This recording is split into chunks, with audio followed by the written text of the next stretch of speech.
In a tense classroom at Jiangcheng No. 2 High School, a chalkboard announces just 1 day left until the unified exam. The class teacher, Chen Fan, gives final instructions. He tells students taking the liberal arts exam to prepare the IR stationery and gives a more serious reminder to those taking the martial arts exam to prepare the IR combat gear and weapons. Teacher Chen Fan then warns about the deadly risk of the martial arts college entrance exam. He strongly advises any student with an awakened ability below D level not to take it. From his seat, a student named Xu Jingming smirks, feeling the teacher's warning is directed at him. He thinks to himself that he has transmigrated into this world, called Blue Star.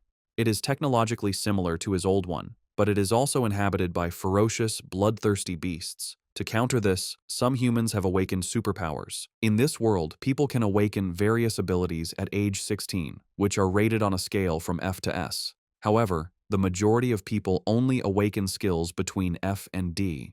As he considers his own power, a small flash of lightning appears. He reveals that his ability is an E-grade weak electricity, and he notes with disappointment that its power is only comparable to a simple stun baton. As Xu Jingming reflects, a blonde-haired classmate, Huang Tian, taps on his desk. He mockingly asks if Xu Jingming still plans to take the martial arts exam, calling him E-grade trash, who would only shame the school. Huang Tian suggests Xu Jingming should just choose liberal arts and offers him a future as a small clerk in his company. Before Xu Jingming can answer, a female classmate, Lin Qingli, stands up and tells Huang Tian to mind his own business. Annoyed, Huang Tian scoffs at her and promises to show her who is best during the exam. As he walks away, he glances back and adds a cruel remark, predicting Xu Jingming will die on the exam grounds. After Huang Tian leaves, Lin Qingli turns to Xu Jingming with concern. She advises him to ignore Huang Tian's words and suggests that switching to liberal arts might not be a bad option. Xu Jingming listens to her silently, his expression unreadable. Lost in thought, Xu Jingming looks at his Great Xia Unified Exam Registration Form. The form lists his E-level elemental ability. In the Great Xia Kingdom, education is split into liberal arts and martial arts. Those with low-level abilities can choose liberal arts for an ordinary life.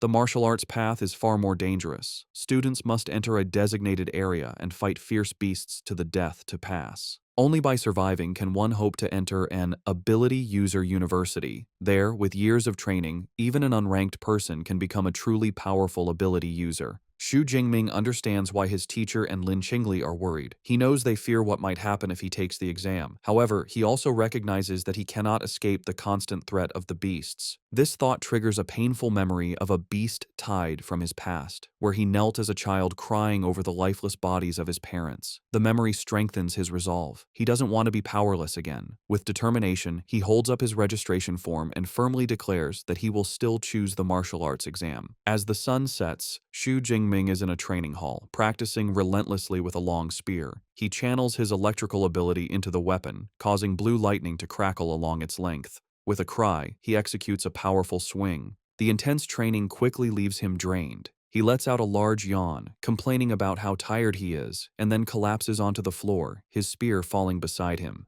Lying on the ground, Xu Jingming thinks about his training. He has been practicing with the spear for 2.5 years. Despite his efforts, his proficiency is still at a beginner level. He bought a spear technique called Lightning Gale Break for 300,000, which he believes makes him a little stronger than other ordinary E-class awakened ones. As he lies there, a grim thought crosses his mind. He knows the death rate for students below D class in the exam is increasing every year. This thought strengthens his resolve. To get into an awakened university, he must be prepared to fight with everything he has. He pushes himself up and approaches a machine, clenching his fist. As his hand nears the machine's panel, a blue holographic interface suddenly materializes, displaying "System Activating." Xu Jingming's eyes widen in shock as he tries to comprehend what is happening. The system's activation finishes, and a new message asks if he wants to claim the newbie gift package. Still on the floor, he realizes this could be the legendary cheat system for transmigrators. His shock turns into excitement. A wide grin spreads across his face as he wonders what the gift package contains. The system immediately reveals the contents: an S-rank super ability and 200 ability points. He is momentarily speechless. An S-rank ability is exceedingly rare. In a major country like Xiahua, a person with one is instantly recruited by top universities and cultivated into a powerhouse. Xu Jingming is stunned by his unbelievable fortune. The revelation fills him with hope. He realizes that even though he was born as E-rank trash, this system gives him a chance to change his destiny. With a determined grin, he reaches out his hand, crackling with his old weak electricity, and says, "Claim," accepting the gift without hesitation. Immediately, 3 system windows appear. The newbie gift package is claimed, 200 ability points are credited, and the system begins distributing his new S-rank ability, Purple Cloud, Thunder, God's Lightning. The power surges directly into his heart. The process is incredibly painful. An immense power erupts from within him as violent purple lightning surges through his body, tearing his shirt. A progress bar appears, slowly climbing as the energy explodes outwards, shattering the interior of the room. The blast is so powerful it blows out the apartment window. The commotion is noticed on the street below. A woman points up at the strange energy, and her child asks what is happening. A young man frantically makes a phone call, urging someone to call the fire department for the Shu family's child. Inside, Xu Jingming writhes in agony as the integration continues past 50%. On the streets, people look up as the sky turns dark and ominous. Above the apartment, a colossal dragon formed of crackling blue lightning materializes. The event attracts powerful individuals. A man in a high-rise wonders if a powerful beast is invading. Elsewhere, a military commander orders Jiang Cheng's 3rd Legion to high alert. Back at the apartment, the lightning dragon swirls in the sky before diving back down, funneling its immense energy into Xu Jingming's body. Xu Jingming lets out a final scream as the system's progress bar jumps to 100%. The light and pain fade, replaced by a simple message: ability transformation complete. The overwhelming energy subsides, leaving Xu Jingming in his devastated training room. He slowly clenches his fist, feeling the immense power he now commands. Potent blue and purple electricity crackles around his hand. A confident grin spreads across his face. He recognizes this S-rank ability is on a completely different level. He thinks his old ability was like an electric baton, but this new power feels strong enough to shatter a person with one strike. His excitement is lessened as he sees the destruction. The windows are shattered and the walls are cracked. He thinks the commotion was a bit too large and feels relieved he managed to control some of the energy. He then remembers the other part of his reward, 200 ability points. He wonders aloud what they are for as he touches the system interface. The system explains that ability points are obtained by killing fierce beasts and can be used to increase his levels and skills. A mischievous grin returns to his face. He expresses his delight at the simple cheat system and tells it to open the system panel. A detailed status screen appears, displaying his new profile, his name, his level as an unranked Awakened, his new S-rank ability, Purple Heaven Divine Thunder, and his 200 available ability points. With the unified exam just 1 day away, Xu Jingming's eyes glow. He knows he must use these 200 points wisely to maximize his combat power. Lightning crackles around his hand as he tells the system to allocate the points for him. Xu Jingming decides to use his points logically, reasoning that all abilities come from the human body and spirit. He chooses to strengthen these 2 attributes first. As the system processes the points, his stats for physique and spirit quickly increase. A surge of dark purple energy erupts and swirls around him. He looks slightly dazed, marveling at the feeling of his vital energy and thoughts being enhanced. Clenching his fist, he feels the new power inside him. He throws a test punch, and a vortex of blue and purple lightning explodes from his fist, a display of power far beyond what he could do before. He looks at his hand, surrounded by crackling energy, and understands that by raising his basic attributes, his control over his combat skills and powers will also be stronger. The system panel confirms the upgrade, showing his physique is now 141 and his spirit is 160. It explains that each ability point was equal to 0.2 units of vital energy, or spirit energy. A confident grin spreads across his face. He believes that with his current strength, getting into an Awakener university will be easy, but he wonders how he now compares to the other 700,000 candidates in the province, especially the geniuses trained since childhood. Deciding to find out, he kicks his spear up from the rubble on the floor. As he catches it and slings it over his shoulder, he resolves to go to the martial arts hall to test his new power levels. As he prepares to leave, his apartment door is suddenly kicked open. A team of 3 firefighters bursts in, ready to fight a fire, leaving Xu Jingming stunned. The lead firefighter, looking confused by the lack of a fire, explains they received a call about a fire at this location. Standing in the wrecked room, Xu Jingming calmly explains that the commotion was caused by his ability training, and that everything is now fine. The lead firefighter accepts the explanation, knowing that incidents with awakened individuals are common. He radios his team to fall back. As he leaves, he looks back at Xu Jingming with admiration, thinking how formidable the younger generation is to cause such a commotion just by practicing. Shortly after, the fire truck drives away. As Xu Jingming, now in his school uniform and carrying his spear, walks down the street, a neighbor he calls Uncle Yang asks if he is okay after the fire. Xu Jingming reassures him everything is under control. Noticing the spear, the neighbor praises him for being so diligent, practicing even with the exam the next day. The story then explains that martial arts halls are important in this world. To advance, an awakened person must train their physique and spirit. The halls provide training grounds, which are essential since not every family can afford a private training room. The two most famous martial arts hall chains are Thunder and Brutal Bear. Xu Jingming arrives at the Thunder Martial Arts Hall. The narration explains that the Brutal Bear Hall is expensive, mainly for students from rich families. The Thunder Hall, however, is free for all high school students, making it very popular. Inside the busy hall, Xu Jingming sees a familiar face in a group of students. The girl, with long black hair and red eyes, is Tang Qi, his cousin. He approaches her and asks why she is at the Thunder Hall. Surprised to see him, Tang Qi replies that she just came with a friend. Xu Jingming politely excuses himself, telling Tang Qi and her friends to continue their visit while he heads to the training room. As he walks away, Tang Qi watches him, thinking he seems a bit different. Her cheerful friend, Xiaoya, is immediately taken by Xu Jingming's appearance, calling him handsome and asking Tang Qi who he is. Tang Xi explains he is her cousin, Xu Jingming, also a third-year student taking the martial arts exam tomorrow. Xiaoya swoons, saying he would make a great boyfriend. A male friend teases her for falling in love, and she enthusiastically agrees. Hearing this, Tang Qi decides to bring her friend back to reality. She reveals that Xu Jingming's awakened ability is only E rank. The news shatters Xiaoya's fantasy, and she cries out what a pity it is. The male friend smirks, commenting that it's commendable for someone with an E-rank ability to take the martial arts exam. Tang Qi, however, looks worried, saying courage is meaningless when the risk is so high. Changing the subject, Tang Qi reminds the group they are there to visit the hall. Xiaoya agrees, mentioning she's spent all of high school at the expensive Brutal Bear Hall and suggests relaxing before the big exam is a good idea. Meanwhile, Xu Jingming finds an empty training room. He stands before a large, round target with his spear. As he grips it, he notices it feels much lighter. He realizes the spear hasn't changed. His own body has become much stronger. He considers that this old weapon might not be suitable anymore, but with the exam tomorrow, there's no time to find a new one. He decides to first test his peak physical strength without his lightning ability. He takes a deep breath, tightens his grip, and thrusts the spear forward. The weapon slams into the center of the target with incredible force. The strike leaves a spiderweb of cracks in the advanced training target. A digital display above it flashes the number 321. The room's equipment is made from a special memory metal, allowing it to automatically repair itself. Xu Jingming is astonished. His pure physical strength has doubled. He knows the strongest output for a normal, unranked awakened is only around 100 calories, making his base strength exceptional. Satisfied, he decides to try his new S-rank ability. His eyes glow blue as he prepares to channel the Purple Heaven's divine thunder.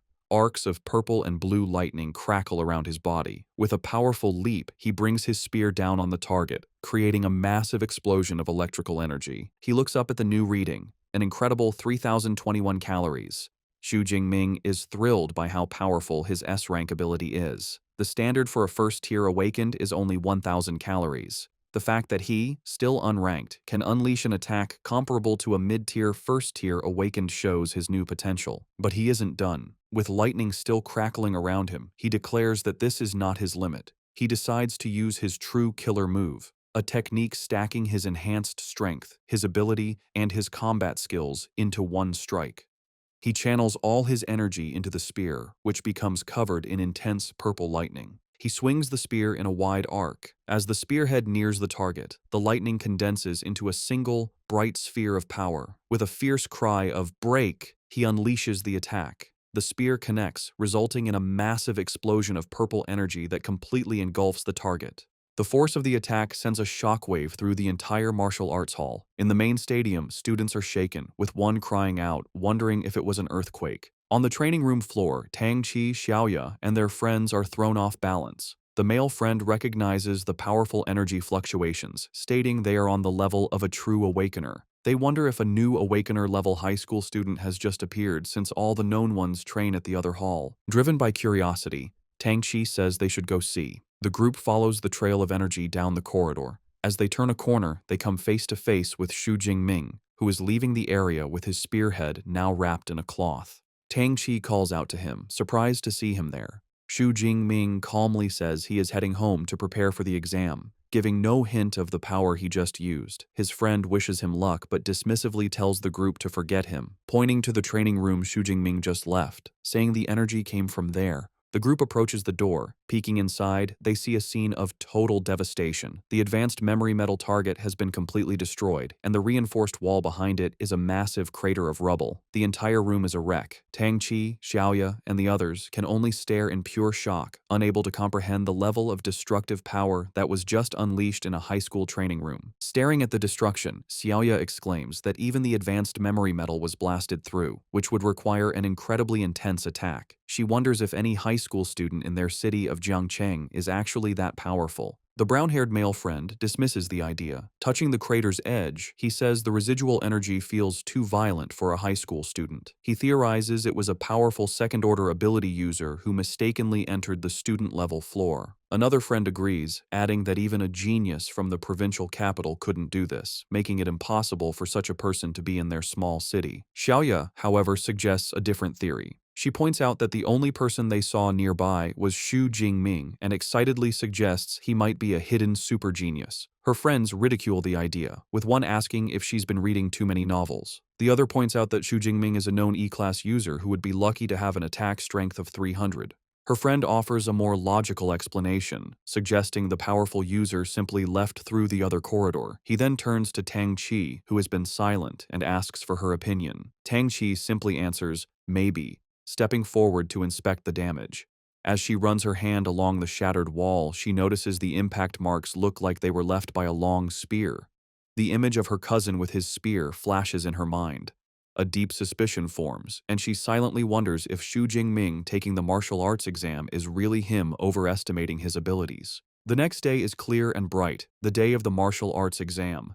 Dozens of buses arrive at a massive, fortified venue, dropping off students armed with various weapons. Among them is Xu Jingming, walking with a calm and confident stride, his spear on his shoulder. The students gather by a tall fence, looking into the exam grounds with a mix of awe and terror. One student complains nervously, recalling that past exams had much weaker beasts. The consensus is that this year's exam will be incredibly difficult. As the students share their fears, an arrogant voice cuts through the crowd. A long-haired young man with a large sword scoffs at their cowardice. He declares that anyone who can't deal with a unicorn rhinoceros is useless, leaving the other students speechless. Nearby, Xu Jingming's best friend, Liu Ji, asks who the arrogant guy is.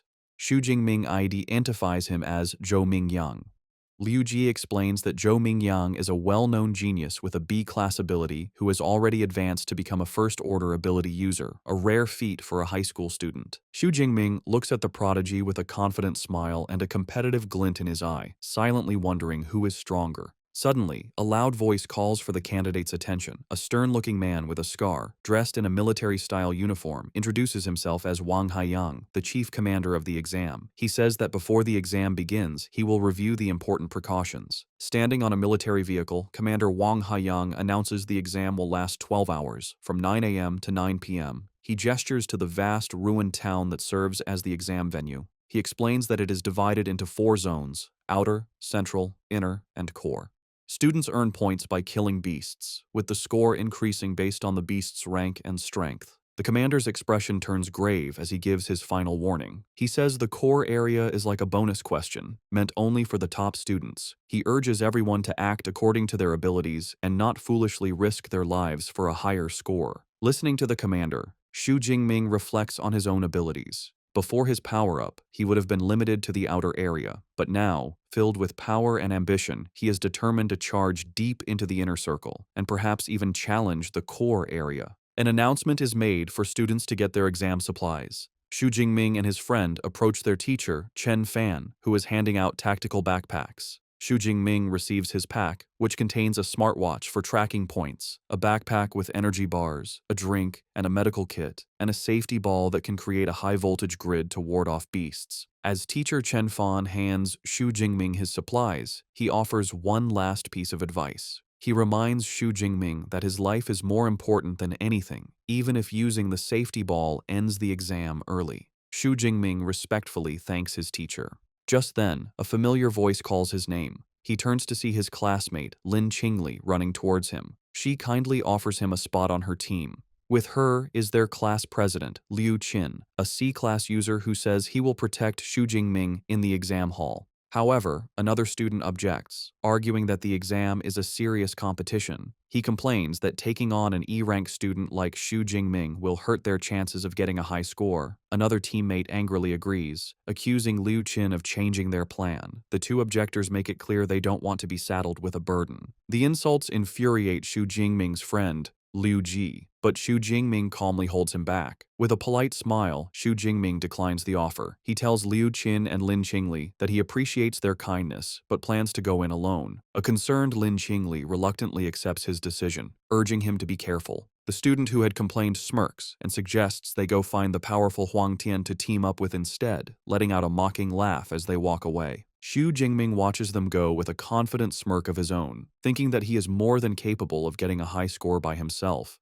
An announcement rings out, declaring the official start of the exam. A fleet of drones swarms into the sky, ready to live broadcast the event. The massive gates open, and a flood of students charges into the ruined city, shouting their goals. Among the crowd are Tang Qi and her friends, a determined-looking girl with a large sword, and the top contender, Zhou Mingyang, who uses his wind ability to leap ahead of the pack. In contrast, Xu Jingming remains calm. He takes a single step, then breaks into a steady run, his spear in hand, thinking that the exam has finally arrived and he is ready. As he runs, he taps his smartwatch. A holographic screen confirms his identity and displays the real-time rankings. The top 3 spots are already filled, with Zhou Mingyang in first place with 7 points, followed by 2 other students. Xu Jingming looks at the leaderboard with a confident smirk. He notes that Zhou Mingyang has already started killing beasts, but the early lead only fuels his own competitive spirit. While others fight in the outer sections, Xu Jingming decides on a bolder strategy. He resolves to waste no time and head straight for the high-risk, high-reward core area. As he moves deeper into the ruined city, he suddenly stops.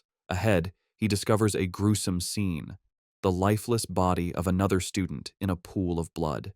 Beside the body is an unused green safety ball, showing how fast the attack must have been. Xu Jingming is disturbed by the sight. He realizes the student didn't even have a chance to activate his last defense. The grim reality of the exam hits him, and he understands the weight behind his teacher's and the commander's warnings. He thinks that if he hadn't received his S-class ability yesterday, he could have easily ended up in the same state. Steeling his resolve, he accepts the brutal nature of the exam. He kneels beside the fallen student and uses the boy's smartwatch to call for the body to be retrieved. He reflects that opportunities always come with risks. Suddenly, he hears a noise nearby. From the shadows of a ruined building, a large clawed paw silently appears. A moment later, a ferocious shadow cat with glowing purple eyes emerges. Xu Jingming instantly realizes the horrifying truth. The beasts had left the dead student as bait. It's a trap, and the beast lunges towards him. Despite the shadow cat's terrifying lunge, Xu Jingming remains perfectly calm. The beast growls menacingly as it pounces with incredible speed, its shadowy claws extended. But Xu Jingming is even faster. With a fluid, casual movement, he sidesteps the attack, letting the beast fly past him. The shadow cat lands gracefully, its glowing purple eyes locked on its prey. Its reputation is well earned. With an agile body, sharp claws, and a bite force of over 1,000 kilograms, it is a deserved newbie killer. It lets out a ferocious roar, trying to intimidate Xu Jingming. As he faces the beast, Xu Jingming thinks about what makes these creatures so dangerous. He knows fierce beasts have a special, terrifying aura that can paralyze their prey with fear. He's heard that most awakened people, when facing a fierce beast for the first time, become helpless under this pressure, unable to use even 30% of their strength as they wait to be killed. He thinks about how wealthy families hire bodyguards to take their children into the wilderness, to get them used to this aura from a young age, a privilege he never had. Knowing this is his first true battle against a fierce beast, he readies his spear as the shadow cat lunges at him again. The beast closes the distance instantly, its mouth wide open, but Xu Jingming stands his ground, completely unaffected. Arcs of purple lightning crackle along his spear as he channels his power. In a single, swift motion, he thrusts the spear forward, the lightning-infused tip piercing through the shadow cat's head and killing it instantly. He looks down at the dead creature with a thoughtful expression. He realizes the beast's intimidating aura had no effect on him. A moment later, a blue holographic window appears from his smartwatch, confirming the kill. Killed one unranked fierce beast, a shadow cat. Ability points, +3.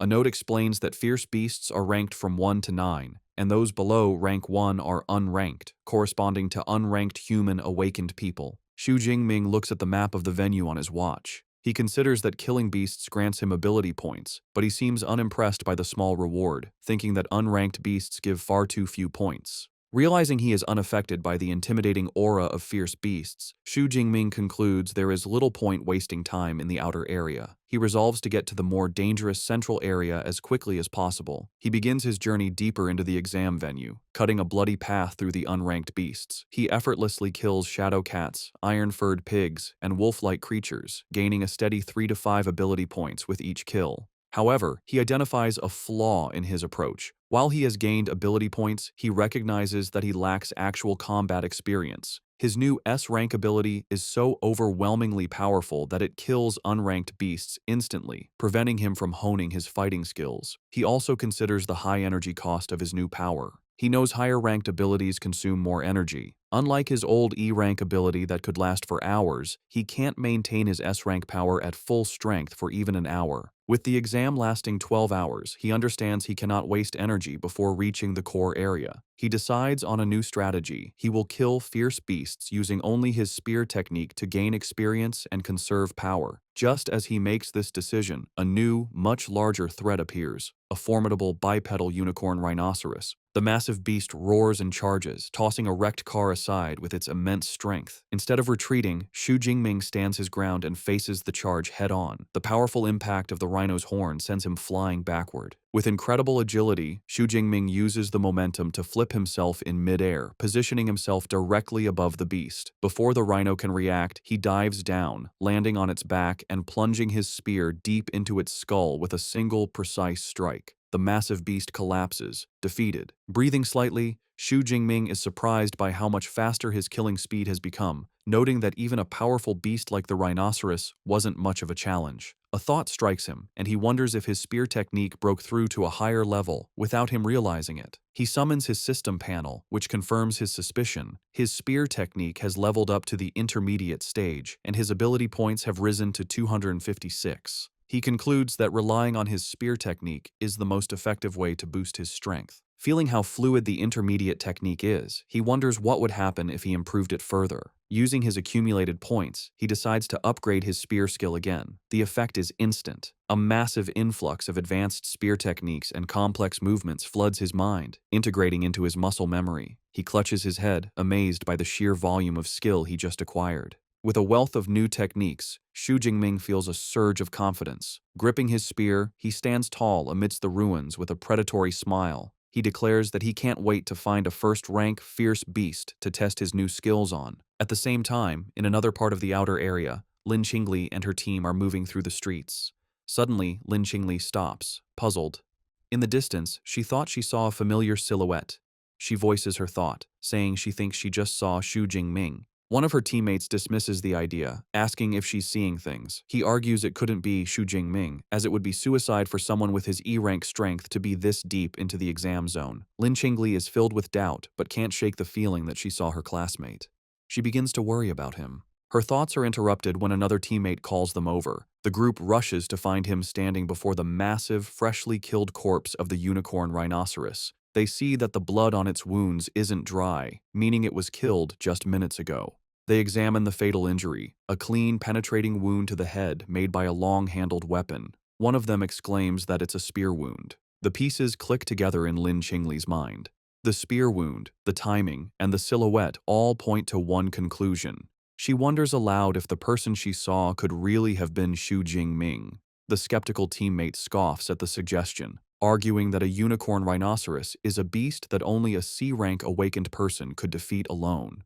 To settle the argument, another teammate suggests they check the score rankings. Without hesitation, Lin Qingli activates the leaderboard on her smartwatch. As the rankings appear, her eyes widen in shock. There, in 46th place with 256 points, is Xu Jingming, Zhangcheng Second High School. She exclaims that it really is him. Her teammates are speechless, their faces showing pure disbelief. They refuse to accept that the E-rank student they looked down on is now in the top 50, speculating it must be someone with the same name. They are left questioning everything, unable to comprehend the situation. Meanwhile, far from the battlefield, officials and VIPs watch the exam on large screens. One spectator comments on the predictable strength of the first high school, which dominates the top 10 ranks. They single out Zhou Mingyang, ranked first with 412 points, who seems to have secured the title of Jiangcheng's top student. Another official wonders if he can become a provincial top 100 student, a feat no one from their city has achieved in years. Among the officials is Zhang Wenshan, the director of the Jiangcheng Education Bureau. With a self-satisfied smile, he agrees that Zhou Mingyang is their city's ace and expresses confidence that he will break into the provincial top 100. He then turns to the principals of the first and third high schools, praising their institutions. The principals humbly thank the director.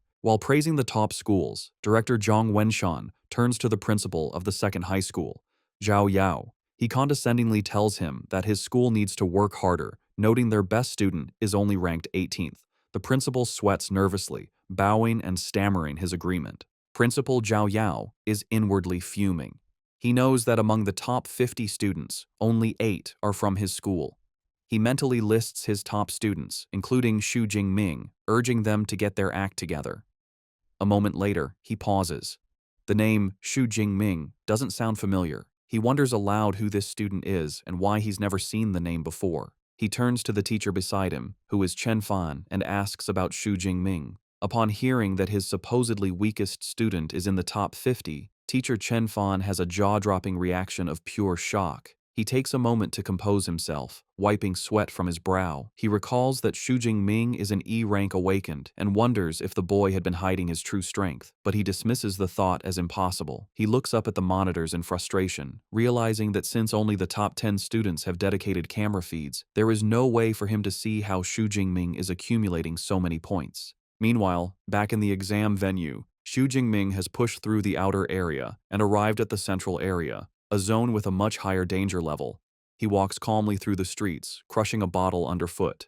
Taking a moment to eat an energy bar, he observes that the number of fierce beasts has decreased. He knows this is because ranked beasts have developed intelligence and a sense of territory, making them more difficult opponents. Suddenly, his sharp senses pick something up. His eyes narrow as he announces that his target has arrived. An instant later, a powerful striped beast bursts through a pile of wrecked cars. The creature is a first-rank fierce beast, an arm-blade tiger named for the sharp, blade-like bones on its forelimbs. Xu Jingming stands his ground, unfazed. He remarks on his good luck, pleased to have encountered a first-rank beast so soon. With a confident and eager expression, he readies his spear, declaring that this powerful opponent is the perfect test for his newly upgraded spear technique. The arm-blade tiger lets out a ferocious roar and lunges, its powerful claws ready to attack.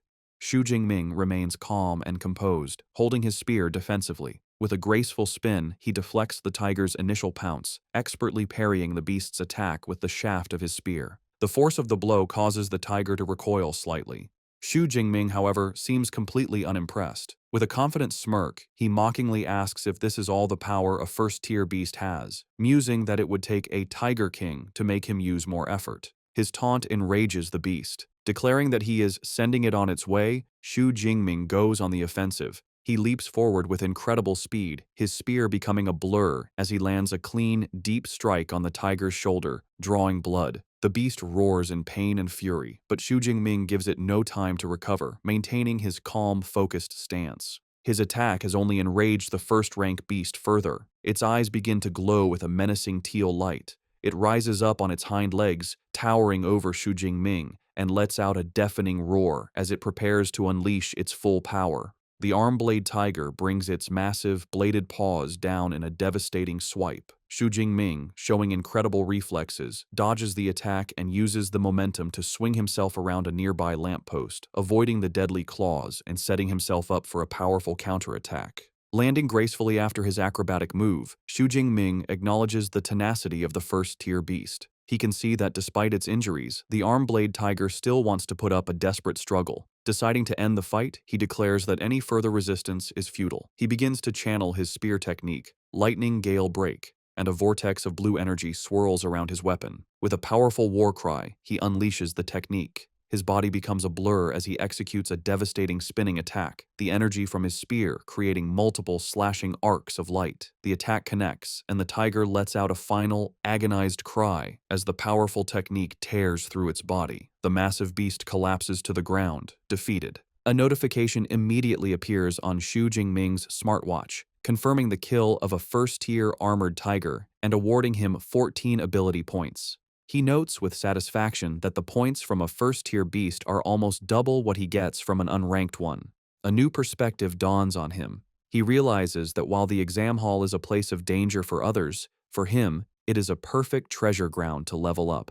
With renewed determination, he vows to harvest as many ability points as he can by hunting the most powerful beasts. Back in the audience stands, the atmosphere is tense as officials and teachers watch the live rankings. The leaderboard shows Xu Jingming is now tied for 32nd place with 328 points.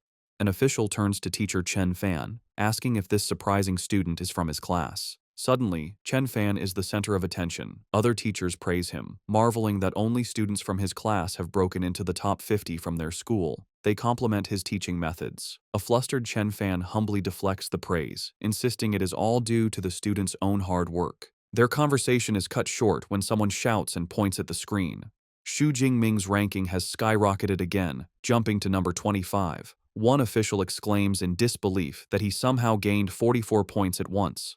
Director Zhang Wenshan mentally calculates the point values, recalling that a peak unranked beast is worth 6 tier 8 points, while a low-grade first-tier beast is worth 14 to 16 points.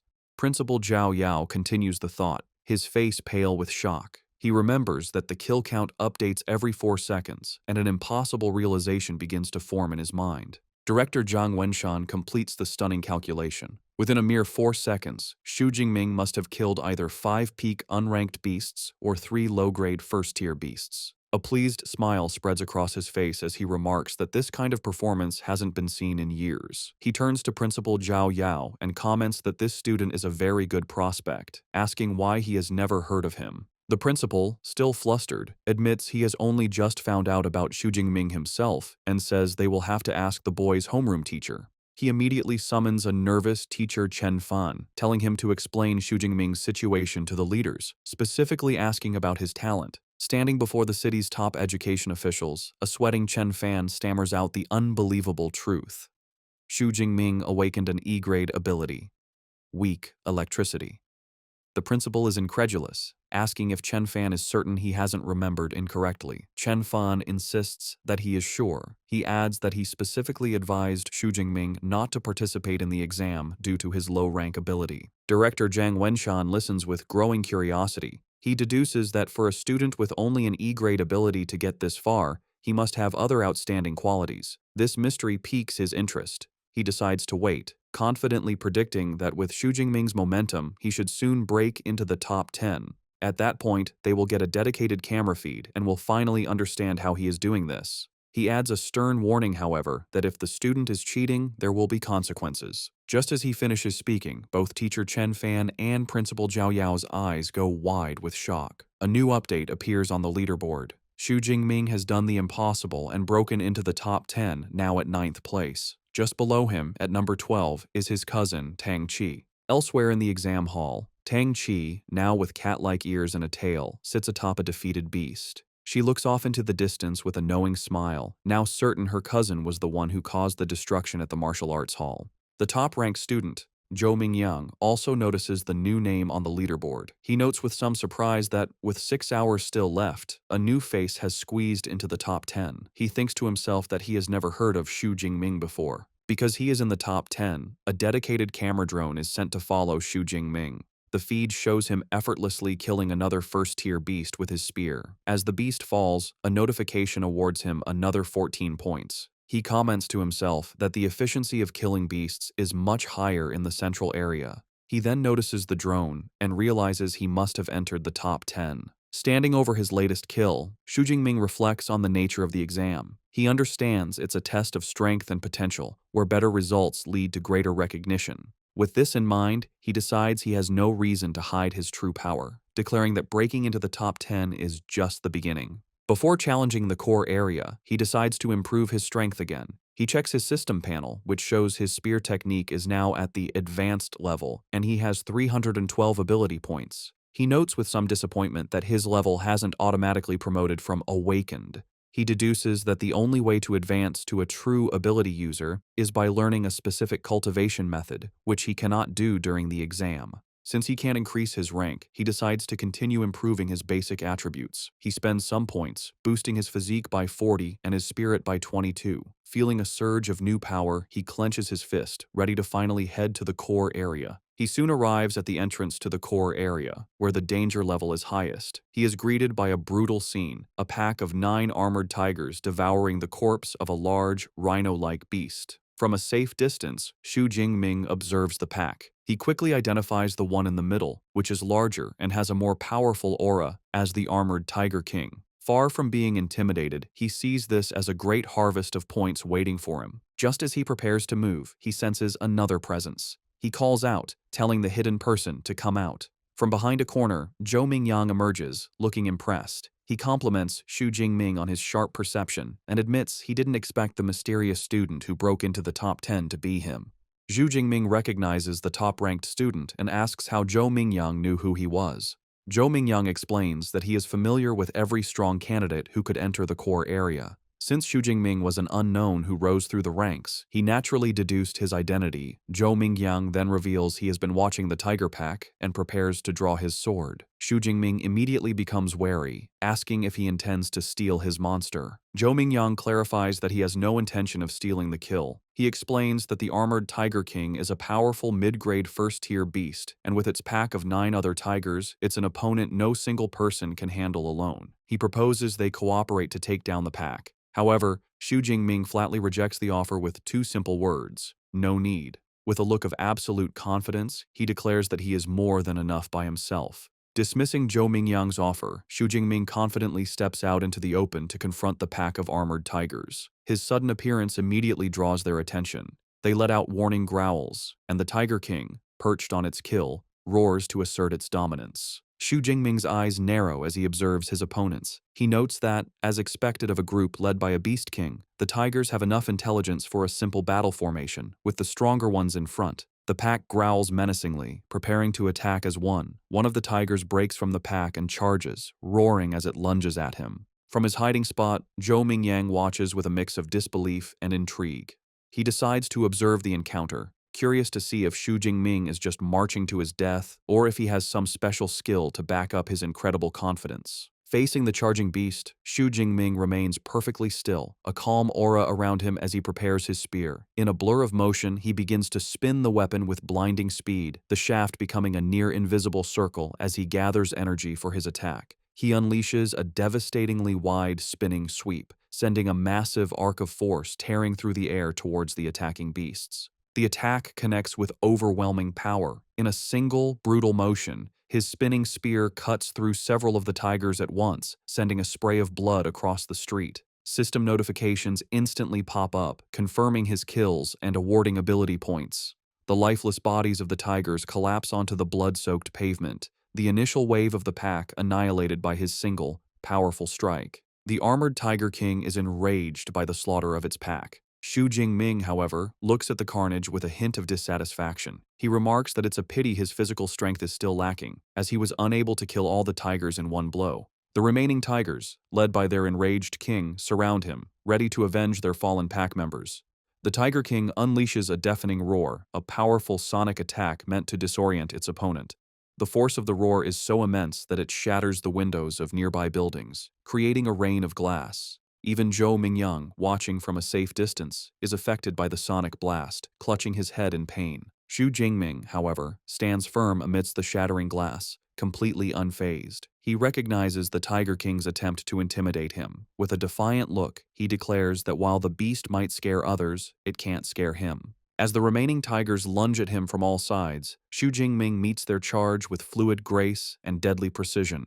He parries one tiger's attack, then uses the beast's own body as a springboard to launch himself into the air, avoiding the snapping jaws of another. The Tiger King, seeing an opening, charges forward, but Xu Jingming is ready. Still airborne, he positions himself for a decisive strike. With a powerful overhead swing, he brings his spear down directly onto the Tiger King's head, the immense force cleaving through the beast's skull and killing it instantly. He lands gracefully as a system notification confirms the kill of an upper-rank First-Order Arm-Blade Tiger, awarding him a massive 20 ability points. Watching from his hiding spot, Zhou Mingyang is utterly dumbfounded. Sweating and wide-eyed, he can't believe what he just witnessed. He mutters to himself that there's no way one person could have taken care of the entire pack, wondering what kind of monster Xu Jingming truly is. Xu Jingming, on the other hand, is ecstatic. He marvels at the huge harvest of ability points he earned from the Tiger Pack. He excitedly wonders how many points he can accumulate before the 12-hour exam is over. Knowing that more points mean more power, he decides to hurry and find the next group of beasts to hunt. Before he can leave, Zhou Mingyang runs out from his hiding spot, demanding to know how Xu Jingming managed to crush the tigers with just a long spear. He asks if his ability is a reinforcement type, which would explain his incredible physical prowess. Without stopping, Xu Jingming simply leaps away, calling back that he is a lightning type. Zhou Mingyang is left fuming, not believing the answer. He clenches his fist in frustration, thinking Xu Jingming is being dismissive. A moment later, he realizes that with so many new kills, Xu Jingming's score is likely to catch up to his. He quickly checks the leaderboard on his smartwatch. To his absolute horror, he sees that Xu Jingming has not just caught up, but completely surpassed him. The leaderboard now shows Xu Jingming in first place with 1,122 points, while he has been pushed down to second with 985. The realization leaves him screaming in frustration. Back in the audience stands, the officials are erupting with excitement. Director Zhang Wenshan stands up and declares that Xu Jingming's high-level spearmanship confirms he is a genuine genius. He claps a beaming Principal Zhao Yao on the shoulder, announcing that with Xu Jingming representing them, Zhang Cheng can definitely get into the provincial top 100. He promises a commendation for the second high school after the exam, much to the principal's tearful delight. Principal Zhao Yao is overcome with emotion, thinking what a huge surprise Xu Jingming has been, finally giving his school its day to shine. 3 hours later, in the core zone, Zhou Mingyang walks through the streets, looking utterly confused. He wonders aloud where all the fierce beasts have gone. A voice from behind him suggests that he'll have to ask the #1 ranked student. He turns to see his cousin Tang Qi, along with other top-ranked students Wu Hao and Meng Di. Tang Qi points to the empty streets, explaining that Xu Jingming has already killed all the beasts. She says that because they couldn't find any beasts to fight, they had to team up. Zhou Mingyang is left stunned, finding it impossible to believe one person could have cleared out the entire core zone. Tang Qi tells Zhou Mingyang that she can tell he hasn't been a ranked ability user for very long. To prove her point, she tells him to look at her cousin's current score. She activates her smartwatch, and the leaderboard appears. Zhou Mingyang's eyes go wide in disbelief as he sees the astronomical number next to Xu Jingming's name. 35 points, more than triple his own score. He can only stammer in shock. Tang Qi calmly explains the math. Subtracting the roughly 700 points Xu Jingming got in the central zone, he still earned over 2,500 points, meaning he must have single-handedly killed almost 200 fierce beasts in the core zone alone. A bead of sweat rolls down Zhou Mingyang's face as he realizes the truth. It wasn't that Xu Jingming was afraid of someone stealing his kills. He had planned to monopolize the entire core zone from the beginning. Wu Hao explains their current situation. With only a few hours left, the remaining top students have formed a team. Their plan is to brave the innermost core zone, a place they know is filled with upper-rank beasts and even a second-order beast king. He acknowledges that going in alone would be a death wish. Meng Di then formally invites Zhou Mingyang to join their team. With no other option, he agrees, shouting, "Count me in." The scene shifts to a quiet, moonlit rooftop. Xu Jingming sits alone atop a massive pile of slain beast corpses, his spear planted beside him. His supplies are completely exhausted, and he knows the exam is nearing its end. But his hunt for power is not over. He decides he must go deeper to get more ability points. Knowing the innermost core zone holds second-order, fierce beasts, he resolves to strengthen his power one last time. He pulls up his system panel, revealing he has accumulated a staggering 2413 ability points. With a mischievous grin, he decides to put his points into an upgrade. After channeling the new power, he stands over the corpse of a massive bear-like creature, letting out a breath of relief. He feels confident that with this final boost, he should be able to handle this year's combat exam finale. As the other top students sprint towards the final area, their final sprint begins. Deep within the innermost zone, a terrifying new beast emerges from the ruins. A massive, white-furred, wolf-like creature with glowing red eyes and dangerous red crystals on its back. As the final challenge appears, Xu Jingming arrives on the scene, calm and ready.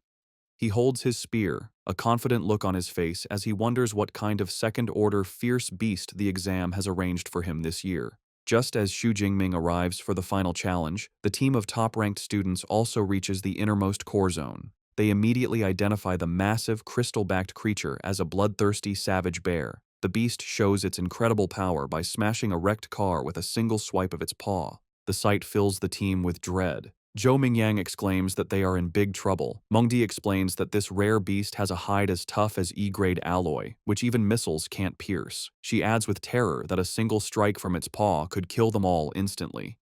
Seeing the overwhelming odds, Tang Qi suggests they abandon the mission. Their situation is even more dire than they thought. They realize the compound is guarded not just by the Beast King, but also by a large pack of high-rank first-level beasts. One of them grimly states that if they enter, they will likely be wiped out by the horde before the savage bear even moves. Faced with the impossible challenge, a team member immediately quits, saying there's no point in getting a high score if you die. Zhou Mingyang tries to stop him, angrily questioning the point of being handsome if he's just going to rush into a horde of beasts to die. The team's morale has completely shattered. Suddenly, Mengdi points towards the compound, shouting for the others to look. They see a lone figure entering the deadly area. Tang Qi's eyes widen as she recognizes him. It's Xu Jingming, fearlessly walking into the heart of the beast horde. As he gracefully leaps into the compound, the others watch in disbelief. Zhou Mingyang complains about the difficult test, while another student panics, crying out that Xu Jingming's entrance has startled the entire horde, which now turns its attention to him.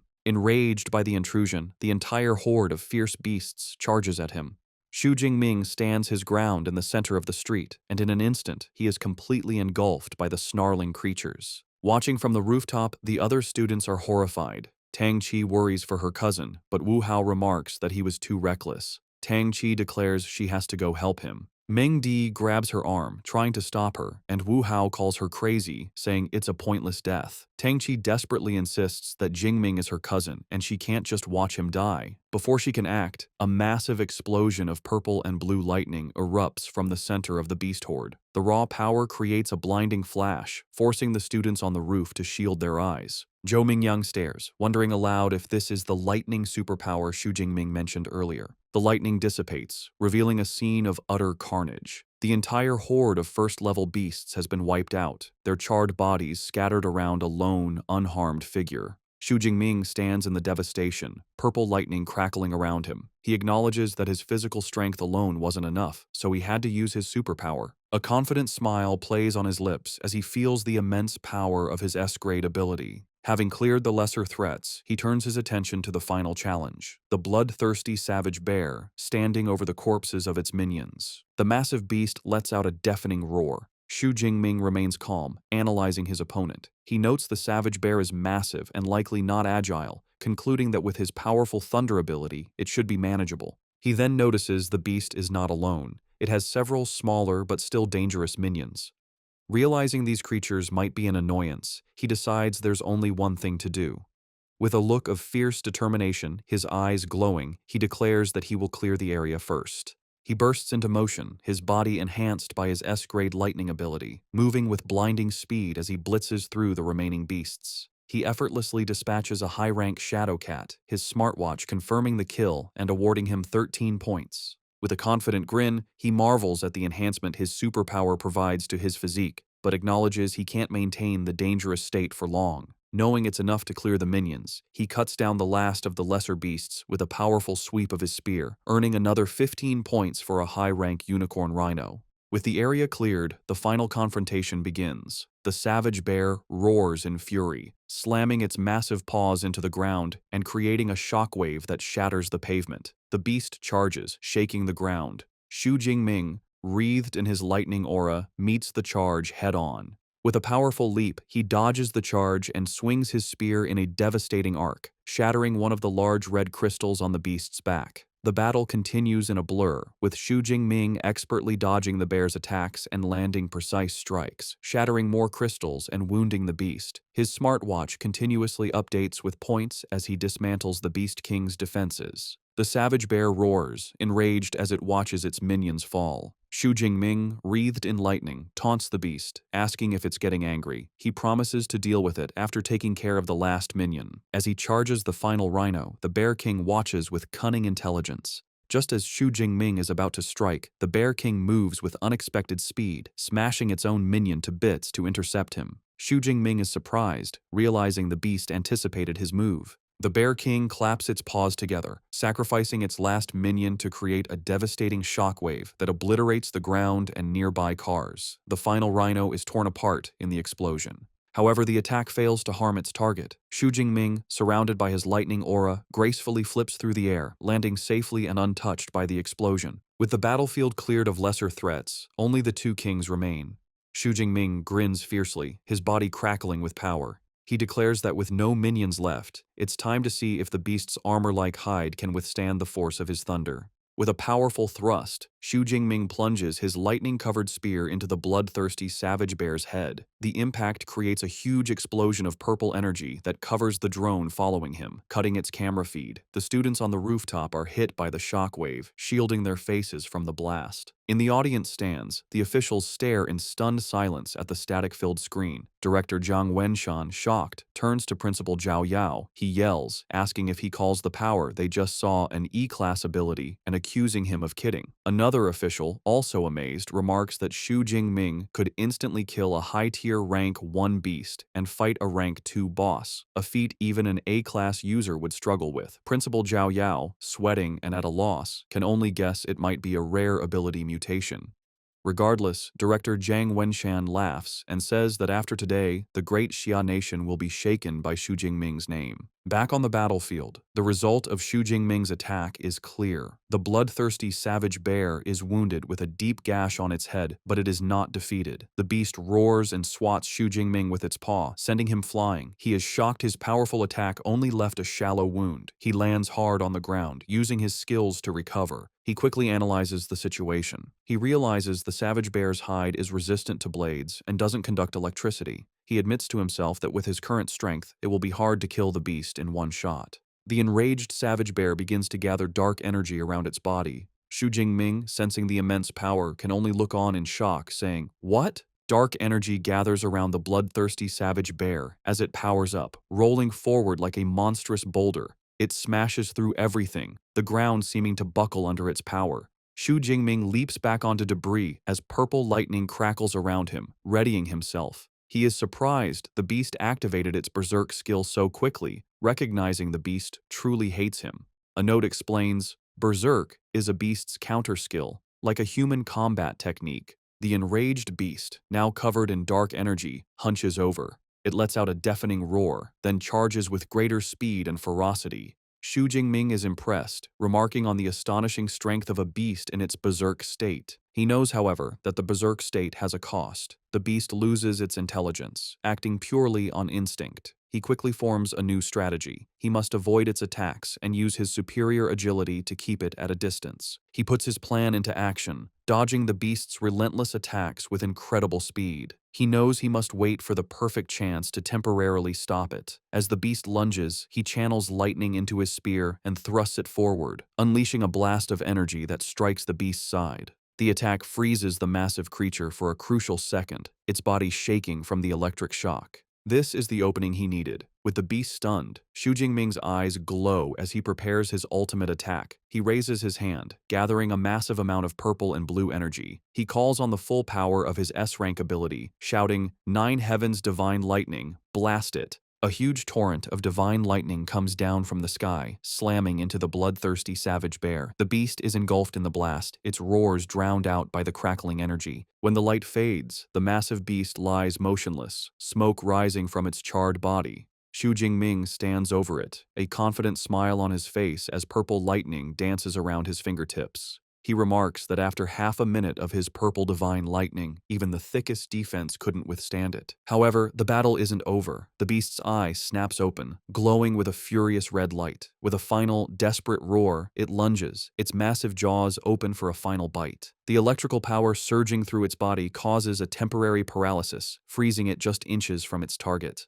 Seeing his chance, Xu Jingming calmly states, "It's time." He gathers all his remaining power into his spear, his eyes glowing. He channels his ultimate technique, saying the words, lightning, gale, break. He unleashes the attack, a massive sphere of lightning that slams into the paralyzed beast's open mouth. The explosion is immense, a vortex of power that tears through the beast from the inside, creating a huge crater in the street. The force of the blast finally brings the mighty second-order beast down for good. Its massive body collapses onto the pavement, defeated. A system notification confirms the kill and awards him plus 124 ability points. Kneeling beside the Beast King, Xu Jingming breathes a sigh of relief, stating the final battle is over. He reflects that to deal with the second-order beast, he upgraded his Lightning Gale technique, and he is pleased with its power. A triumphant smile spreads across his face. He notes that although the battle only lasted 2 minutes, it was the most exhilarating he has ever experienced. He then wonders how many points he will get after clearing out all the beasts in the core area. The exam ends as night falls. Back in the audience stands, the final results are displayed on the main screen, and the crowd roars. In first place is Xu Jingming, with an unbelievable score of 10,835 points. In a distant second is Zhou Mingyang, with 1,103 points, followed by Wu Hao, with 945.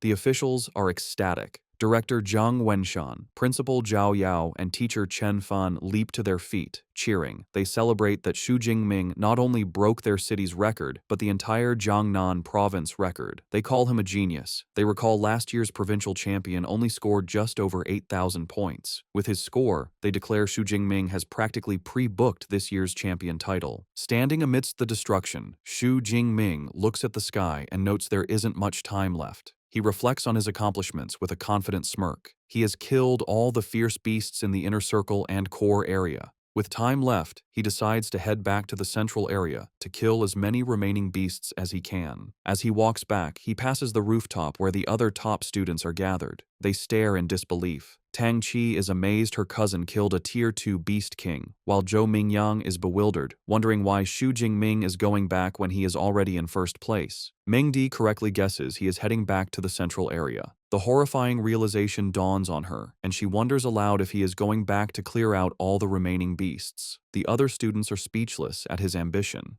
The reality hits them. Zhou Mingyang realizes that with Xu Jingming's speed, he might actually do it. If they don't leave soon, they might not get a single point in the last hour. He declares their team-up is over and leaves first. The others quickly follow, scrambling to hunt for any remaining beasts. 1 hour later, an official announcement echoes across the exam venue. The 2037 Zhangcheng Martial Arts College entrance examination has concluded. Killing beasts no longer counts, and all candidates are told to return. Throughout the venue, the remaining students react. A tired Tang Qi wipes sweat from her brow, sighing that it's finally over. Elsewhere, one student despairs over being one beast away from passing, while another celebrates just barely making it. In the midst of the carnage, Xu Jingming stands over his final kill, looking unsatisfied. He wonders why the exam had to end so quickly, feeling he wasn't quite finished. As students exit the exam venue, they are greeted by guards, their faces a mix of exhaustion and relief. Outside, Tang Qi's friend Xiaoya is still reeling from Xu Jingming's power. She clings to Tang Qi, asking for the third time if Xu Jingming is really her cousin. Tang Qi, looking weary, confirms he is. Xiaoya's crush has returned. With a blush, she begs Tang Qi for his contact information. Tang Qi reminds her that just yesterday she wasn't interested. Xiaoya quickly says things are different now that he is first in the exam and continues to beg. Their conversation is interrupted by a commotion. Someone shouts that Xu Jingming is coming out. A massive crowd of students swarms the exit, desperate to see the new champion. Xu Jingming emerges from the gate, his expression calm and his spear on his shoulder. He is met with cheers and congratulations. Some jokingly ask him to give them 100 of his points. He smiles and waves, taking in the sudden fame as he walks towards the buses.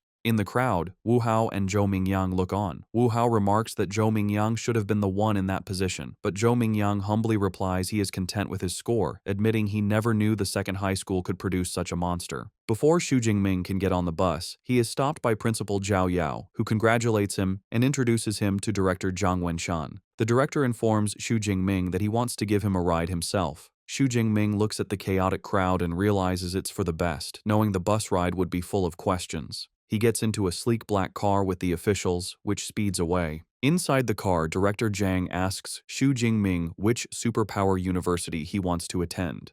Xu Jingming admits he has been so focused on his strength that he hasn't thought about it. The director assures him that with his results, any university would be within his reach. However, he advises that half of the country's high-level superpower users graduate from the top 3 universities and recommends he consider them. Director Zhang Wenshan details the top 3. First is Qingjing Superpower University, affiliated with the government. Graduates can directly enter the system and serve the country. Next is Modu Superpower University, known for its excellent resources and elite clubs. Finally, there is Jincheng Superpower University, which has a long history and strong faculty.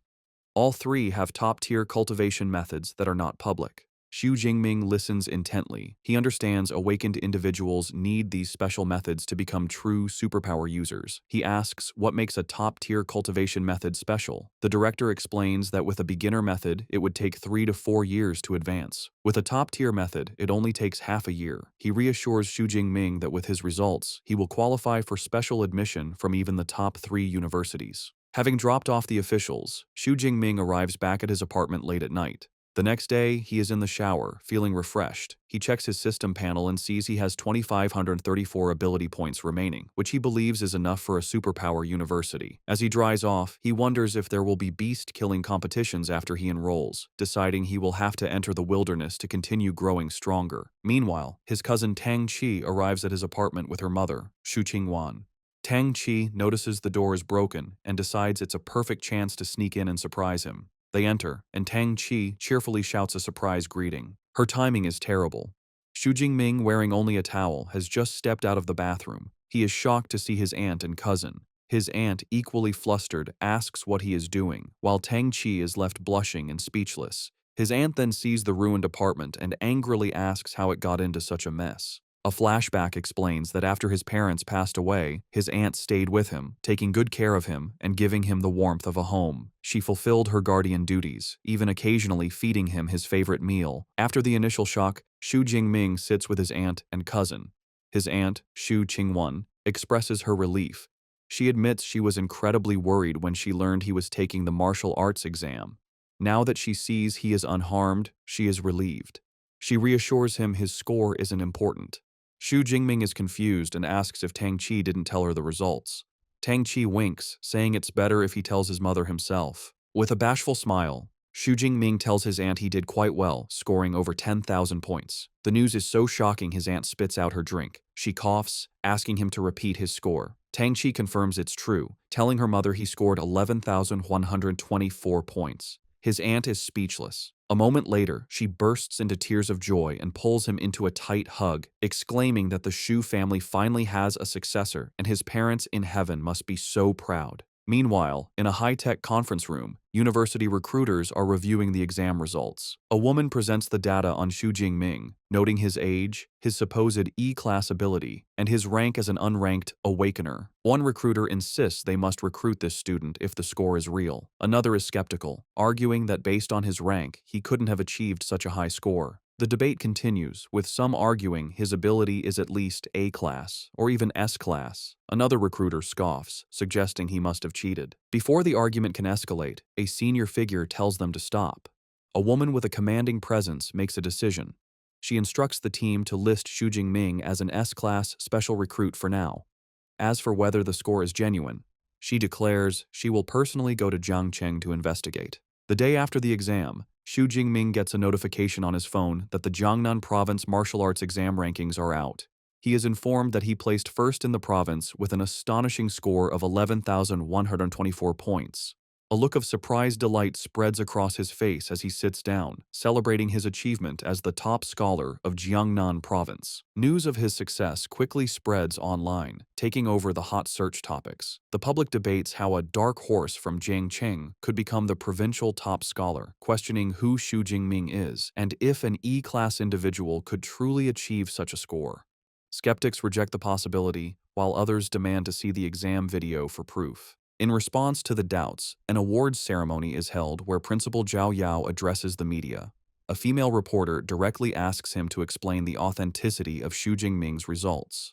Principal Zhao Yao confidently states that the school's website has uploaded Xu Jingming's exam video, confirming the fairness of the exam. As people watch the video, they are amazed, exclaiming that Xu Jingming pierced a Tier 1 rhinoceros skull with a single shot, showing power stronger than a Tier 1 superhuman. They question how this is possible for someone with an E-class lightning ability. Principal Zhao Yao, beaming, assures everyone the video proves the results are real and praises Xu Jingming as the first student from Jiangcheng to achieve top scholar status. Director Zhao Yao then presents a massive check for 1 million yuan to Xu Jingming, congratulating him. He announces this cash reward, along with superpower training methods, is a gift from the City Education Bureau. Additionally, the city government will provide an equivalent bonus and a luxury villa. Reporters eagerly capture the moment. Meanwhile, a commanding woman with 2 bodyguards stands by a car and remarks that while Jiangcheng released the footage, it doesn't guarantee Xu Jingming didn't use performance-enhancing drugs. She states that the most crucial step is to confirm his superpower level.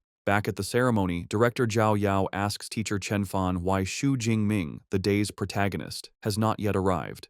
Teacher Chen Fan smiles, explaining that he just spoke with Xu Jingming, who said he is still training at the martial arts gym. The director laughs, finding it extraordinary that the new top scholar is still training after the exam. With Xu Jingming on his way, the scene shifts to a meeting room where Principal Zhao Yao is nervously serving tea to 3 intimidating figures, whom he addresses as teachers. When one of them casually dismisses the tea, Principal Zhao Yao sweats, thinking about the powerful aura coming from these high-level superhumans, which makes his heart tremble. The 3 individuals are recruiters from the nation's top superpower universities, and the air is tense as their immense spiritual pressures seem ready to clash. The woman with short, grayish-purple hair, Zhang Zhaoyue, the director of admissions for Modu Superpower University, breaks the silence. She coyly asks her rivals who they are targeting. A woman in a light blue dress, Su Yun from Qingjing Superpower University, tells Zhang Zhaoyue not to play dumb. She confidently declares that as long as his results are genuine, Qingjing University will have him. A man with long black hair, Wu Yuan from Jin City Superpower University, scoffs at her claim, stating that Jin City University will recruit him. As sparks of energy crackle between them, Zhang Zhaoyue thinks to herself that recruiting top scholars always involves clashing with other academies. Just as the tension peaks, the door slides open, and Xu Jingming enters with his spear over his shoulder. He calmly greets the 3 powerful figures as teachers. His sudden arrival surprises the recruiters. Zhang Zhaoyue observes him with interest, noting his spirit is full and he's still carrying his weapon, a sign he hasn't relaxed his training. More importantly, she is impressed that he did not falter under the combined pressure of 3 high-level superhumans. Principal Zhao Yao formally introduces the recruiters to Xu Jingming, Director Zhang Zhaoyue from Modu University, Director Su Yun from Qingjing University, and Minister Wu Yuan from Jin City University. Director Zhang Zhaoyue speaks first, complimenting him on his stunning combat techniques in the exam video. However, she gets straight to the point, asking why his superpower no longer seems to be the E-class weak electricity, and requests an explanation. Expecting this question, Xu Jingming gives a prepared answer. He calmly explains that before the exam, while training at home, he was struck by natural lightning, and his superpower became much stronger. Wu Yuan and Su Yun immediately conclude that it sounds like a superpower mutation. Zhang Zhaoyu then suggests that Xu Jingming probably doesn't know the true level of his mutated superpower. She has brought a superpower detection instrument with her and invites him to try it. She presents a glowing, circular device and tells him to use his superpower on it. Xu Jingming places his hand on the instrument and unleashes his power. A massive, violent surge of purple and white lightning erupts from him, covering the device. Su Yun is visibly shocked by the sheer force of the lightning. The detection device completes its scan, identifying the superpower as Purple Cloud Divine Thunder. But as it tries to assign a rating, it beeps erratically and cracks appear. In a flash of golden light, The instrument overloads and explodes into pieces. The blast sends arcs of electricity across the room, startling everyone. A shocked Principal Zhao Yao asks what is going on. Wu Yuan and Su Yun, however, look thrilled. They state the situation is confirmed. His power overloaded the small device, which means his ability level must be S-class at the very least. With Xu Jingming's S-class potential confirmed, director Zhang Zhaoyue smiles, thinking they bet on the right person this time. The confirmation immediately sparks a fierce bidding war. Wu Yuan from Jin City University is the first to make an offer, shouting that his university will give Xu Jingming a 4 million admission bonus, a full set of C-class equipment, and free access to all superpower training methods for all 4 years. Su Yun from Qingjing University scoffs at his offer. She turns to Xu Jingming with a charming smile and presents her own proposal: a 5 million admission bonus, and for 4 years, free access to all of their S-class superpower training methods and combat techniques. Xu Jingming is taken aback by her generous offer. Finally, Zhang Zhaoyue from Modu Superpower University makes her move. She states that Modu doesn't offer cash bonuses or equipment, but can match the other offers on cultivation methods. Then, she reveals her trump card, adding that they will also provide an S-class cultivation resource annually. The mention of an S-class resource leaves both Wu Yuan and Su Yun in complete shock. Unfamiliar with the term, Xu Jingming asks what an S-class cultivation resource is. Zhang Zhaoyue explains, asking if he has heard of dragon-type fierce beasts. She says they are creatures with innate power, born at a high level of tier 4 or 5, far surpassing other beasts. She then reveals the stunning details. The S-class resources include the heartblood of an 8th-tier adult dragon-type fierce beast. After consuming this dragon blood, one's body would be greatly enhanced, and their physical strength would become comparable to that of a dragon-type beast. She emphasizes that every S-class resource is on the same level as this. The other recruiters are left speechless. Su Yun admits that even she is tempted, remarking on Modu's wealth. Wu Yuan, flustered, points out that S-class resources are usually reserved for top students, and offering them to a freshman is unheard of. They both realize they can no longer compete. With all offers on the table, the 3 recruiters stand before Xu Jingming, telling him it is time to make his decision. With a confident, determined smile, Xu Jingming gives his answer without hesitation, declaring that he chooses Modu Superpower University. With his choice made, Xu Jingming explains he chose Modu Superpower University not just for their great offer, but because its combat training is the best in the University Alliance, with many founders coming from Modu. He then bows to Su Yun and Wu Yuan, thanking them for their offer. They both look disappointed. Pleased with his decision, director Zhang Zhaoyue creates a glowing admission letter and gives it to Xu Jingming, welcoming him. She tells him that while new students enroll on September 1st as a special recruit, he can register early and will be given a place to stay. Eager to start, Xu Jingming asks if he can access the library's superpower training methods and combat techniques ahead of time. Zhang Zhaoyu agrees without hesitation, adding that the school can provide him with a private study room. She hands him her contact card, telling him to get in touch when he arrives in Magic City. Holding his admission letter, Xu Jingming looks at the smiling director and says he can't wait to go and register. Sometime later, Xu Jingming stands at a train station with his luggage, looking excited as an announcement calls for passengers of the G91 train to Magic City to begin boarding. At the station, his aunt Xu Qingwan is emotional, wiping away tears as her husband Tang Daolin comforts her. He proudly says that their child has grown up and that when Xiaoming leaves, he is going to soar. As Tang Xi looks on, her father reminds her it is time to start filling out her university choices. He suggests that since her cousin is going to Magic City Superpower University, she should also try to choose a university there. Xu Qingwan agrees, adding it would be good for them to look out for each other. A flustered Tang Qi quietly agrees. On the train, with 6 hours left, Xu Jingming is already studying. He thinks to himself that the most important reward from the exam is the Universal C training method.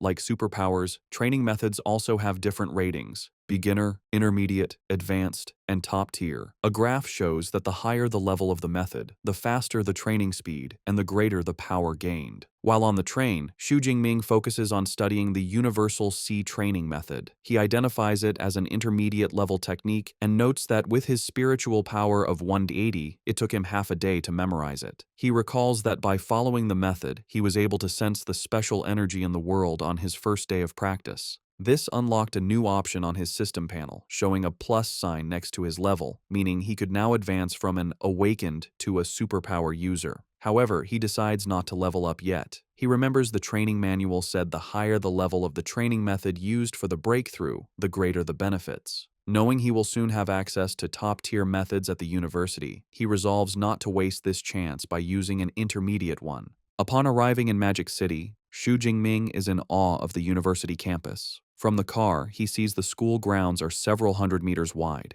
He is greeted by Director Zhang Zhaoyue, who pulls up in a red sports car and welcomes him, telling him to get in so she can take him to handle admission procedures. As they drive through the stunning campus, lined with cherry blossom trees, Director Zhang Zhaoyue boasts about its size, explaining it covers 40,000 mu.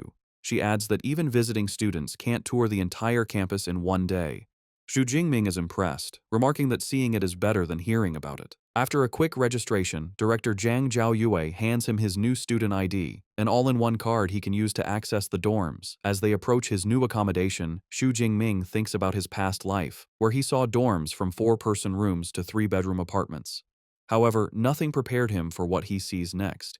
He stares in shock at his new dormitory, a magnificent, luxurious villa. Director Zhang Zhaoyue explains that every student at Modu lives in a villa, with the luxury determined by their scores. As the provincial top scorer, Xu Jingming gets the most luxurious model, with an area of over 800 square meters. She informs him the villa is for 2 people, with an upper and lower floor, so he and his future roommate will each have an entire floor. Xu Jingming thinks that having a roommate isn't bad and is better than being alone.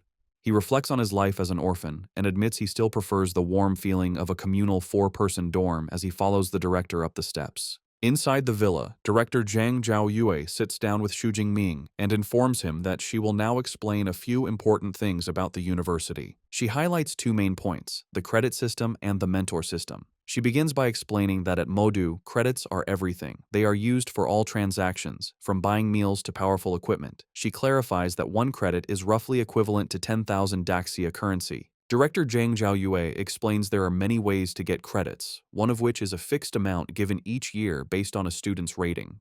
As an S-class student, Xu Jingming gets 100 credits for the year. To show him, she summons a small, spherical robot, calling out, "Eva." The device floats and projects a message, confirming Xu Jingming's credit balance is 100. The director introduces the robot as Eva, the AI equipped in every dorm. She explains Eva's main body is the school's central AI, and the dorm units are subunits. However, she notes that even a subunit is a level 4 AI, capable of assisting with daily life. Xu Jingming is stunned, realizing the AI technology on Blue Star is far more advanced than in his previous life. With the first point covered, Director Zhang Zhaoyue moves on to the mentor system. She explains every student can choose a mentor they admire and ask for guidance, though the mentor must agree. Xu Jingming is intrigued, questioning if he can get one-on-one guidance as a freshman. She confirms this, adding that all mentors at the university are high-level superpowered individuals. Most have their own original combat techniques and training methods, which they do not pass on to outsiders.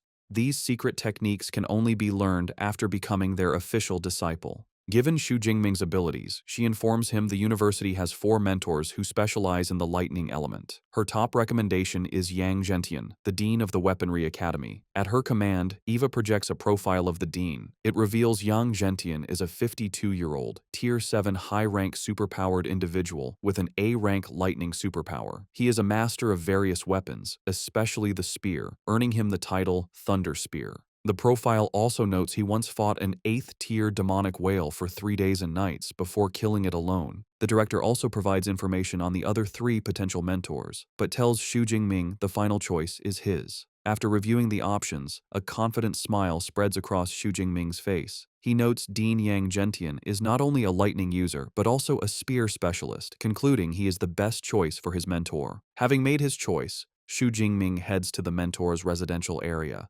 a serene compound of traditional buildings in a lush forest.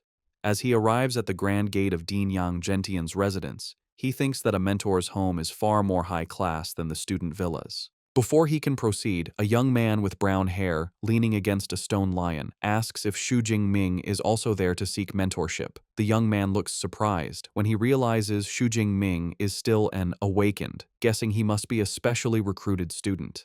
After Xu Jingming confirms this, the other student remarks that in previous years, special recruits were typically mid to high-rank Tier 1 individuals. The student introduces himself as Tan Mingyang, a junior from the Weaponry Academy. Xu Jingming introduces himself as a freshman who just registered. Tan seems impressed, commenting that Xu Jingming is quick to seek mentorship. He explains that most freshmen only learn about this after the freshman competition, which interests Xu Jingming. Tan explains that the freshman competition is a university tradition held a few days after registration. All teachers watch, and students who perform well are sought after by academies, with some even being chosen directly by mentors. He clarifies that while it's not impossible for a special recruit like Xu Jingming to seek mentorship early, trying to become the dean's disciple right after enrolling is as difficult as winning the lottery. Xu Jingming politely thanks him for the explanation and asks if Tan is also there to seek mentorship from Teacher Yang. With a sigh, Tan confirms this, revealing he has made several trips over the past 6 months but has always been turned away. He was about to give up, but decided to try one last time. Just as he finishes speaking, the large doors open, and a middle-aged man, likely a butler, appears, startling Tan. The butler's expression softens as he greets them and informs them that Teacher Yang is waiting inside, inviting them to follow him.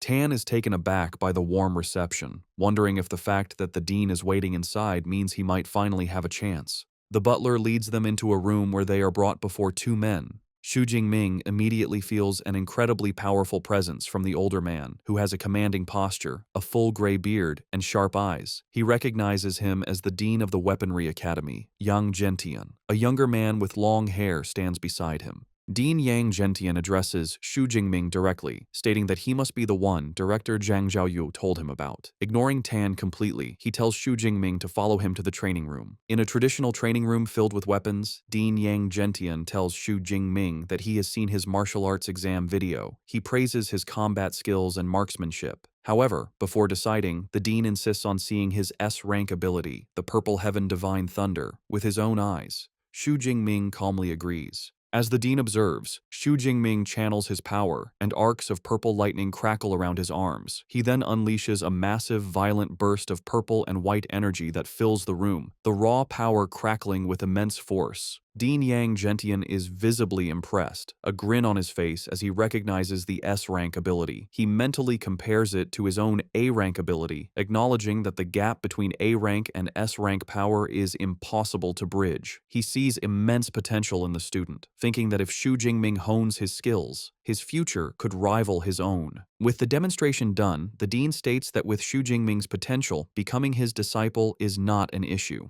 However, he offers a serious warning. He explains that he has made many friends and enemies. He cannot guarantee his enemies won't target his disciples, and asks if Xu Jingming is still willing to accept him as a master, knowing the risks. Without hesitation, Xu Jingming drops to his knees in a formal sign of respect. With a wide, determined grin, he declares that he is willing. He passionately explains that he admires high-level ability users who have grown strong through bloody struggles. He believes the number of enemies his teacher has defeated is proof of his immense combat ability. Pleased with this answer, Dean Yang Gentian laughs heartily and formally accepts him. He declares that from this day forward, Xu Jingming is his 32nd disciple and his very first S-rank disciple. Telling him to rise, the dean presents Xu Jingming with his first gifts, a top-tier ability training method called Extreme Ability Training Method, and a body-tempering combat technique called Thunder Indestructible Body, both of which he created. Xu Jingming is stunned by the value of the gifts, realizing a body-tempering combat technique that can strengthen his body is far more precious than an ordinary one. The dean explains that while the ability training method is one of only 3 top-tier methods in the school, the real highlight is the Thunder Indestructible Body technique, the culmination of his life's work. He adds that the technique has been certified by 2 major martial arts halls and has been officially rated as S-rank.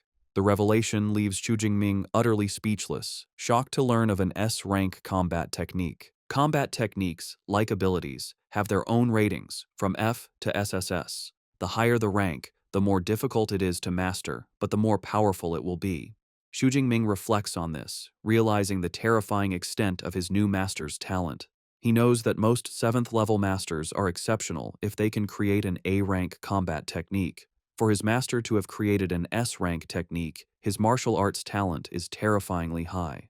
Dean Yang Gentian provides more details about his S-rank technique. He explains that the Thunder Indestructible Body is only for lightning element users and has 13 levels. With each level, the user's body undergoes a transformation. However, he clarifies a crucial requirement. To begin cultivating it, one must first advance from an awakened to a true ability user. He then gives Xu Jingming his first task. He instructs him to use the extreme ability training method to achieve his breakthrough. Once Xu Jingming has advanced, he is to return, and the dean will personally help him build the foundation for the Thunder Indestructible Body. Overwhelmed with gratitude, Xu Jingming bows deeply, thinking how much better it is to have a mentor's guidance. The dean then shares a personal motivation, revealing he has only cultivated the technique to the 10th level. He looks at Xu Jingming with hope, stating that if he is unable to reach the peak of a martial saint, then Xu Jingming will be the greatest hope to prove the technique's potential. His eyes gleam as he reveals his ultimate guess. If one can cultivate the technique to its final level, their body can achieve a state of being eternal and indestructible. As Xu Jingming leaves his master's residence, waving goodbye to the butler, he finds Tan Mingyang sitting dejectedly on the steps outside, holding his head in despair. Xu Jingming approaches him and asks what is wrong. It is revealed that Tan Mingyang's attempt to become a disciple failed. He had to face a test against one of the dean's senior disciples. The condition was to defeat the senior, while the latter used only 1/10 of his combat power, a task Tan found hopeless, leaving him beaten. Now sitting on the steps, Tan looks up at Xu Jingming, assuming he also failed. He remarks that getting into Dean Yang's tutelage isn't easy and asks if Xu Jingming needs him to pass on some experience from his failures. Unfazed, Xu Jingming calmly declines, simply stating that he has already passed. The words hit Tan Mingyang like a physical blow. His bruised face contorts in utter disbelief. He exclaims that he has never heard of a dean-level mentor accepting a disciple before the annual freshman competition. As Xu Jingming calmly walks away, a bewildered Tan Mingyang stares after him, trying to understand what just happened. With a new objective, Xu Jingming returns to his dormitory's training room. Sitting cross-legged, he begins to cultivate using the extreme ability training method from his new master. As he meditates, he is amazed by the effectiveness of the top-tier technique, noting the amount of energy he can sense is far greater than with the intermediate-level method. A confident smirk appears on his face. Knowing he has already mastered the principles, he decides there is no need to practice it step by step. Instead, he will use his cheat system to advance directly. He accesses his system panel and commands it to use his ability points to increase his level. The effect is immediate and intense. A surge of energy courses through him, causing him to grunt in pain. He clutches his clothes as raw energy surges through his veins. The power erupts from his body in a massive blast of light and force that shakes the room. A moment later, the energy subsides. Breathing heavily, Xu Jingming pushes himself up, thinking he has successfully broken through. A notification confirms his new status as a first-tier, lower-rank ability user. He examines his hand, where stable, powerful blue lightning now crackles with ease. As he tests his control, a much larger and more potent torrent of lightning flows from his hand, a clear sign of his increased power. Clenching his fist, he marvels at the result. He can feel the power in his body has increased by at least 4 or 5 times. He confidently thinks that if he were to face the second-tier bloodthirsty tyrant bear again, his thunder ability alone would be enough to defeat it. He pulls up his system panel to check his new stats and understands why all ability users want higher-level cultivation methods. He calculates that if he had used the intermediate method, his vitality and spirit would have only increased by 30 or 40 points. But now, using the top-tier method, they have increased by almost 100 points in one go.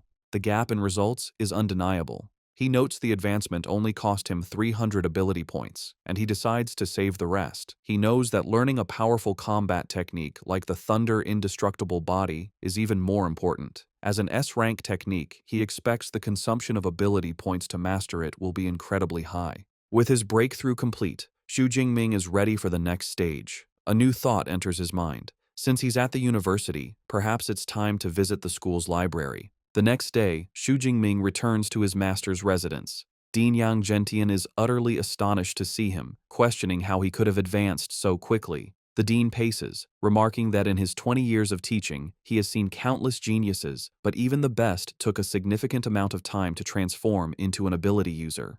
He notes it has been less than 24 hours since Xu Jingming received the manual. With a bashful smile, Xu Jingming admits that perhaps the only thing he can be proud of is his advancement speed. He adds that when he tried to begin cultivating the thunder indestructible body, he found even the introductory part to be a challenge. The dean listens and explains the process. Forging the foundation involves using the blood of a lightning element beast as a guide, combined with one's own lightning, to temper the muscles and bones.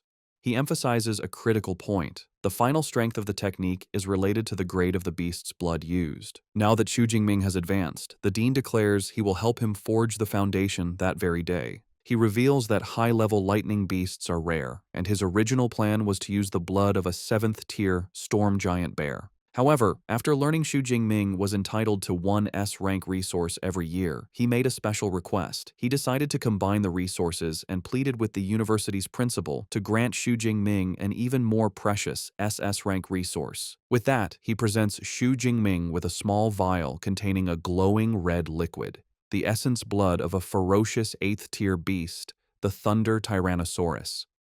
Xu Jingming is deeply moved that his new teacher and the principal would go to such lengths for him. He accepts the vial and vows to repay this kindness many times over. Pleased, the dean says they should begin immediately. They move to a training room where a shirtless Xu Jingming kneels. The dean uncorks the vial and pours the potent, glowing red blood onto Xu Jingming's head and back. Xu Jingming grits his teeth, groaning as the substance makes contact. The dean warns him to bear with it, explaining the blood is highly toxic to low-level users and the intense pain is expected. Next, the dean prepares to use his own power to help. He tells Xu Jingming he will now use his A-rank Windfire True Thunder to forge the foundation, adding that the amount Xu Jingming can absorb is up to him. The dean unleashes his power, a torrent of violent, red lightning, and directs it into Xu Jingming's body. The energy surges through him, causing glowing red patterns to spread across his back and chest. The process is excruciating, and Xu Jingming throws his head back, letting out a raw scream of agony as his body is forcibly tempered by the immense power. 5 days into the tempering process, the senior disciple, Liu, is having tea with the dean's butler, Uncle Fu.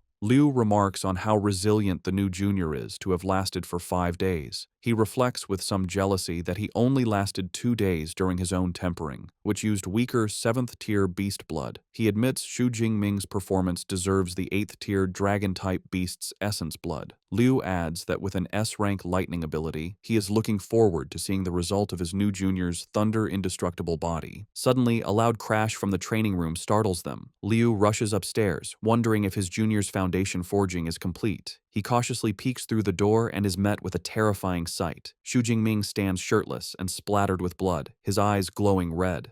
A chaotic aura of dark energy and blue lightning surrounds him, and he appears to have lost control, looking more like a beast than a human. Liu is frozen in fear, sensing a threatening aura from Xu Jingming like that of a top-tier ferocious beast, which makes him shudder. Lost in this primal state, Xu Jingming sees Liu in the doorway and lunges forward to attack. However, before he can strike, the commanding voice of Dean Yang Gentian roars, shouting for Jingming to wake up. The dean's shout breaks through the bloodlust, and Xu Jingming halts his attack just inches from his senior. Covered in sweat, a dazed Xu Jingming asks his teacher what happened and why he felt an overwhelming urge to destroy things. The dean explains that the essence blood of the Thunder Tyrannosaurus likely influenced his mind. He points out that the beast is famous for its ferocity, and because Xu Jingming's absorption rate and compatibility were so high, he experienced this dangerous side effect. The dean reassures him, telling him not to worry. As long as he avoids intense emotional changes, he will be fine, and the side effects will gradually disappear as his strength increases.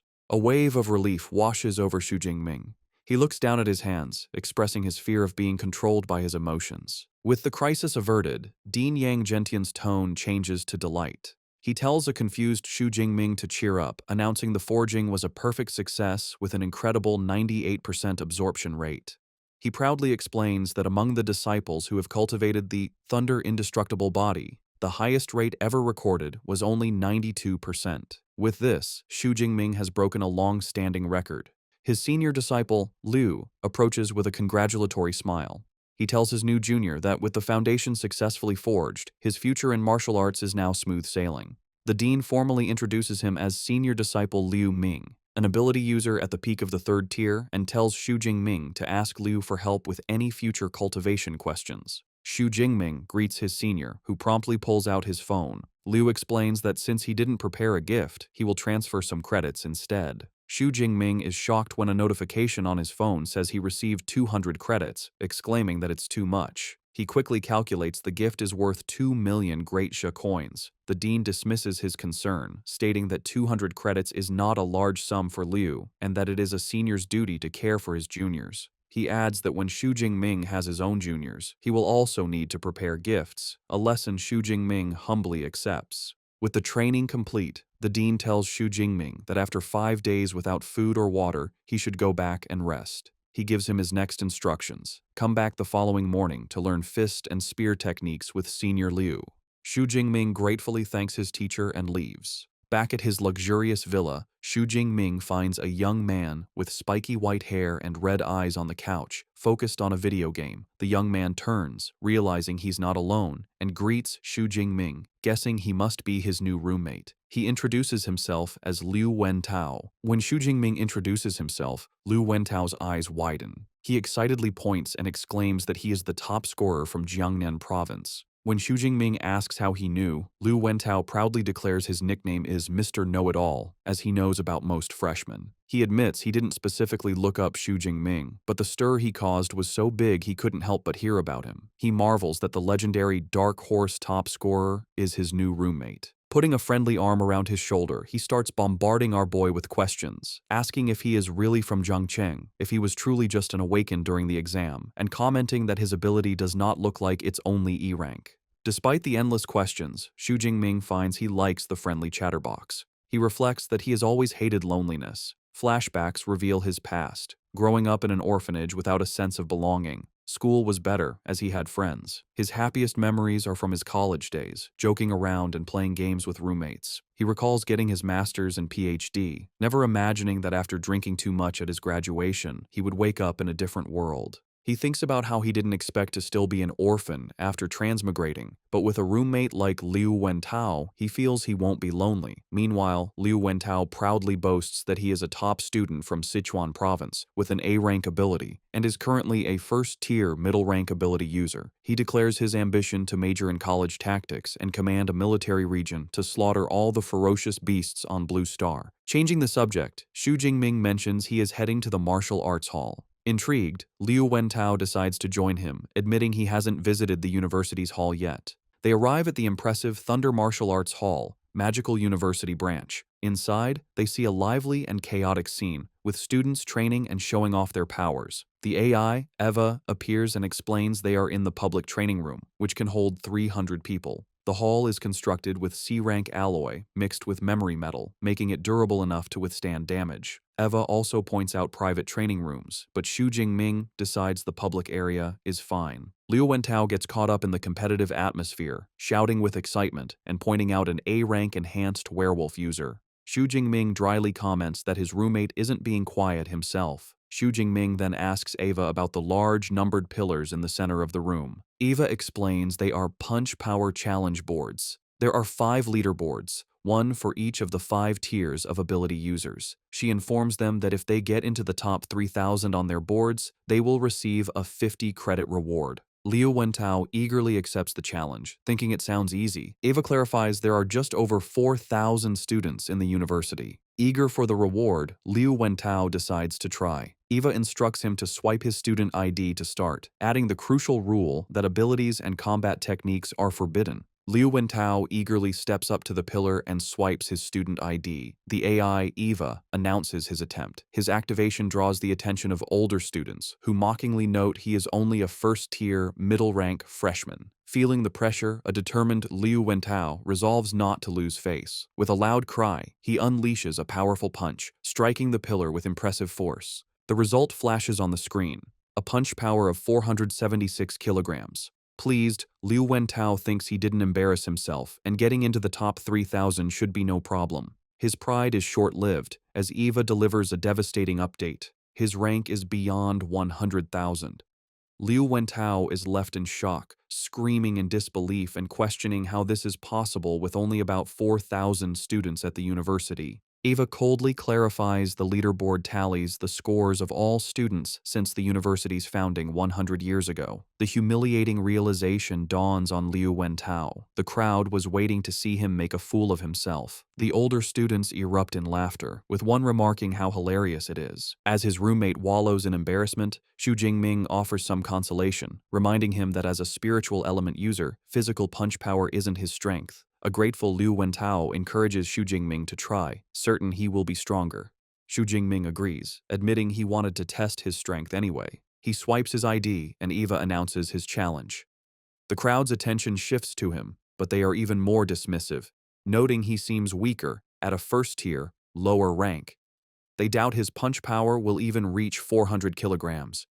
However, one onlooker finds the name Xu Jingming strangely familiar. Meanwhile, Xu Jingming is confident. He reflects on his recent progress, advancing to a first-tier ability user and tempering his body for 5 days and nights to forge his new technique's foundation. A quick check of his system panel confirms his new stats, including an enhanced physique and the Thunder Indestructible Body First skill. He clenches his fist, eager to see what level his punch power has reached. With a surge of power, he throws a punch, and the impact creates a powerful shockwave that ripples through the air. The powerful shockwave from Xu Jingming's punch ripples through the air, stunning the crowd in the martial arts hall. A digital screen shows the incredible result, a fist power of 4,589 kilograms. This score not only puts him first on the leaderboard, but also shatters the long-standing record for first-tier ability users. The older students who had been mocking him are left in disbelief. One exclaims the record has been broken, while another questions how a lower-rank first-tier user could have such immense power.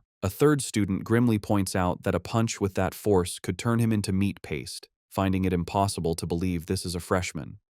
Two female students in the crowd are equally astonished. One comments that the top 1,000 on the leaderboard are figures who lead the era, wondering how exceptional the new #1 must be.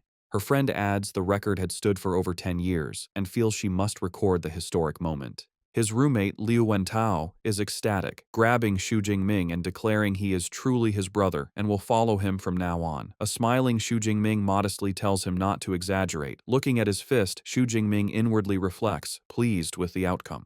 He concludes the Thunder Tyrannosaurus's essence blood is highly compatible with him, and the improvement in his strength was immediate. The AI, Eva, floats nearby and formally congratulates Xu Jingming for breaking the record, announcing a 400 credit reward has been issued to his account. A curious Xu Jingming asks if he can earn more credits by breaking the record again. Eva clarifies the reward is only for the first time, but he can challenge the other level pillars for new rewards. Xu Jingming looks up at the other 4 pillars for 2nd to 5th tier users and decides he will break those records later. Meanwhile, his roommate has become a hype man as a group of impressed female students gather around Liu Wentao, who points out his amazing roommate. The girls quickly swarm a bewildered Xu Jingming, with some offering to teach him how to use equipment and others trying to recruit him for their club. Overwhelmed, Xu Jingming is pulled away by Liu Wentao, who suggests they escape to a private training room. Elsewhere, at his master's residence, Dean Yang Gentian is enjoying tea.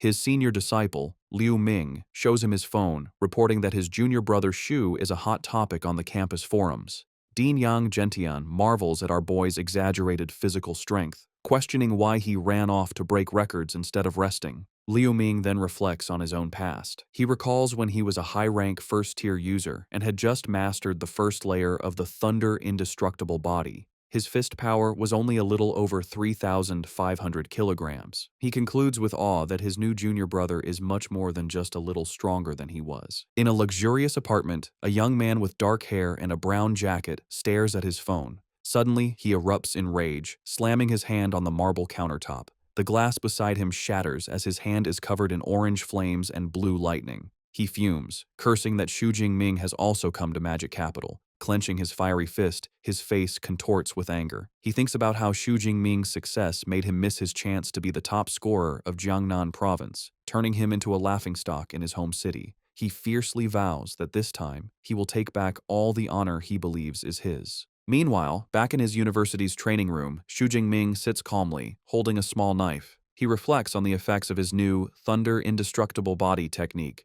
marveling that even after 5 grueling days of tempering without food or rest, he is still full of energy. To test his new durability, he lightly drags the sharp blade across his hand. The knife makes a metallic sound but fails to break the skin, leaving only a faint white mark. He is impressed, realizing his body's defense is now like E-grade alloy, making him invulnerable to ordinary blades. He concludes it is truly a worthy S-grade body refinement technique. Just then, his roommate Liu Wentao bursts in, calling his name excitedly. He informs Xu Jingming that the news of him breaking the record has caused an explosion on the campus forum. He adds that countless students are posting replies, saying they want to challenge him. Far from being annoyed, a competitive smirk plays on Xu Jingming's lips. He remarks to himself that the martial spirit at Magic University is indeed quite strong. Seeing the challenges, a protective Liu Wentao holds up his phone and angrily offers to help his roommate by crushing the self-overestimating guys online.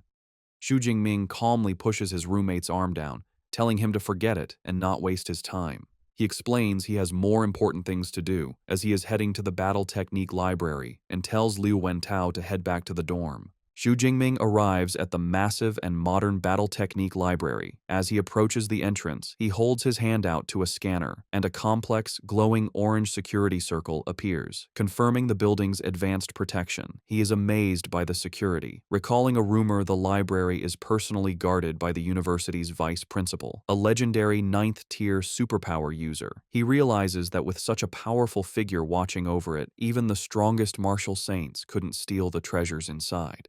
After swiping his student ID card, he passes through the gate, and the security circle scans him one last time before letting him in. Inside the grand hall, he is greeted by a trio of female librarians. The one in the center warmly welcomes him by name, addressing him as S-grade student Xu Jingming and asking how they can help. Surprised they know him, Xu Jingming asks how they knew his name. The librarian politely explains that students with S-grade authority, like him, are special and have access to all battle techniques. Their system automatically notified them when he scanned his ID. The librarian's thoughts reveal her true motivation. She understands that S-grade authority means his future is destined to be at least that of a Grandmaster-level user. She makes a mental note to befriend him. Xu Jingming tells the librarian he is interested in lightning element superpower battle techniques and asks which floor he should go to. The librarian informs him that techniques of B grade and below are on the 2nd and 3rd floors, but the more precious ones are in a special reading room on the 4th floor. She adds that he can get in by swiping his card. She then personally leads him to the 4th floor, into an elegant private reading room. Inside, a small floating AI device hovers over a table. The AI explains that once he selects techniques online, the original secret manuals will be delivered to him. She kindly warns him to be careful when handling them. Left alone, Xu Jingming commands the AI to display all lightning element battle techniques of B grade and above.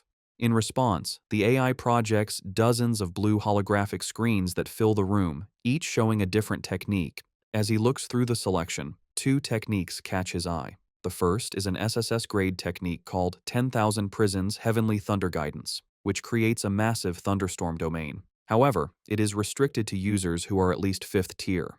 The second is an SS grade technique named Wrath of the Thunder God, which summons powerful thunder. This one is also restricted, requiring a user to be at least 4th tier. Xu Jingming is in awe of the quality of the techniques, seeing SS grade and even SSS grade options. He marvels at how rich the university's collection of secret manuals is, and wonders if he can view them for free. His excitement fades as he realizes the cultivation of these powerful techniques has strict requirements. With his current status, he can only learn A-grade battle techniques for now. He sees countless A-grade options, noting that choosing would be incredibly difficult without his teacher's guidance. Fortunately, he came prepared. He pulls out a recommendation list from his master, Dean Yang Zhentian, which saves him time. Using the list, he interacts with the holographic displays, pointing out his desired techniques. He makes his final decision, choosing 4 specific A-grade techniques. The first is Thunder Spear, an offensive technique. The second is Chain Thunder Gun, a sustained attack. The third is Thunder Flash, a movement technique. The final one is Thunder Prison, a control technique. He mentally categorizes his new skills. Thunder Spear for ranged strikes. Chain Thunder Gun for sustained attacks, Thunder Flash for movement, and Thunder Prison for crowd control.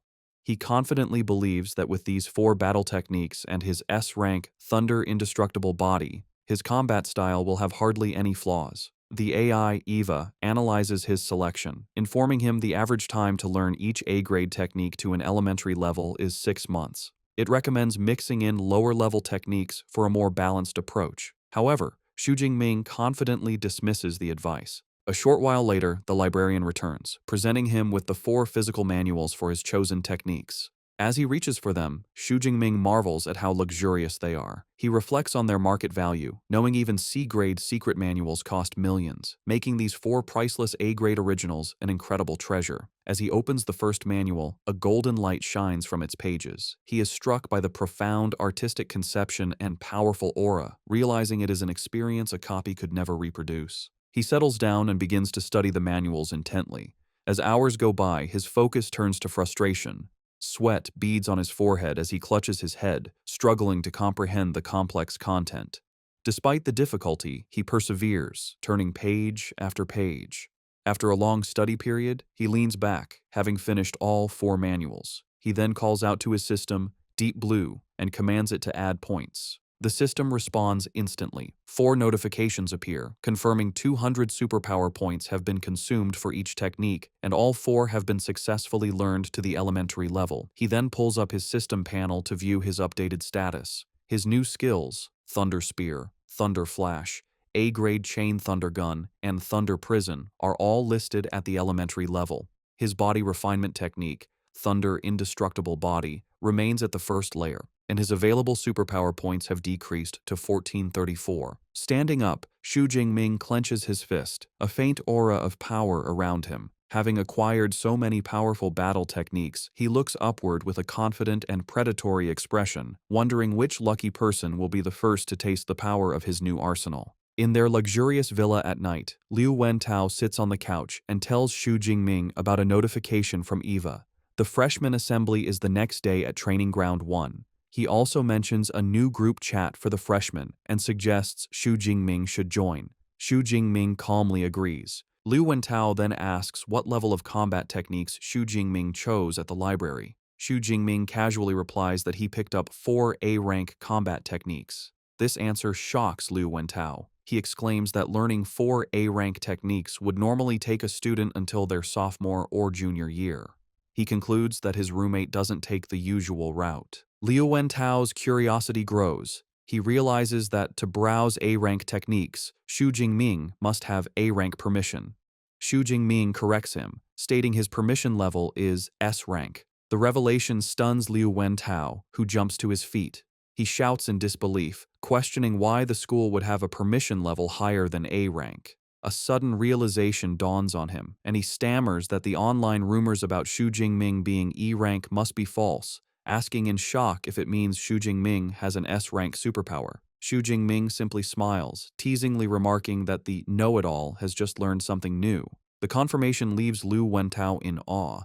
He exclaims that he had guessed Xu Jingming's rating was high, but he never expected it to be S-rank, especially since other provincial top scorers are only A-rank. A wide, happy grin spreads across his face. He gives a thumbs up, thinking it was the right decision to become a fan now, solidifying his status as an old fan. Later, Xu Jingming is in the second-floor training room. He holds a practice spear but finds it too light. He thinks that now that he has the combat techniques he needs, he also needs the right equipment. He reflects that his original F-rank obsidian spear is back home and would no longer be suitable for his current strength. He decides to get new gear. He asks the AI, Eva, to open the school mall and search for spear-type weapons. Eva complies, and holographic displays appear, showing spears from F-rank to D-rank. Xu Jingming notes he can customize the length and weight. He understands higher-ranked equipment is heavier and more expensive. He chooses an E-rank 210-kilogram spear, along with an E-rank combat suit and boots. He confirms the purchase. A notification shows the total cost is 237 credits, leaving him with 382.6. The purchase is confirmed for delivery the next day. He thinks with a bit of dismay how quickly his credits disappeared, shrinking by nearly half. With his new gear on the way, he grips the practice spear with a determined look. He knows he'll have to rely on this temporary weapon. With a confident smirk, he declares that tonight it will help him practice his 4 new A-rank combat techniques. The next day, the freshmen of Modu Superpower University gather for their assembly. As Xu Jingming arrives, he immediately draws the attention of the other students. Murmurs spread as they recognize him as the one who broke the school's punch power record. They also identify him as the Jiangnan province top scorer, marveling at his strength and handsome appearance. Before he can find a seat, he is confronted by a tall, imposing young man named Lei Zhou, who aggressively points and loudly issues a challenge. Onlookers immediately recognize him as the second-place scorer from Jiangnan province, who scored over 9,300. They gossip about his privileged background, noting both of his parents are powerful Tier 4 superpowered beings. They sympathetically remark that it's a shame no one remembers second place, making his unwillingness to accept his loss understandable. Despite the public challenge, Xu Jingming is unfazed. He calmly declines, stating he is not interested, a response that shocks his roommate Liu Wentao. Lei Zhou, however, smirks and tells him not to refuse so quickly. He then brings up a personal matter, recalling that Xu Jingming's aunt's family runs a business selling rare plants. Leaning in with a menacing grin, he reveals his family is his aunt's biggest customer, and she also owes them a large loan. He then delivers a thinly veiled threat, suggesting that if the payment isn't made on time, his aunt's family might find themselves in trouble. The threat instantly changes the atmosphere. Xu Jingming's expression turns cold as a fierce, dark blue aura erupts from his body. He quietly asks if Lei Zhou is threatening him. The sheer pressure of his aura physically forces a startled Lei Zhou to step back. Sweating and shaken, Lei Zhou struggles to comprehend the fierce, beast-like presence. He quickly backpedals, stammering that it wasn't a threat, just a heads up. Having made his point, Xu Jingming's aura subsides. He calmly asks for the time and place for their duel. Regaining his composure, Lei Zhou declares the fight will be in 7 days, at noon, on Broadcast Platform 3. Xu Jingming accepts, warning his new rival not to regret his decision. The confrontation creates a buzz of excitement among the watching students, who eagerly anticipate the upcoming battle. Shortly after, the assembly officially begins. An older, gray-bearded university official takes the stage. He welcomes them to the freshman assembly, clarifying it is a session to answer questions about the university's systems. However, he announces the first thing he wants to introduce is the school's combat power ranking. He explains students will use a virtual dive pod for holographic combat simulations, and their ranking will be determined by the number of levels they can pass. He encourages everyone to try their best, emphasizing the rewards are very generous. After the hour-long meeting, aboard Xu Jingming lets out a large yawn. He thinks the only interesting part was the virtual dive pod, which he should try sometime. For now, his priority for the next few days is to continue his daily training with his senior, Liu Ming, and his mentor. For 7 days, Xu Jingming dedicates himself to intense training under his senior Liu Ming and his master, Dean Yang Gentian. After the week of training, Liu Ming approaches Xu Jingming with astonishment. He notes his junior brother has already advanced to the mid-level of the first tier and asks how it happened so quickly. Xu Jingming simply smiles and says it was just luck. However, his inner thoughts reveal the truth. He had deliberately waited a few days before using his system to level up, which made the advancement cost only 380 superpower points. He muses that if he had leveled up any faster, he probably would have scared his senior silly. Changing the subject, Liu Ming remembers the duel and asks if Xu Jingming has a match scheduled for noon. Xu Jingming confirms he does. With a confident smile, Liu Ming pats his junior on the shoulder and says he will observe 3 minutes of silence for his opponent. He decides to accompany Xu Jingming to the match. The scene shifts to Broadcast Platform 3, a large arena where a crowd has gathered. Lei Zhou enters the ring with his friends. One notes it's a good chance to see the top scorer's strength. Another dismisses Xu Jingming's high score as a fluke and bets Lei Zhou will win. When someone mentions Xu Jingming broke the punch power record, Lei Zhou scoffs, arguing a physical record is meaningless when superpowers are what truly matter. Just then, Xu Jingming makes his entrance with Liu Ming. Dressed in a new black coat and carrying his new spear, his arrival causes a stir. As Xu Jingming walks towards the ring, Liu Ming thinks with amusement that with his junior's handsome looks, he will undoubtedly charm countless female students once he achieves success. From the ring, Lei Zhou observes his opponent's aura and notes Xu Jingming's rank has increased. However, he remains confident, thinking he has other preparations. Seeking to raise the stakes, Lei Zhou proposes they add a wager, all of their credits. Xu Jingming accepts without hesitation, stating he has 370 credits. Impressed, Lei Zhou says he will cover any shortfall in his own credits with cash. He proposes they both transfer their credits to the account of Old Master Zhou. a neutral third party. The teacher presiding over the match is a woman with blonde hair tied in a ponytail, called Jo Yun, a powerful Tier 6, mid-level healing-type superpowered being. As he completes the credit transfer, Xu Jingming notes the presence of the high-tier healer, Teacher Jo Yun. He understands battles between superpowered beings are dangerous and realizes the school has taken precautions to prevent deaths. He agrees to the terms. The crowd buzzes with excitement as the massive wager, worth 3.7 million in currency, is confirmed. Teacher Jo Yun steps forward to officiate. She confirms she has received the credits and instructs them to prepare. She lays out the rules. If one person admits defeat or loses consciousness, the other is forbidden from continuing the attack. Both Xu Jingming and Lei Zhou calmly acknowledge they understand. The two opponents face each other. Xu Jingming stands ready with his spear, while Lei Zhou draws his sword. With grim determination, Lei Zhou unleashes his A-rank fire ability, Dense Pine Industry Fire. A vortex of intense orange flames erupts around him as he declares he will take back all the honor Xu Jingming made him lose. The power of his ability impresses the crowd, who marvel at the terrifying force of an A-rank fire superpower. Wreathed in flames, Lei Zhou charges forward. He leaps and brings his sword down in a powerful, raging flame slash. In response, Xu Jingming simply stands his ground and swings his spear in a basic upward arc. To everyone's astonishment, his simple block completely neutralizes the flaming sword strike. The audience is stunned. They can't believe Xu Jingming didn't use a combat technique and still blocked such a powerful move. They exclaim in shock that a normal attack just broke a big special move. Lei Zhou himself is left speechless, gritting his teeth in disbelief. With his opponent's attack nullified, Xu Jingming looks at him with cold indifference. Purple lightning begins to crackle around him as he tells Lei Zhou that nothing is impossible. The only reason it seems so is because Lei Zhou is simply too weak. Before his rival can react, Xu Jingming launches a devastating counterattack. Surrounded by a torrent of purple lightning, he lunges forward and strikes Lei Zhou squarely in the chest, sending him flying backward.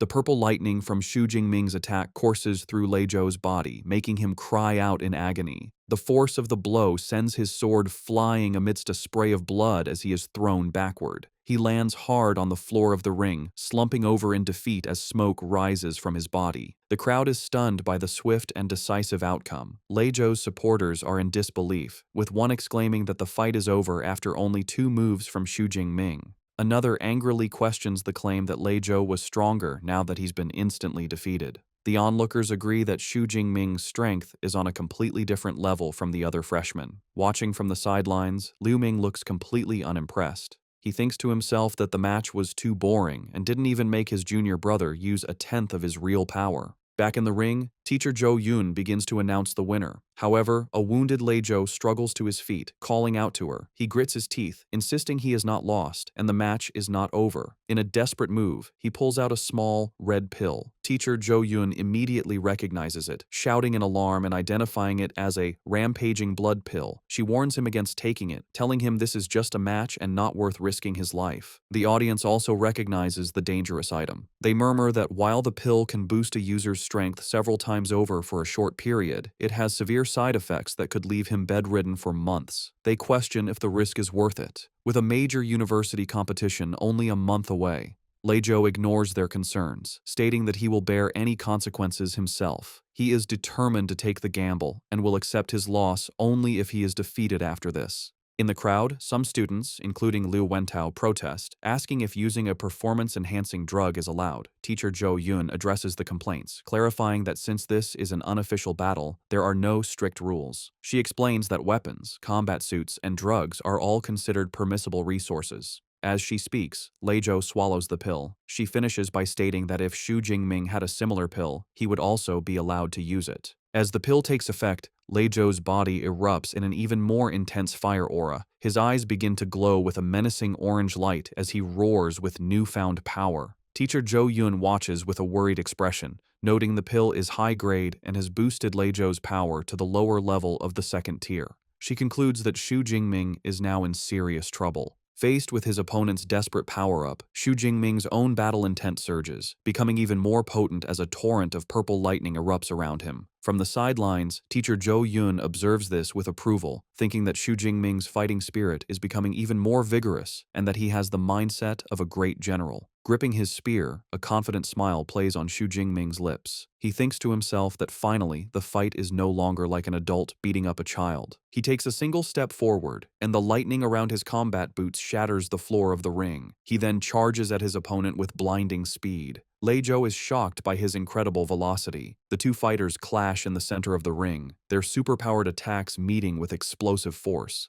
Lei Zhou blocks Xu Jingming's initial thrust, but the raw power behind the attack is overwhelming. The force of the blow sends Lei Zhou staggering backward, forcing him to his knees to absorb the impact. Still surrounded by his wavering flames, he grits his teeth in disbelief. He can't understand how, even with his strength boosted to the second tier, he is still no match for Xu Jingming. He wonders what kind of monster he is facing. Realizing a head-on fight is useless, Lei Zhou changes his strategy. He decides that if he can't win a direct clash, he will attack from a distance. He leaps back and launches a volley of powerful fireballs at Xu Jingming. However, his ranged attack is met with casual disdain. Xu Jingming effortlessly swings his spear in a wide arc, creating a vortex of lightning that deflects all the fireballs. He mockingly asks if that is all Lei Zhou has. Frustrated and sweating, Lei Zhou curses his opponent's flawless lightning ability. He desperately clings to a new hope, thinking that he can no longer get close, but if he can exhaust Xu Jingming's power before his drug boost wears off, he might still have a chance.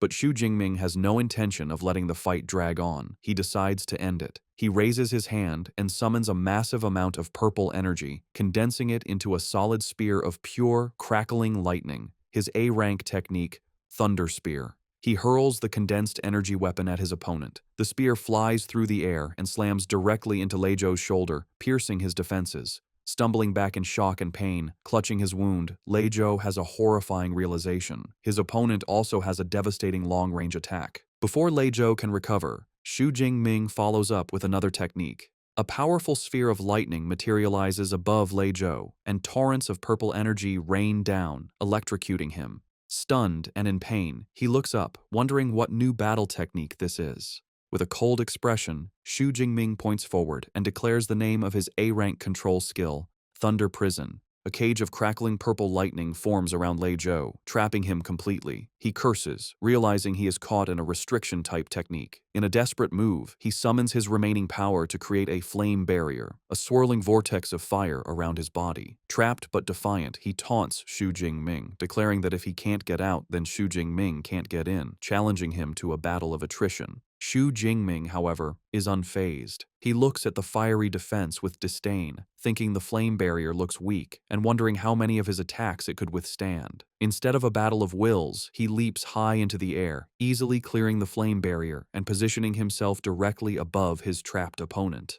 While airborne, he unleashes his ultimate assault. He summons his power, and dozens of massive, glowing purple spears of pure lightning materialize in the air, all aimed at the helpless Lei Zhou. The deadly rain of lightning spears begins to descend, a technique that looks like a devastating version of his chain thunder gun. Looking up at the overwhelming attack, Lei Zhou is filled with absolute terror. He knows with certainty that if he is hit by that barrage, he will die. With his life on the line, his pride shatters, and he screams out his surrender. At the very last second, just as Lei Zhou shouts his concession, the tip of the lead lightning spear stops just inches from his eye. The rain of spears dissipates as Xu Jingming lands gracefully in the ring. In a final definitive motion, he thrusts his physical spear forward, piercing Lei Zhou's chest and leaving no doubt as to who the victor is. Xu Jingming withdraws his spear from Lei Zhou's chest, leaving him kneeling and defeated on the floor. With a commanding presence, Xu Jingming stands over his opponent as teacher Zhou Yun officially declares him the winner. The crowd is left in shock and awe. They exclaim that it was a complete and utter crushing defeat. They marvel at how Xu Jingming flawlessly chained together 4 different battle techniques in just a few seconds, a feat far beyond what any normal freshman should be capable of. 2 students discuss the power of the techniques they witnessed. One guesses they must all be at least B grade.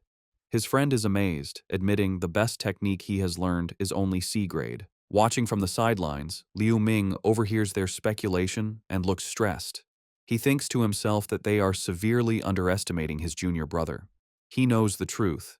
Xu Jingming had dared to choose 4 A-grade techniques and had already mastered them to a combat-ready level. He reflects on his own experience, recalling that he had only dared to choose a single A-grade technique as a freshman, and it still took him over 4 months to learn. He admits that having such a monstrously talented junior brother puts a great deal of pressure on him. Back in the ring, a humbled Lei Zhou gets to his feet. He sincerely thanks Xu Jingming for sparing his life and accepts his complete defeat. He promises the wagered credits and cash are now his and assures him he will make the payment owed to his aunt's business on time. Teacher Zhou Yun approaches Xu Jingming and confirms the transfer of his winnings. 50 credits and 3.2 million in currency have been deposited into his student account. Xu Jingming thinks that a gambling fight is a quick way to make money. With the duel over, Liu Wentao rushes down to the ring, ecstatic. He congratulates brother Ming, telling him he is now a rich man, and invites him to go out and relax in the city center that evening to celebrate. Xu Jingming begins to decline, explaining he has training scheduled with his senior. However, Liu Ming, standing nearby, encourages him to go, advising him that a proper balance of training and relaxation is the key to long-term success.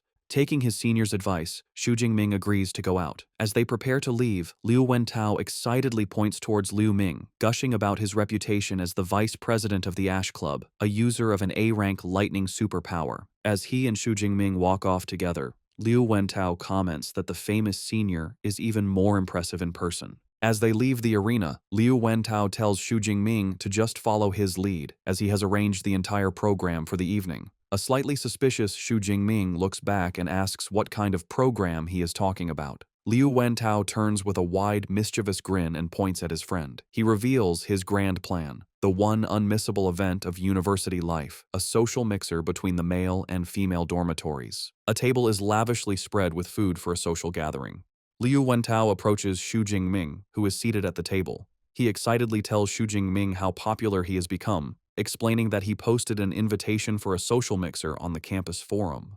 Liu Wentao reveals that over 100 people registered, and he had a hard time choosing who to invite. Xu Jingming smiles and comments on his friend's dedication, asking who he finally chose. Liu Wentao playfully tells him it's a secret for now, but he will meet them soon. Just then, he spots the guests arriving and calls them over. 2 young women approach. One, wearing glasses, introduces herself as Qi Dongxia, the invited guest. Her companion, a girl with dark hair, introduces herself as her roommate, Song Qiuqiu.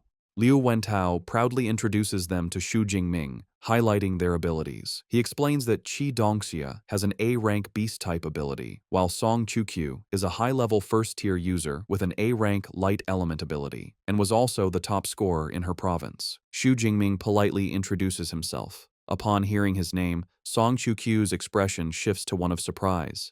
She immediately asks Xu Jingming if he would be interested in a sparring match, telling him he can pick the time and place. Her friend, Qi Dongxia, calls her a battle maniac for trying to set up a fight right after meeting, reminding her they were there to socialize. Song Qiuqiu admits that her main reason for coming was the chance to spar with Xu Jingming. Xu Jingming steps in to smooth things over, inviting them to sit down. Liu Wentao clarifies that the plan is just to have fun, eat, and go shopping together. The group spends the evening at the bustling Huaihai commercial street. Song Qiuqiu looks up at the towering skyscrapers, in awe of how magnificent the city is. As they walk, Qi Dongxia admires the clothes in a window, while Xu Jingming notices the wide array of high-end equipment for superpowered individuals, including A-rank weapons.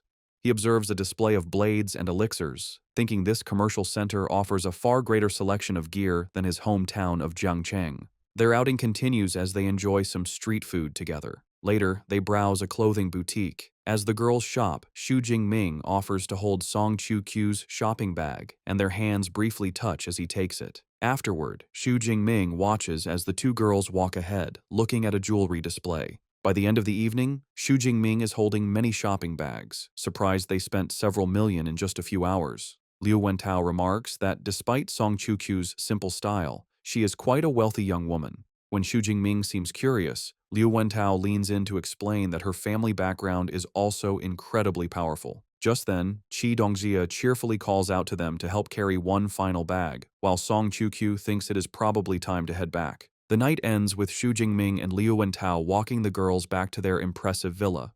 Song Qiuqiu tells the boys that they had a lot of fun.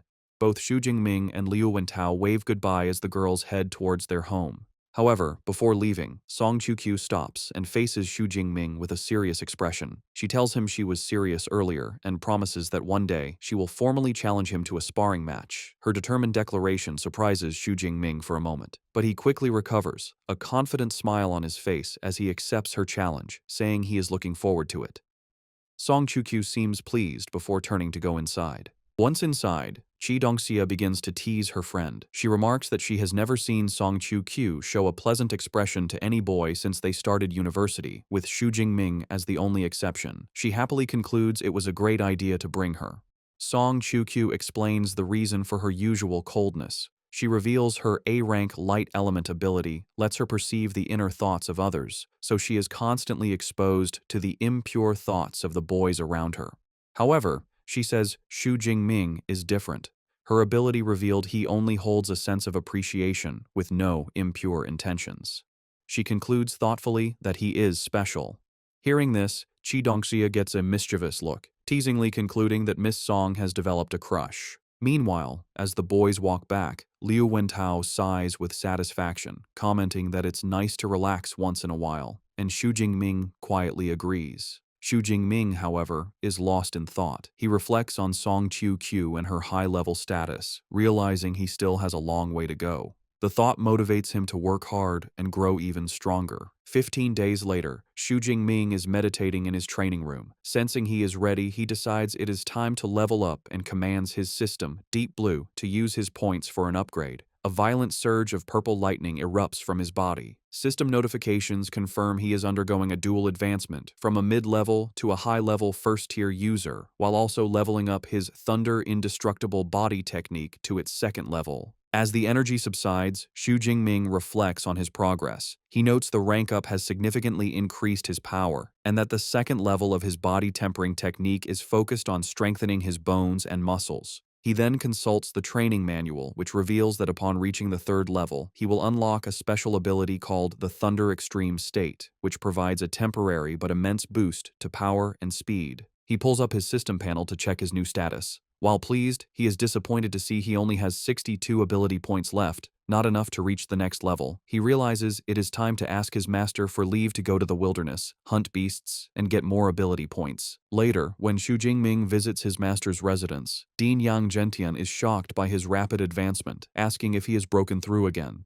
Xu Jingming calmly confirms his progress from the previous night, also mentioning his body tempering technique has reached the second level. The dean is inwardly amazed, thinking his student speaks of difficult breakthroughs as if they were simple.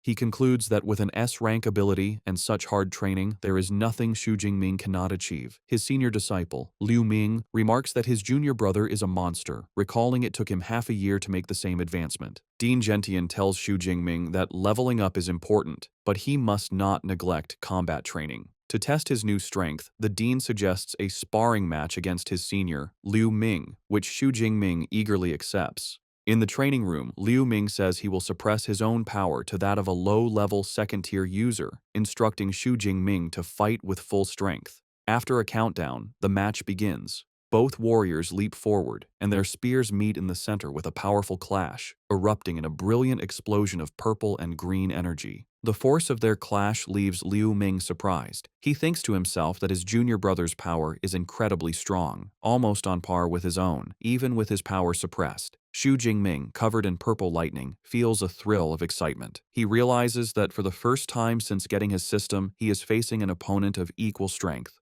Deciding to press his advantage, Xu Jingming concentrates a sphere of lightning in his hand and unleashes his Thunder Prison technique. The massive orb of electricity flies across the room, forcing Liu Ming to defend himself. Before his senior can recover, Xu Jingming leaps and follows up with another attack, throwing a volley of lightning spears in a move like his Chain Thunder Gun technique. Liu Ming recognizes the combination of skills. With a smirk, he notes that this is the same combination that defeated Lei Zhou, but declares that he is no mere freshman. He gathers his own power and unleashes a devastating counterattack, a massive torrent of teal-colored lightning called Jade Pivot True Thunder. 20 minutes later, the intense battle is over. An exhausted Xu Jingming leans on his spear for support. He concedes the match, admitting that his divine thunder energy is depleted and that he has lost. Liu Ming, however, reassures him. He explains that Xu Jingming did not lose because of skill, but was simply at a disadvantage due to lower energy reserves. Their master, Dean Yang Gentian, approaches them, praising the fight as an exciting spectacle. He admits Xu Jingming's performance far exceeded his expectations. He had thought Liu Ming would win easily, but instead they were so evenly matched, the outcome was decided by a battle of attrition. Liu Ming then asks his junior brother if he is aware of the true level his combat power reached during their fight. When Xu Jingming looks back, puzzled, Liu Ming makes a stunning declaration: his power is now unrivaled in the second tier.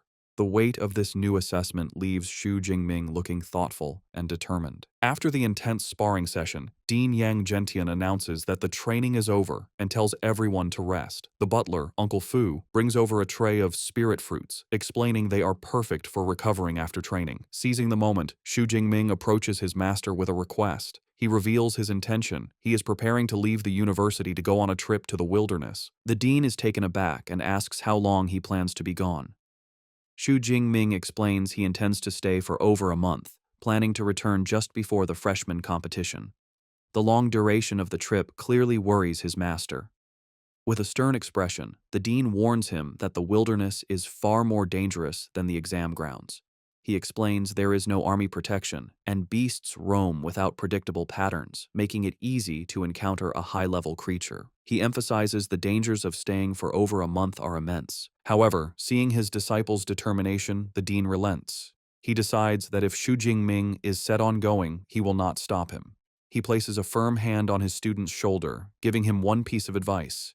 If a situation ever looks bad, he must flee without hesitation. The dean explains that the path to becoming powerful is filled with life and death crises, and since his disciple is so ambitious, he will not stand in his way. Xu Jingming bows his head in gratitude, thanking his master for his understanding. The dean then asks which wilderness area he plans to visit. As Xu Jingming takes a spirit fruit from Liu Ming, he replies that he is heading to the wilderness near Yuanshui City. This news seems to relieve the dean, who notes the area is next to Magic Capital, and the beasts there only go up to Tier 4 or 5, making it a relatively safer choice. He tells Xu Jingming that he will have Liu Ming share some valuable experience with him later, an offer Xu Jingming accepts. As a final gesture of support, the dean explains that since he cannot offer much help while he is away, he will at least provide him with a suitable weapon. A glowing ring on his finger begins to shine with a bright teal light, and he takes Xu Jingming's hand, preparing to give him his gift. Back in his dorm room, Xu Jingming sits on his bed, his new spear and a packed bag beside him. He asks the AI, Eva, to open the university's mission system. As holographic screens appear, he recalls the advice his senior disciple, Liu Ming, gave him. Before leaving for the wilderness, it is a good idea to accept some missions to earn extra credits. He looks through the list, noting the variety of tasks available, such as collecting beast materials, gathering rare herbs, and capturing fugitives. The rewards vary by difficulty, with C and D rank missions offering modest credits, while S and A rank missions offer much more.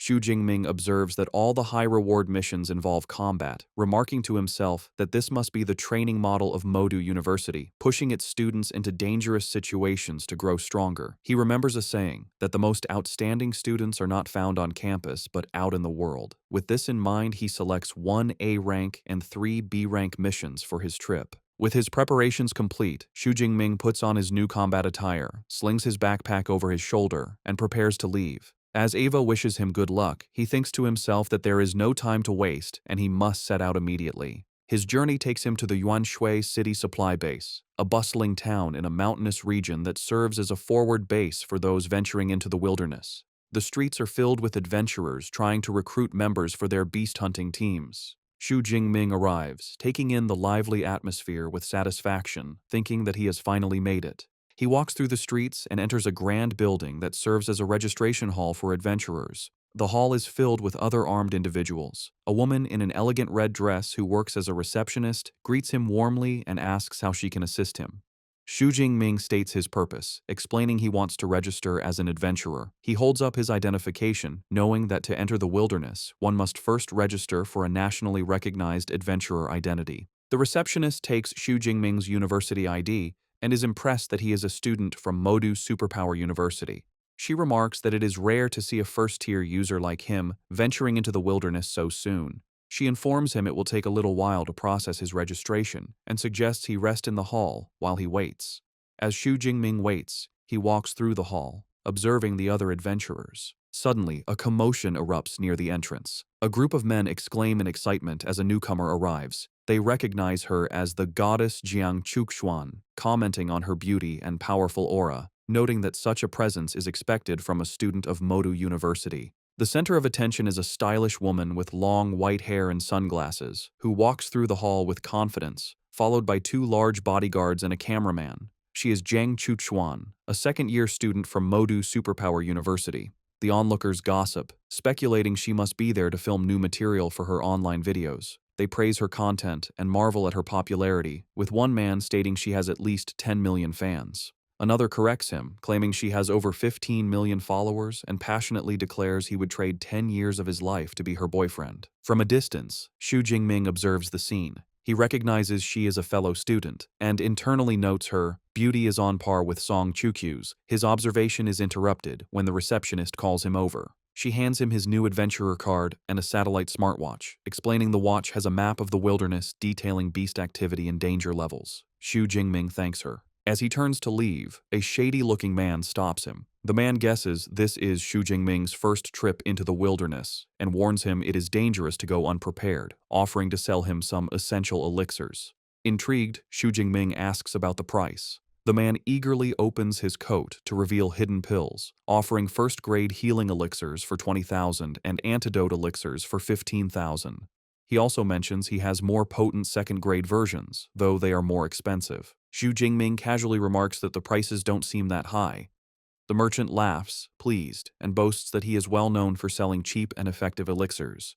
However, Xu Jingming's expression turns sharp. He internally notes, something is wrong. He knows a standard first-grade elixir should cost at least 30 or 40,000. The man's low prices can only mean one thing. He is a scammer targeting inexperienced newcomers. Instead of being intimidated, Xu Jingming calmly asks how many elixirs the man wants, then immediately calls out his scam, asking how many other newcomers he has cheated. The merchant, realizing he's caught, drops his friendly act. He aggressively gets in Xu Jingming's face, asking if he was toying with him from the start. Xu Jingming remains unfazed, simply asking what he thinks. The merchant's face twists into a menacing grin. He declares that Xu Jingming is the first person to dare provoke him within the supply base. However, before things can escalate, a young woman with short, dark hair intervenes, shouting at the merchant. She calls him by his name, Zhao Chunlin, and accuses him of scamming new adventurers again. The woman walks towards them. Annoyed, Zhao Chunlin mutters that Xu Jingming is lucky this time. Before leaving, he leans in and delivers a sinister threat, warning Xu Jingming not to leave the supply base for the next few days, or he will regret it. As Zhao Chunlin stalks away, the other adventurers gossip. They comment that the newcomer is in trouble for being targeted by Zhao Chunlin and that he provoked the wrong person. One adventurer notes that Zhao Chunlin is rumored to be a mid-level second-tier user, making him too powerful for a high-level first-tier user like Xu Jingming. The woman who intervened approaches Xu Jingming and warns him that Zhao Chunlin is vengeful, advising him to stay inside the base. Xu Jingming thanks her but asks why a known scammer isn't dealt with by the authorities. She explains Zhao Chunlin has powerful connections, which is why no one interferes. She advises Xu Jingming to buy his supplies from official channels and gives him one last warning not to leave. As she walks away, Xu Jingming watches her go, thinking she is a kind-hearted person. Putting the encounter out of his mind, Xu Jingming refocuses. He decides to first purchase all the supplies he will need for the month, making a mental list of healing elixirs, antidote elixirs, and other necessities. Having finished his business, Xu Jingming approaches an official counter to purchase his supplies. After stowing the items in his backpack, he leaves the adventurer's hall, now fully equipped and ready for the wilderness. However, as soon as he steps outside, his path is blocked by Zhao Chunlin and his cronies. The merchant looks furious, mockingly commenting on how Xu Jingming is foolish and defiant for daring to leave after being warned not to. He angrily asks if this is a sign of disrespect. Unfazed, Xu Jingming calmly asks what he wants. Enraged by his calm demeanor, Zhao Chunlin's face twists into a sneer. He declares that since Xu Jingming has disrespected him, he will break both of his legs and make sure he spends the rest of his life in a wheelchair, claiming it is the only way to appease his anger. Nearby, the kind adventurer woman who had warned him earlier sees the confrontation. She expresses frustration that he didn't listen to her and declares she must go help. However, her companion holds her back, suggesting it might be better to let him learn a lesson. Back in the confrontation, Zhao Chunlin prepares to make good on his threat. Dark energy swirls around his arm as he activates his ability. He boasts about his C-rank metallic skin superpower, claiming that when combined with his D-rank combat suit, Xu Jingming won't even be able to scratch him. He then gives his ultimatum. Unless Xu Jingming pays him 1 million and kneels in apology, he will be crippled. Xu Jingming's reaction is instant. A faint crackle of purple lightning comes from his body as he utters a single contemptuous word, shameless. The sudden surge of his energy startles Zhao Chunlin, his eyes widening in shock. Before Zhao Chunlin or his cronies can react, Xu Jingming disappears in a flash of purple lightning, reappearing behind the merchant and striking him down with a single devastating blow. The force of Xu Jingming's single, lightning-fast attack sends Zhao Chunlin flying backward, his body battered and bloody. Zhao Chunlin is slammed with such force that he crashes through a nearby stone wall, shattering it. The onlookers, especially the kind adventurer woman and her companions, are left utterly speechless by the sudden and brutal display of power. Xu Jingming stands calmly in the now devastated courtyard, unfazed by the chaos he caused as the crowd parts around him. The onlookers are in shock, murmuring about the instant and terrifying defeat of Zhao Chunlin. One person notes they didn't even see how Xu Jingming attacked, while another remarks they were initially worried for the newcomer, never expecting him to be so strong. The consensus is clear. Zhao Chunlin picked a fight with the wrong person. The kind adventurer woman and her friend are also trying to process what they just saw. The woman admits she couldn't follow his movements either. Her blonde companion grimly assesses the damage, guessing that Zhao Chunlin's legs and pelvis must have been completely shattered. She concludes that even if he survives, he will be a cripple. The kind woman remarks that Xu Jingming is not only incredibly strong, but also ruthless, truly a student from the prestigious Modu Superpower University. When her companion asks how she knows, she explains she recognized his combat suit as exclusive gear from the university. Impressed by his power, the kind woman, whose friend calls her Xiao Qian, suggests they should try to recruit him into their team, noting they are short one attacker. Her teammate immediately protests, reminding her that when they formed their all-female team, they agreed to only accept female members. The other teammates playfully tease Xiaoqian, suggesting she's only interested because he's handsome, though they admit they wouldn't be opposed to him joining. The teasing leaves Xiaoqian flustered. Ignoring the commotion, Xu Jingming proceeds to the wilderness entry gate. He scans his adventurer card, and a notification confirms his identity and grants him permission to enter. He steps through the massive gate and into the vast expanse of the Yuanshui wilderness area, a dense, untamed forest. Shortly after entering, he pauses as the distant, powerful roar of a beast echoes through the trees. He recognizes the sound as a territorial declaration from powerful beasts, likely at least Tier 4. However, he remains calm, noting to himself that these creatures are not his targets for the day. He begins to plan his hunt, recalling that the Yuan Shui wilderness is divided into a ruined city and a mountain forest. He decides the beasts in the city are generally weaker, making them the perfect starting point to harvest the ability points he needs. He pulls up a holographic map on his smartwatch and identifies a nearby location called Ping'an County. The data indicates the area is mostly inhabited by Tier 2 beasts, with very few Tier 1 and no higher-tiered creatures.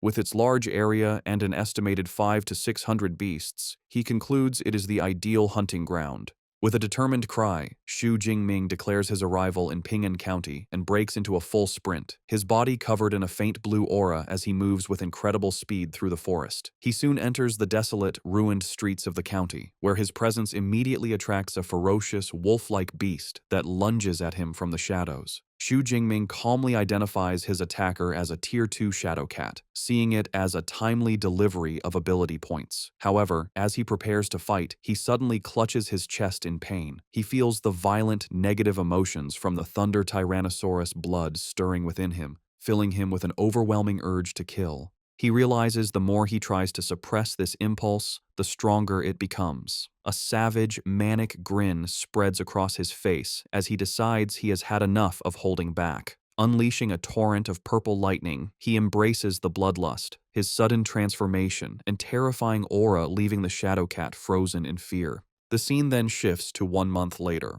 A team of 4 adventurers patrols the empty streets of the same county. One of them asks their bald, red-bearded captain why the area is so deserted, complaining they have been searching for a full day without finding a single beast. The captain angrily retorts that he has no idea. Finding the situation deeply unsettling, he reasons there should be hundreds of beasts in a city of this size, and even a mass migration wouldn't leave the area so completely barren. Just then, their luck seems to change as a large, tiger-like arm-blade tiger appears before them, startling the group. Relieved to have finally found a target, the captain rallies his men, declaring they should kill it together. However, before they can move, a massive spear of pure purple lightning descends from the sky. The energy spear slams directly into the beast, instantly obliterating it in a massive explosion of purple energy and debris. The adventurers are left stunned by the sudden, overwhelming attack. One of them nervously wonders if they just saw a new type of laser weapon. The more experienced captain dismisses the idea, explaining a laser would be much faster. He correctly deduces that the devastating attack was an incredibly powerful lightning element combat technique. The captain of the adventurer team quickly understands the situation. He concludes that the devastating attack was a clear warning and that a powerful individual has claimed the entire county as their territory. He urges his team to leave immediately.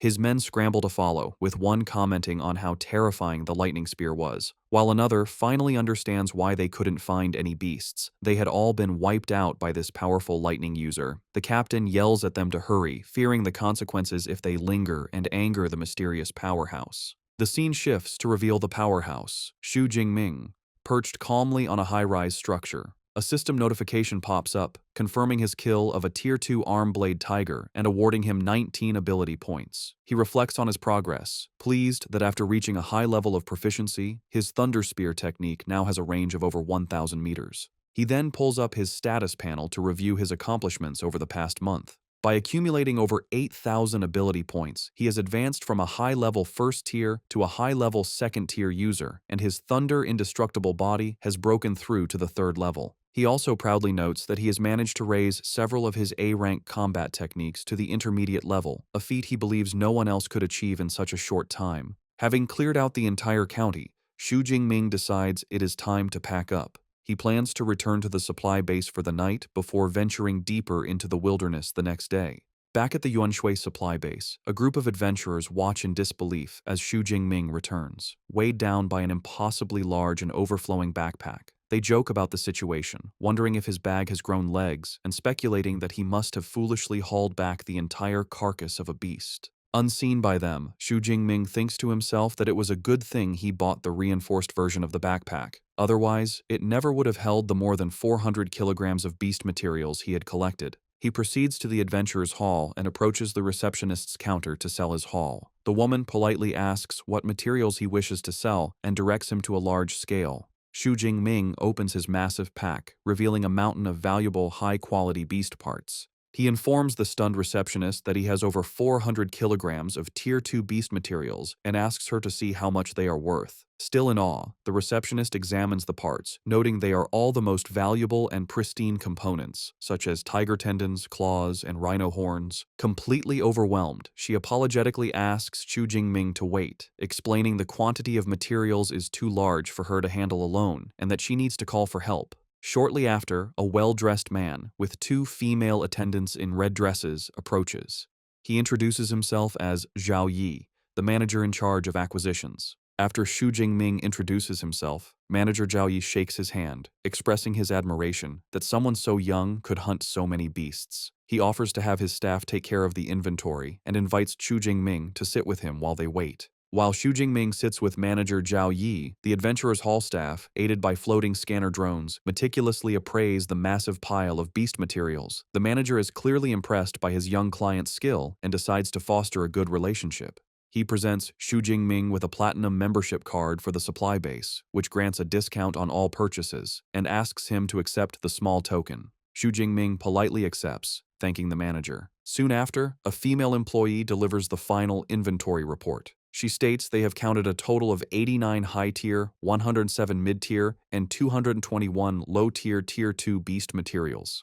The staggering numbers leave the manager inwardly stunned, wondering if Xu Jingming had single-handedly wiped out an entire beast lair. Turning back to his client, the manager presents the final valuation, totaling just over 24.76 million. He offers to round the payment up to 25 million, an offer Xu Jingming graciously accepts. A moment later, Xu Jingming receives a notification on his phone confirming the deposit, bringing his new bank balance to over 29 million.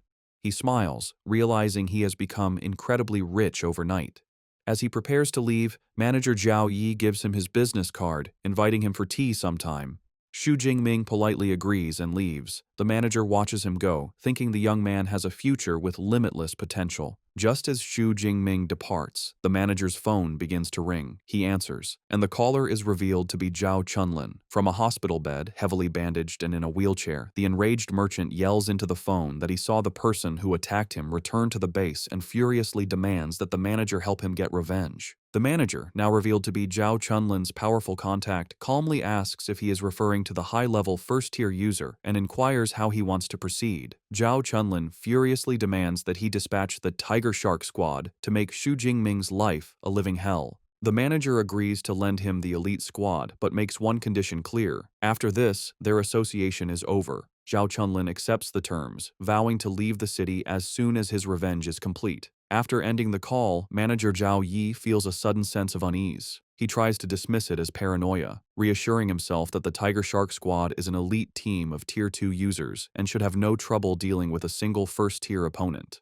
Meanwhile, as Xu Jingming walks through the streets of the supply base, he suddenly lets out a loud sneeze. He rubs his nose, wondering what that was about and if someone was just talking bad about him somewhere. Manager Zhao Yi is on the phone with his superior, enthusiastically reporting about a new ability user named Xu Jingming, whose haul of beast materials alone was more than a dozen other teams combined. The superior, base chief manager Wang Chuang, hears the name and says he will check the records. As he pulls up Xu Jingming's file, his eyes widen in surprise. Manager Wang Chuang immediately calls back, his tone urgent. He tells manager Zhao Yi that Xu Jingming is extremely important and to notify him the moment he returns. Zhao Yi agrees, wondering how a young man could cause such a strong reaction from his boss. He concludes Xu Jingming must have a powerful background and is relieved he treated him with respect. Meanwhile, manager Wang Chuang looks at Xu Jingming's profile. He recognizes him as another disciple of the famed Yang Zhentian and notes his talent seems to surpass even Liu Ming, another of the dean's students. He concludes Xu Jingming is a prodigy who must not be offended. Elsewhere, Xu Jingming walks through the commercial streets of the supply base. He sees a shop selling spatial storage rings and is dismayed that even basic models, no larger than a suitcase, cost over 10 million. Despite the high price, he finds the convenience of a space ring appealing and wonders how much a larger one for his spear would cost. His thoughts are interrupted by his phone ringing. He answers and hears the cheerful voice of his roommate, Liu Wentao, who asks when he'll return to the university.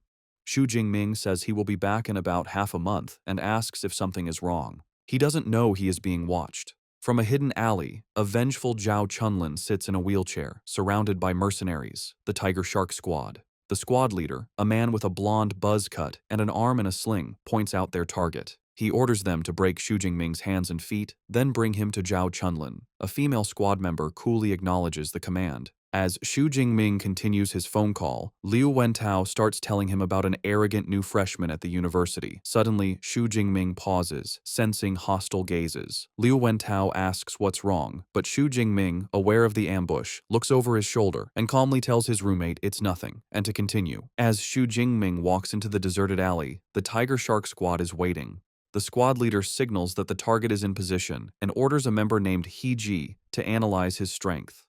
Another member remarks their captain is being too cautious about a single upper first-rank user. As Heiji uses her psychic ability to scan their target, her expression turns to shock, and she exclaims that what she is seeing can't be possible. The captain asks what is wrong, sensing something is amiss. Heiji shares her psychic perception with the team, letting them see what she sees. Their view of the alley shows their auras as small flickers of energy, but Xu Jingming's is a colossal vortex of immense purple power that dwarfs them. The team is horrified, realizing his power is far stronger than an upper second-rank user and he could easily destroy them. The leader's face twists in fury as he realizes their intelligence was wrong and Zhao Chunlin sent them on a suicide mission. He immediately aborts the operation, ordering a retreat and vowing to settle the score. From the alley, Xu Jingming watches the squad members suddenly leap away and vanish, leaving him confused by their sudden withdrawal. He quickly deduces the only person in the base with a grudge against him is Zhao Chunlin and assumes this was a failed revenge attempt. He dismisses it, thinking people like that never change and he will teach him a lesson next time.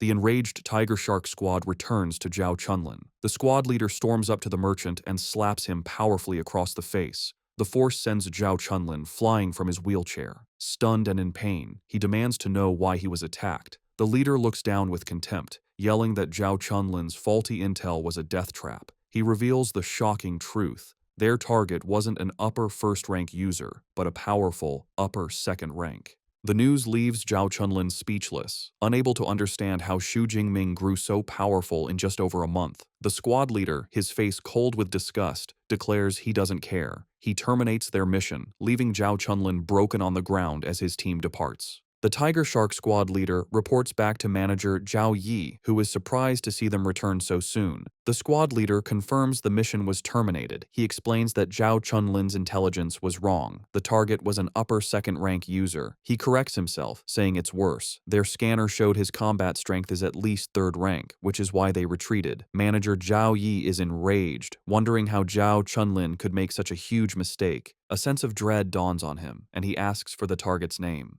The leader says Zhao Chunlin only gave a description, a muscular man, about 1.9 meters tall, who carries a long spear. The description clicks, and manager Zhao Yi's face turns pale with horror as he realizes who the target was. The scene cuts to manager Wang Chuang's office, who slams his hands on his desk, sending books flying. He yells at Zhao Yi, demanding to know who gave him the audacity to ambush Xu Jingming. A terrified Zhao Yi nervously points out he's just an upper second-rank kid and questions if such a strong reaction is needed. Manager Wang Chuang calls him a fool and has a drone project Xu Jingming's records. As he reads, the horrifying reality hits him. The file confirms Xu Jingming is an 18-year-old upper second-rank user, the top scholar of Jiangnan province, and a freshman at Modu Superpower University. The most damning detail is his mentor, the legendary Yang Zhentian. Manager Wang Chuang grimly asks if he now understands, explaining a master like Yang Zhentian could level the base, and the state would do nothing. Overcome with fear, spikes erupting from his back, manager Zhao Yi bows and promises to handle the situation. On manager Wang's orders, 2 guards drag in the battered Zhao Chunlin. The terrified merchant is thrown to the floor, where he begs for his life. Manager Zhao Yi, his face cold, declares a simple beating isn't enough. The ringleader must be executed. He tells Zhao Chunlin he has only himself to blame for picking a fight with someone he couldn't afford to offend. Without another word, he snaps the merchant's neck, executing him on the spot. In manager Wang Chuang's office, manager Zhao Yi looks on nervously after executing the merchant. However, the base chief manager is not satisfied. He coldly asks if Zhao Yi believes that is enough to appease someone like Xu Jingming. With a menacing look, he tells Zhao Yi that while he has overlooked his shady dealings over the years, this mistake is too great. He declares everyone involved, including the Tiger Shark squad, must be severely punished to ensure no rumors spread. A horrified Zhao Yi can only watch. The scene shifts to the Adventurers Hall entrance, where the base's top management has gathered in a formal line. A crowd, including Xiao Qian and her team, observes the gathering. They recognize manager Wang Chuang at the front and note all department heads are present. They guess such an impressive lineup must be for someone very important. Just then, Xiao Qian's teammate spots a familiar face, pointing out the young man from Modu Superpower University. Xu Jingming, returning from his errands, looks on, confused why the entire management team is at the entrance. The man at the front steps forward. He warmly welcomes student Xu and introduces himself as the base chief manager, Wang Lun. Seeing the base's highest authority personally greeting him leaves Xiao Qian and her friends shocked as they realize there is much more to this young man's identity. Manager Wang Lun offers a formal apology. He informs Xu Jingming that for the offense, Zhao Chunlin has been punished. Furthermore, all accomplices have been rounded up and will spend their lives in prison. To make amends, the manager explains, the base has prepared reparations. Xu Jingming is impressed, thinking that a chief manager certainly handles matters cleanly and decisively. A female attendant brings forward a box, presenting Xu Jingming with the base's highest-level black gold membership card. Manager Wang Lun explains this card grants him free lodging and a minimum 20% discount on all purchases. Another attendant then presents a second gift, a small box containing a 1 cubic meter space ring. The incredible value of this gift leaves Xu Jingming completely stunned as he realizes what he is being offered. Holding the space ring, Xu Jingming notes its incredible value, saying it would cost at least 50 million on the market. He accepts the gift, acknowledging manager Wang Chuang's sincerity. Manager Chuang praises Xu Jingming, commenting that his boldness is what he would expect from a student of Yang Zhentian. He mentions that Xu Jingming's senior disciple, Liu Ming, also trained at the base. Before Xu Jingming leaves, manager Wang Chuang assures him that if he runs into trouble in the city, he should contact him, as his influence is significant. Xu Jingming understands this special treatment is entirely due to his master's powerful backing. Later, in the luxurious room from his new black gold membership, Xu Jingming finally relaxes. After a month of hard training, he is grateful for the rest. He decides to bind the space ring to himself, a process that requires leaving a spiritual imprint on it. With his strong spiritual power far surpassing an average user of his level, he completes the task easily. Testing the ring, he finds he can retrieve items with a simple thought and store them with a touch. Although it can't hold living things, he finds it very convenient. His rest is interrupted by a call from his master, Yang Zhentian. Xu Jingming informs him he just returned from the wilderness and has something important to report. Upon learning someone sent mercenaries to attack his disciple, Yang Zhentian becomes enraged. He shouts over the phone that a space ring is too light a compensation for an assassination attempt and threatens to destroy the base if anything had happened to Xu Jingming. Once calmer, he asks why the elite squad retreated. Xu Jingming speculates they realized his strength was much greater than they expected, seeing him as an upper-tier second-rank user, forcing them to fall back. The news leaves Yang Zhentian speechless. He shouts into the phone in disbelief that Xu Jingming has already reached that level in just 1 month. His master's shock quickly turns into a proud laugh. He praises Xu Jingming, stating his cultivation speed is even faster than his was, and eagerly asks when he plans to return so they can celebrate. Xu Jingming tells him he will be back just before the semester begins, as he plans to use the remaining time to explore more dangerous areas. His master warns him to be careful, and Xu Jingming assures him he will. After the call, Yang Zhentian is still beaming with joy. His butler, Uncle Fu, remarks it has been a long time since he's seen him so happy. The dean can't contain his admiration for Xu Jingming's astonishing speed of improvement. He reflects that life and death crises, which are catalysts for others, seem to work like a powerful cheat device for his talented disciple, speeding up his growth at an incredible rate. Following his plan, Xu Jingming ventures into the forest mountain range, a more advanced part of the wilderness. As he walks, the air is filled with the roars of fierce beasts. He notes this area seems much richer in resources than the ruined city he had cleared. His keen senses pick up on an attack just as his boot snaps a twig, alerting his foe to his position. Suddenly, invisible energy slashes tear through the air, aimed at him. Reacting with incredible speed, Xu Jingming dodges the assault, the blasts narrowly missing him and slicing through the trees. The attacker reveals itself, a large, ferocious Gale Dreadwolf.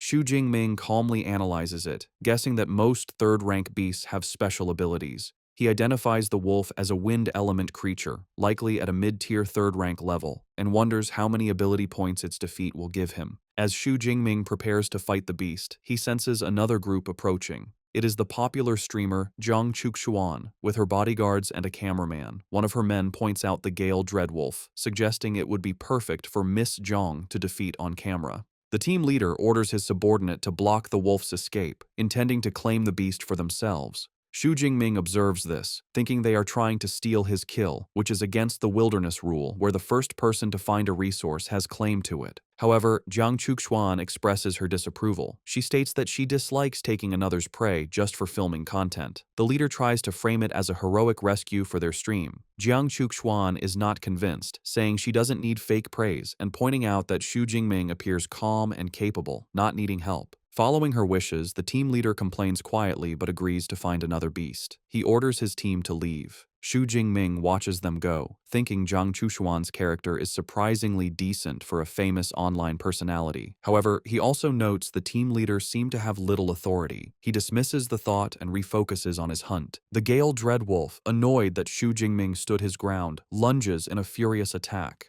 Unfazed, Xu Jingming easily evades the beast's charge. The attack throws Xu Jingming slightly off balance, enraged that its prey is not taking it seriously. However, Xu Jingming quickly recovers and retaliates. Channeling his lightning power, he brings his spear down with immense force, plunging the electrified tip into the beast's skull. The beast collapses. A system notification confirms the kill, awarding him 34 ability points. Xu Jingming reflects on the reward, noting with satisfaction that getting over 30 points from a single third-rank beast is quite good. With a smirk, he looks forward to the last 10 days of his expedition, eager to hunt as many beasts as possible. 7 days later, Xu Jingming's hunt continues. He finds a troop of large, ape-like beasts, who are startled by a brilliant flash of light from above. He unleashes a powerful ranged technique, a massive spear of pure energy, which descends from the sky and slams into the ground, creating a powerful explosion. The blast leaves a crater with one ape-like creature lying heavily wounded within it. Xu Jingming is surprised his thunder spear attack didn't instantly kill the leader. He acknowledges that, as expected of a third-rank beast leader, it is durable.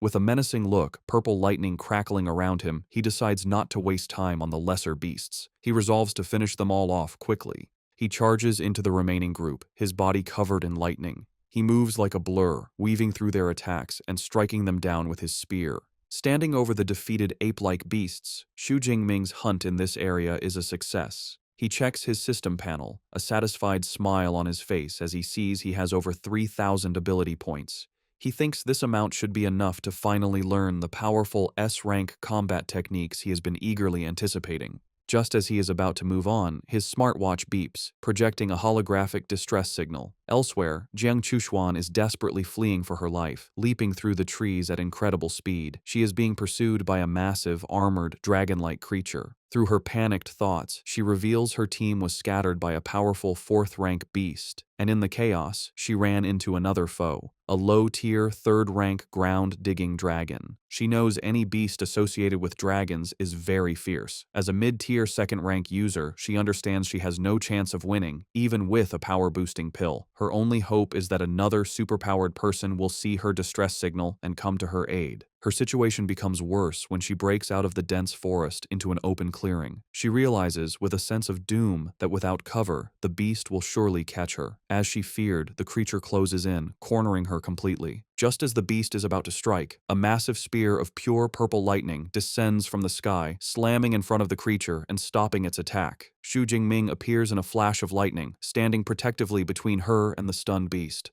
Jiang Chuxuan looks on in utter shock, immediately recognizing her savior. Seeing him stand his ground, Jiang Chuxuan frantically tells him to run, explaining that the creature is a low-tier, third-rank, ground-digging dragon he can't defeat. However, Xu Jingming ignores her warning, planting his spear in the ground as he calmly faces the beast, leaving her stunned. Frustrated that he won't listen, she feels responsible. She thinks it would be one thing if she died alone, but she can't bear the thought of getting an innocent person killed. Making a selfless choice, she sprints past him, shouting for him to escape while she tries to hold off the creature. The ground-digging dragon roars and charges at them both.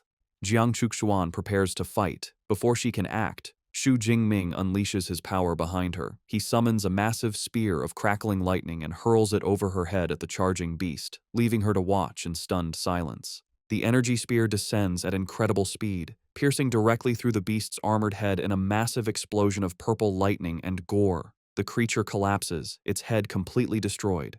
Jiang Chuxuan falls to her knees in complete disbelief, stammering about how the fearsome beast was killed in a single instant attack. She looks up at Xu Jingming, thinking about his terrifying power. She realizes the sonic boom she heard earlier was from him, and wonders how he could be so strong when he's supposed to be only an upper-tier second-rank user.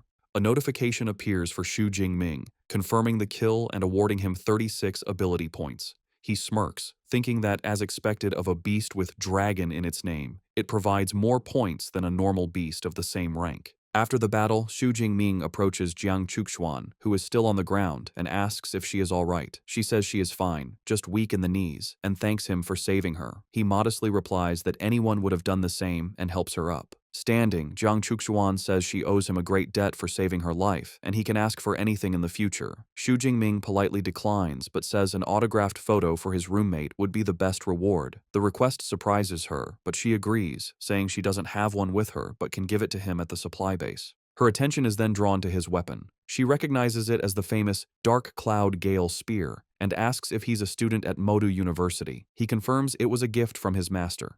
Zhang Chuxuan explains the weapon is famous because it's so heavy only powerful users can wield it. She introduces herself as a second-year student from the Elemental Academy. Hearing this, Xu Jingming greets her as a senior. She internally notes she's never heard his name at school and concludes he must be a very low-key upperclassman. He realizes she thinks he is a senior because most students don't reach his power level until their third year, and he decides not to correct her. Still in awe, Zhang Chuxuan marvels that he could instantly kill a strong, upper-tier third-rank creature. As he prepares to leave, she stops him. With a blush, she shyly asks if she can travel with him for a while, explaining she was separated from her bodyguards and can't survive alone in the wilderness.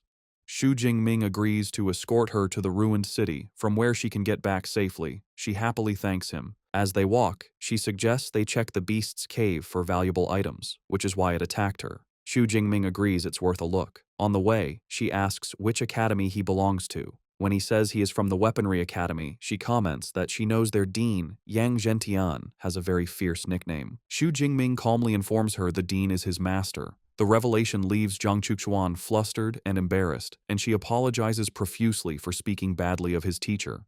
Xu Jingming is taken aback, thinking that for a cold online ice goddess, she is quite a chatterbox in person. Zhang Chuxuan leads him to a dark, rocky cave, the ground-digging dragon's lair. Inside, he cautiously tells her to stay behind him, as he is unsure of what dangers lie ahead.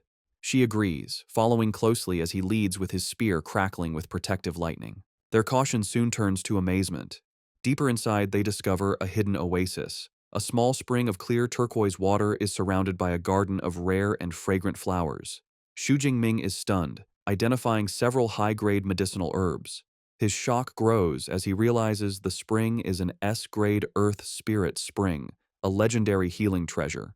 He turns to Zhang Chuan in disbelief, asking if she is certain. She confirms it, explaining the spring nourishes the surrounding plants, turning them into rare and powerful herbs. Xu Jingming is impressed by her deep knowledge. She proudly reveals she is a certified second-grade pharmacist, a qualification he knows is very difficult to achieve. After assessing their find, Zhang Chuxuan estimates there is enough spring water for at least 5 portions of S-grade healing liquid. As thanks for saving her life, she selflessly offers the entire treasure to him. However, Xu Jingming proposes a fairer deal. He suggests they split the spring water, with him taking 4 parts to her 1, and divide the herbs equally. Delighted by his generous offer, she happily accepts. As Xu Jingming and Zhang Chuxuan are dividing their findings, her team of bodyguards arrives at the cave entrance. One man is skeptical, questioning what could be valuable in an unguarded cave. The team leader corrects him, pointing out traces show it's the lair of a third-rank ground-digging dragon, and dragon nests often contain rare treasures. As they enter, they are surprised to find Zhang Chuxuan and Xu Jingming inside.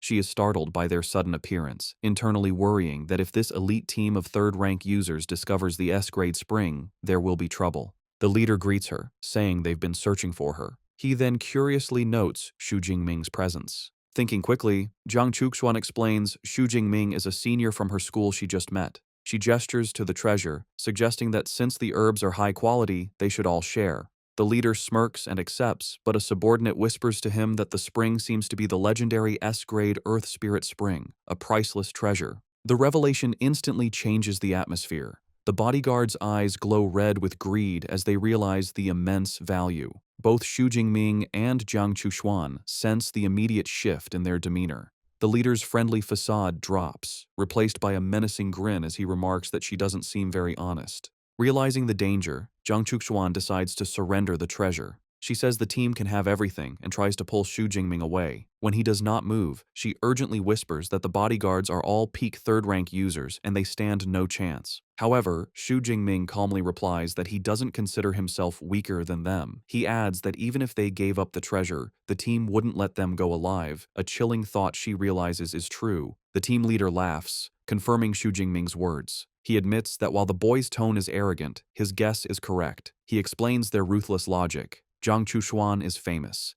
If they let her go, she could expose them online and ruin their careers. Therefore, he concludes, it is safer to kill them both and keep the secret buried in the cave forever. Refusing to be a liability, Zhang Chuxuan makes a difficult choice. She pulls out and swallows a red, power-enhancing blood-burst pill, determined to fight alongside her rescuer. The pill immediately takes effect, causing her A-rank ice superpower to surge violently. She unleashes her power, sending a wave of frost across the ground that begins to freeze the feet of the bodyguards. The team leader, unfazed, gives his orders. He instructs one man, Zhou Chong, to deal with Xu Jingming first, whom he mockingly calls Jiang Chuxuan's lover. The rest of the team is ordered to secure the cave entrance. With the plan set, the leader turns his attention to Jiang Chuxuan. His body transforms, his C-rank ability turning him into a massive, ferocious, saber-toothed tiger. He menacingly tells her that her life ends today. His men make cruel and lewd remarks, suggesting they should record everything before killing her, revealing their monstrous nature. Jiang Chuxuan is filled with despair, horrified to be facing beasts in human skin. She cannot accept dying in such a place, her greatest regret being that she dragged Xu Jingming into her fatal situation. She turns to warn him, only to be shocked by what she sees. In a flash, the battle turns. The tiger-transformed leader's eyes widen as he senses movement. Before anyone can react, Xu Jingming appears behind Zhou Chong, his spear already through the man's chest. The bodyguard collapses, defeated in an instant.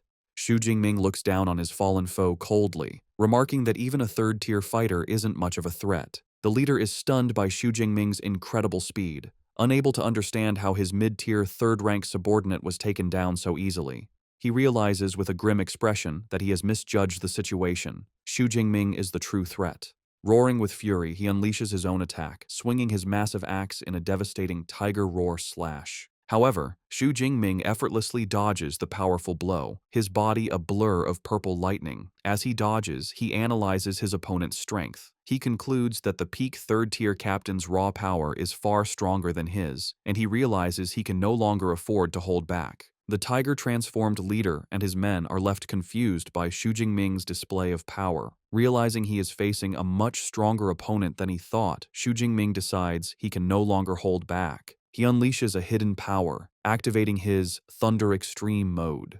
A massive, violent surge of raw purple lightning erupts from him, tearing his shirt and revealing a newly muscular physique. Jiang Chuxuan can only watch in stunned silence, her face a mix of awe and concern. The sheer force of this transformation shocks the tiger leader, who stares at the dark, swirling energy and wonders what kind of monster Xu Jingming is. Xu Jingming's appearance changes dramatically. His eyes now glow a piercing blue with slitted pupils, and two large demonic horns sprout from his head, completing his terrifying new form. He revels in the incredible surge of power, finding the feeling amazing. After a moment of shock, the leader dismisses the change, believing it to be just a special mode meant to be intimidating. Regaining his confidence, he prepares to attack again. With a ferocious grin, Xu Jingming rushes forward. The two warriors clash, the leader using a defensive skill called Lying Tiger Stone, certain his armor can withstand any attack from a lower-rank user. However, he is proven fatally wrong as Xu Jingming's own Lightning Gale Slash connects with his weapon.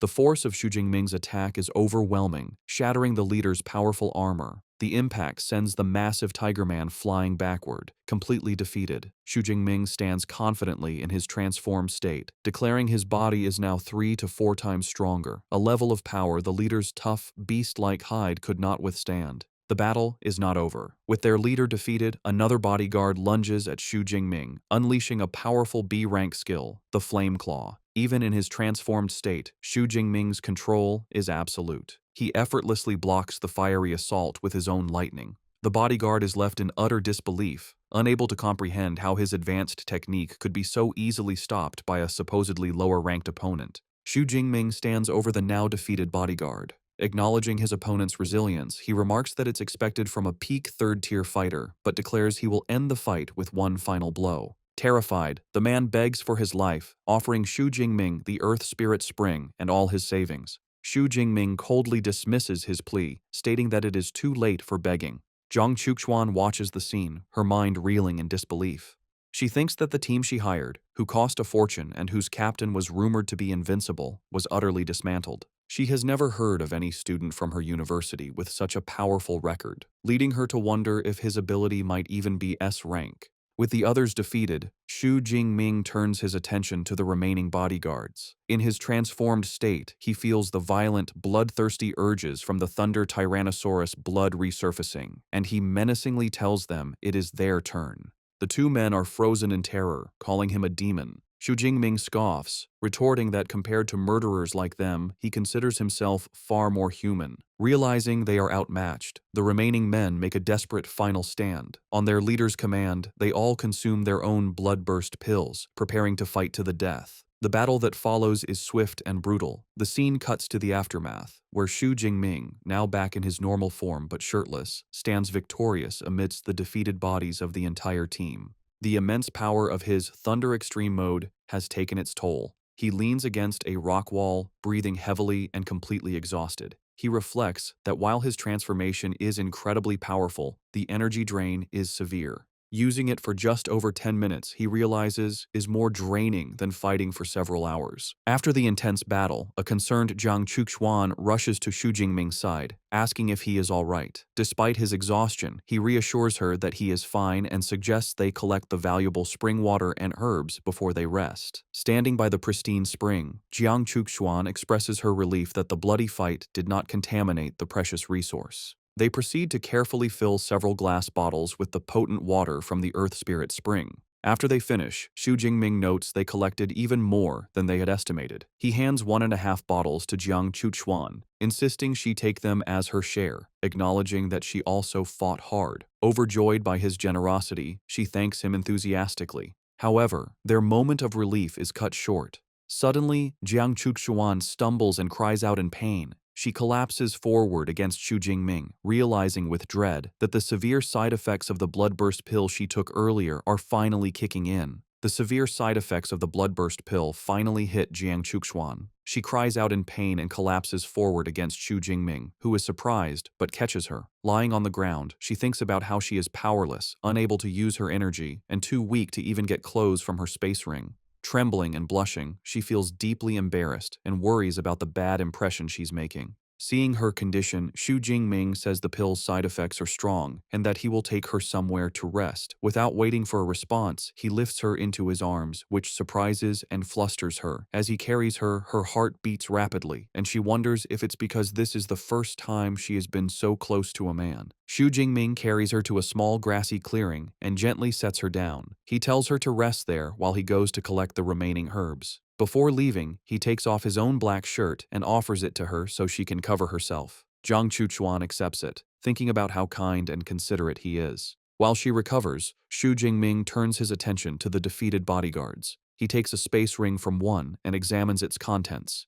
He thinks the loot from the elite team is disappointing, as he only finds some cash, beast materials, herbs, and a C-grade combat technique. Holding the 2 rings, he hopes he can trade them for a single, larger one, thinking that carrying his long spear is very inconvenient. From the ground, Jiang Chuxuan calls out to him. She explains the Earth Spirit Spring can help with her weakness, and timidly asks if he can give her a sip. Xu Jingming gives her some of the spring water in a vial, and she drinks it eagerly. Instantly, she sighs in relief as her strength begins to return. Jiang Chuxuan tells Xu Jingming she feels much better, though she estimates she will need another 3 to 4 hours to recover completely. She marvels that the pill's side effects can be countered and comments on how miraculous the S-grade Earth Spirit Spring is. Xu Jingming considers her recovery time and realizes it will be night in a few hours. For their safety, he suggests they rest in the cave overnight. The thought of spending a night alone with a man in a dark cave leaves Jiang Chuxuan utterly shocked and flustered. When Xu Jingming asks her opinion, the blushing Jiang Chuxuan shyly agrees, telling him she will follow his lead.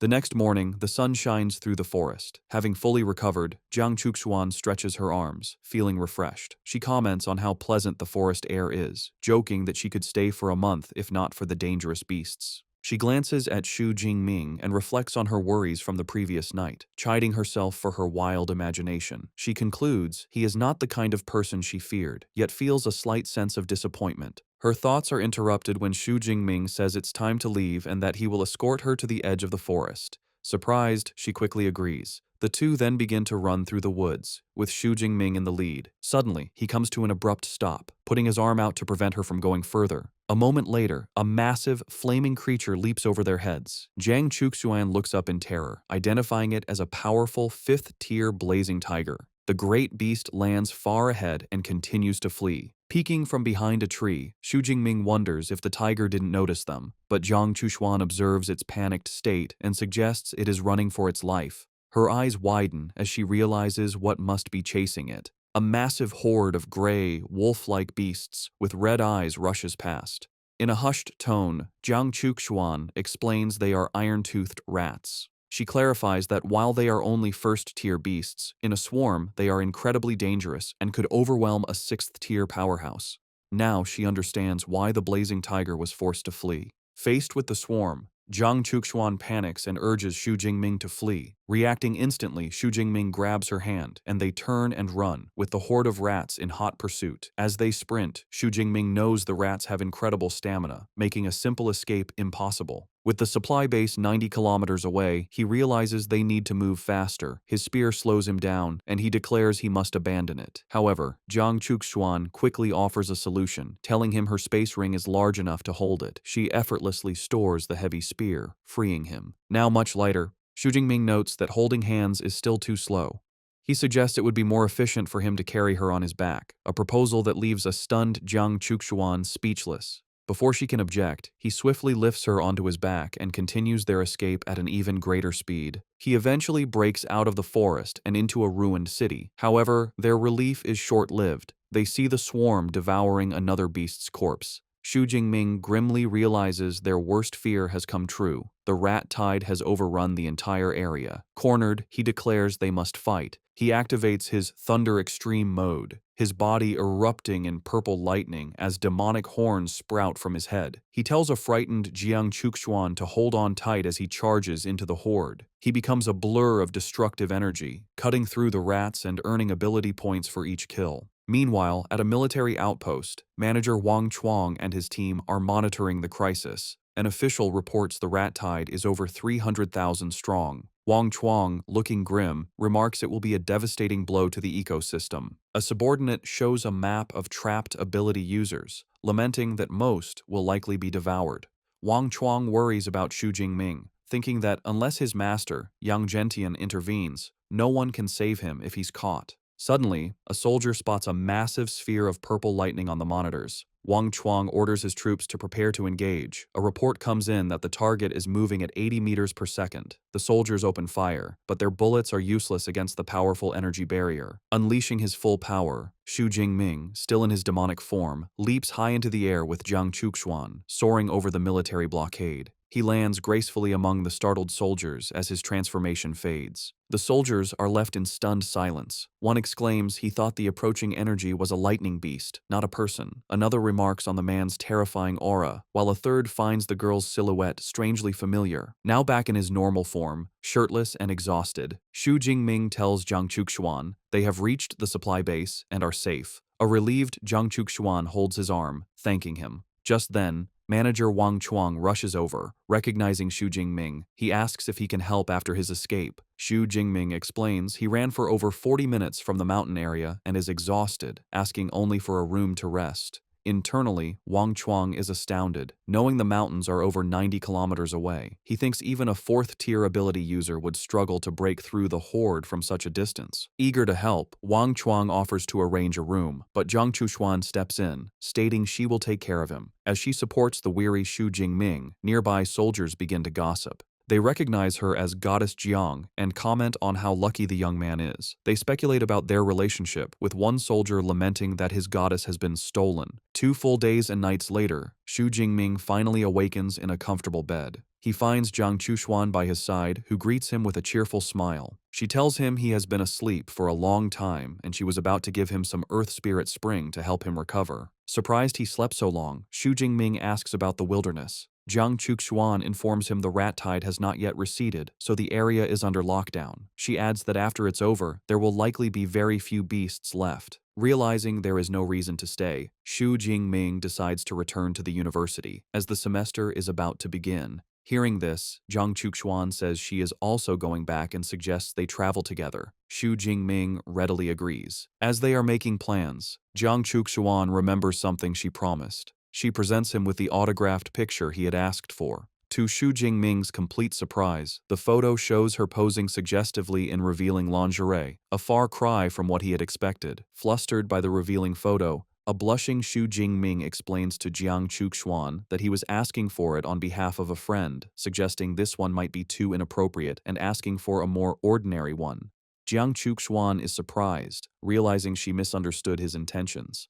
Internally, Jiang Chuxuan is mortified, scolding herself for assuming he was interested in her. Flustered, she offers to give him a new photo and asks for the revealing one back. However, Xu Jingming looks down at the picture and shyly asks if he could keep it for himself, which surprises her. A pleased smile spreads across her face as she tells him of course he can. Trying to change the subject, a flustered Xu Jingming says that since he's been asleep for 2 days, he needs to book a train ticket for their return. Jiang Chuxuan dismisses the idea of a train, explaining that she drove her car and offers to give him a ride back with her. Later, they drive back in a stylish yellow convertible sports car. As they travel, Xu Jingming remarks that only a major online celebrity like her would own such a limited edition car and notes it's his first time in a self-driving vehicle. Jiang Chuxuan casually explains it is simple to manage. They soon arrive back at the Modu Superpower University campus. Having changed into casual clothes, they get out of the car, and Xu Jingming now carries his spear on his shoulder. Their arrival doesn't go unnoticed, as students admire Xu Jingming's handsome appearance, but lament that he seems to have an equally beautiful girlfriend. Walking through campus, Xu Jingming reflects on how much his strength has changed in the month and a half he has been away. Jiang Chuxuan asks which district his dorm is in. He tells her District 3. Since she lives in District 2, she suggests they should part ways there. Before they leave, Jiang Chuxuan tells Xu Jingming not to hesitate to ask if he ever needs anything. He agrees. Just as they are about to part, Jiang Chuxuan quickly steps forward, surprising Xu Jingming. She leans in and gives him a quick kiss on the cheek. With a playful smile, she tells him it is a small thank you for saving her life. She then waves goodbye and walks away, leaving a blushing Xu Jingming behind. He touches his cheek, still processing the gesture, and thinks to himself that he was just forcefully kissed. Later, in her luxurious dorm, Jiang Chuxuan sits on her bed, thinking someone as powerful as Xu Jingming can't be unknown. Deciding to investigate, she opens her laptop to search for his information. She muses that all the recent campus buzz is about freshmen. Soon, she finds his detailed file. As she reads, her expression turns to pure shock. She discovers Xu Jingming is a freshman, an upper-tier second-rank user. With a pout, she realizes she has been calling him senior the entire time and calls him a big liar. She playfully vows to tease her junior brother next time they meet. Meanwhile, back in his dorm, Xu Jingming reviews his gains from the trip. He completed his missions, acquired 2 space rings, and now has over 25 million in his bank account. He regrets that the rat tide cut his hunt short, preventing him from collecting more ability points. His system panel confirms his new status as an upper second-tier user with an S-rank ability, and he has 3,712 ability points. He feels confident this is enough to learn powerful S-rank combat techniques. His thoughts are interrupted as his roommate, Liu Wentao, bursts into the room. He exclaims that Xu Jingming is finally back and scolds him for not giving a heads up, saying he was worried after hearing about the rat tide. Xu Jingming confirms the tide happened but assures him the military is now handling it. As he speaks, Liu Wentao suddenly senses a change in his roommate's aura. His eyes widen in shock as he realizes Xu Jingming has broken through to the second tier. Xu Jingming calmly corrects him, stating he is an upper second tier user now. Liu Wentao is amazed. Xu Jingming explains he had a few near-death encounters but was lucky enough to survive and achieve a breakthrough. Liu Wentao is impressed, saying Xu Jingming is no ordinary person and wonders if he should also try a life-or-death situation to get stronger. Xu Jingming immediately advises against it, telling his friend his situation was special and the wilderness is too dangerous for him. Liu Wentao agrees not to go, then remembers something important. He tells Xu Jingming that Song Chu-Q came looking for him several times and suggests he should contact her. Xu Jingming says he will, then remembers the gift he brought back. He hands the autographed photo to a confused Liu Wentao. A moment later, Liu Wentao's confusion turns to pure ecstasy. His eyes turn into hearts as he stares at the photo of Goddess Jiang, and he lets out a scream of pure joy. Back at the university, Xu Jingming goes to the Battle Technique Library. He reflects that the 4 missions he completed earned him 871 credits, a fast way to accumulate them. Sitting at a desk, he summons the AI, Eva, and tells it to display all available S-rank lightning combat techniques. Instantly, holographic displays appear, showing powerful skills. He sees techniques like Thunder Mark, which inflicts massive lightning damage, and Thunder Prison, which creates an unbreakable lightning barrier. As he browses, he is surprised that a top-tier school like Modu University only has just over 20 S-rank lightning techniques. Knowing these skills are crucial for his future, he resolves to choose carefully. He continues sifting through the options, eventually focusing on 2, Heavenly Thunder Art, a ranged ability that summons natural lightning, and Thunder Armor, a defensive skill that creates a shield. He decides they are a perfect combination of long-range offense and defense. While a normal person might have to specialize, Xu Jingming smirks, thinking that with his cheat system, he can simply take them all. He discovers Heavenly Thunder Art is a prerequisite for a more powerful SSS rank technique called Myriad Heavenly Thunder Guide. He begins studying the manual and is struck by its complexity, finding it even more intricate than his Thunder Indestructible Body technique.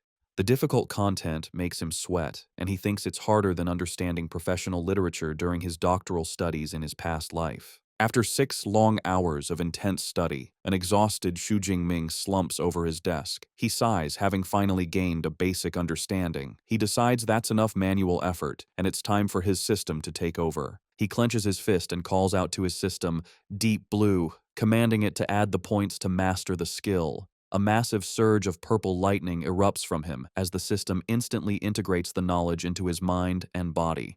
The process is successful, but he is stunned by the cost. Upgrading one S-rank technique to the elementary level required a staggering 1,600 ability points. He can't believe all the points he worked so hard to earn are only enough for these 2 skills. Just then, Eva floats over, reminding him it is 1 in the morning and he should use his time wisely. It also warns him not to use superpowers in the library. A bit sheepish, Xu Jingming agrees. Realizing it's too late to start the second, equally time-consuming technique, he decides to come back another time. On the Madu University campus, a young man jogs past a girl on a late-night run. The girl is Song Chu-kyu, and as she runs, she reflects on her intense training regimen. For over a month, she has been pushing herself to train late, a dedication that surprises even her.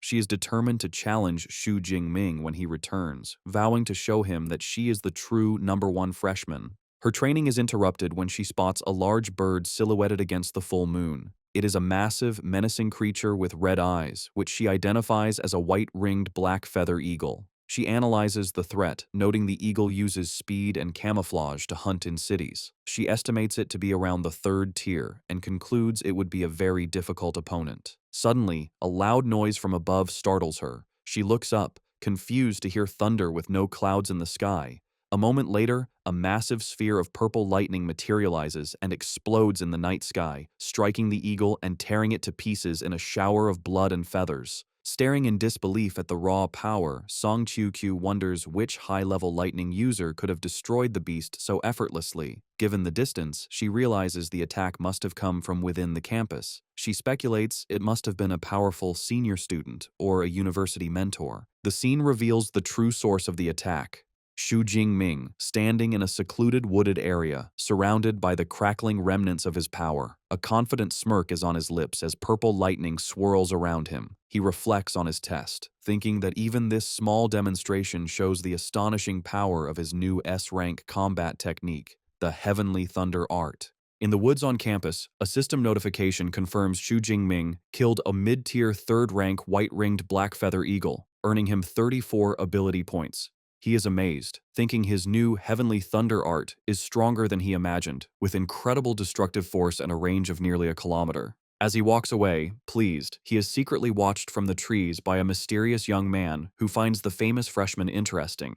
The next morning, as Xu Jingming prepares to leave his dorm, his roommate asks where he's going so early. Xu Jingming explains he's heading back to the Battle Technique Library to study for the freshman competition in a few days. Watching him go, Liu Wentao is amazed by his roommate's dedication, thinking it's not human to train so hard right after returning from the wilderness. Inspired, he decides to start training after his meal. As Xu Jingming walks through the campus, Song Chu calls his name. He turns, and she expresses her relief that he's back safely from the wilderness. She quickly gets to the point, reminding him of his promise to spar with her. When he asks if she's sure, she confidently puts her hands on her hips, telling him not to underestimate her since she was the top scorer in her province. Xu Jingming agrees to spar later, but an impatient Song Qiu grabs his hand, insisting they use his dorm's training room right now. As she pulls him along, he's amused by her decisive personality, thinking it's typical for someone from Sichuan. He wonders why she's so eager to fight. Internally, Song Qiu thinks about how surprised he'll be when he sees she has also advanced to the 2nd tier.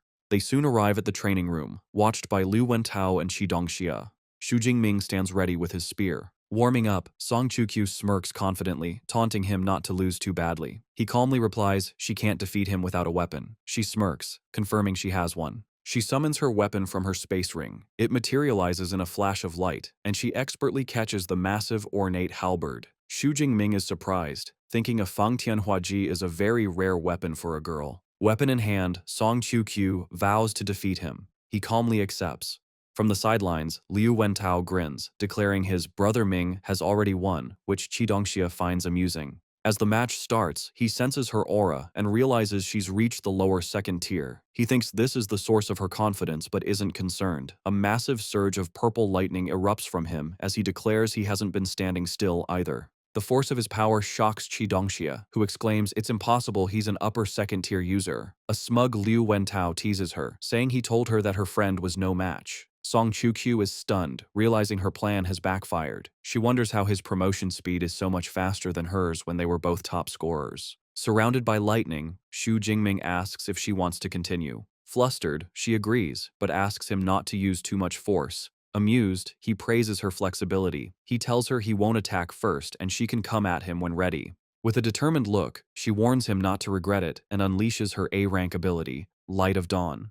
He observes the brilliant light, noting it's a natural type ability like his lightning, and wonders about its power. Channeling her power, she leaps forward, her halberd covered in a glowing, fiery aura. He notes with interest it's his first time seeing a weapon-enhancing technique. He swings his spear to meet her, the clash of lightning and light creating a brilliant explosion. With a confident smile, he easily parries her strike, his superior strength nullifying her attack. The force sends a shocked Song Chu-kyu stumbling back. He calmly remarks that her technique is impressive but lacks true power. Watching, an impressed Liu Wentao exclaims, "Beautiful," noting his friend easily blocked her famous technique. Undeterred, a determined Song Chu-kyu declares she will try again. She unleashes a furious barrage of attacks, creating afterimages as she strikes from all angles. He remains unfazed, effortlessly deflecting every strike. He calmly critiques her, saying her speed is too slow, her power is insufficient, and she needs more practice. The intense assault quickly leaves her exhausted and out of breath. She gives up, amazed he countered her A-rank combat technique, which unleashes over 100 strikes in seconds, without using any special skills. Leaning on her halberd, she speculates his spear proficiency is beyond advanced. He calmly confirms it has reached the master level. The revelation shocks her. She exclaims that after training since she was 8, she's only reached the advanced level. She looks at him in disbelief and declares he's a monster.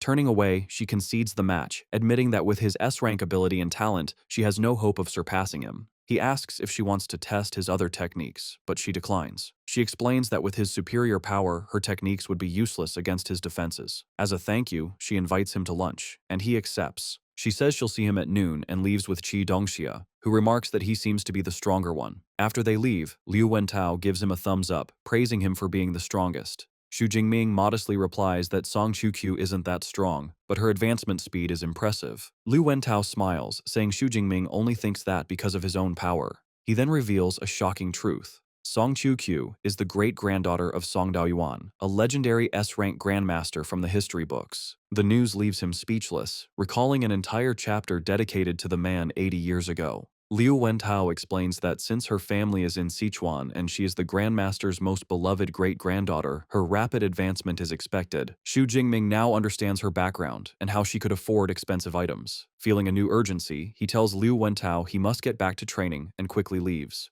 Back in the library, Xu Jingming masters his second S-rank skill, Thunder Armor. He tests it, his body covered in a shield of purple lightning.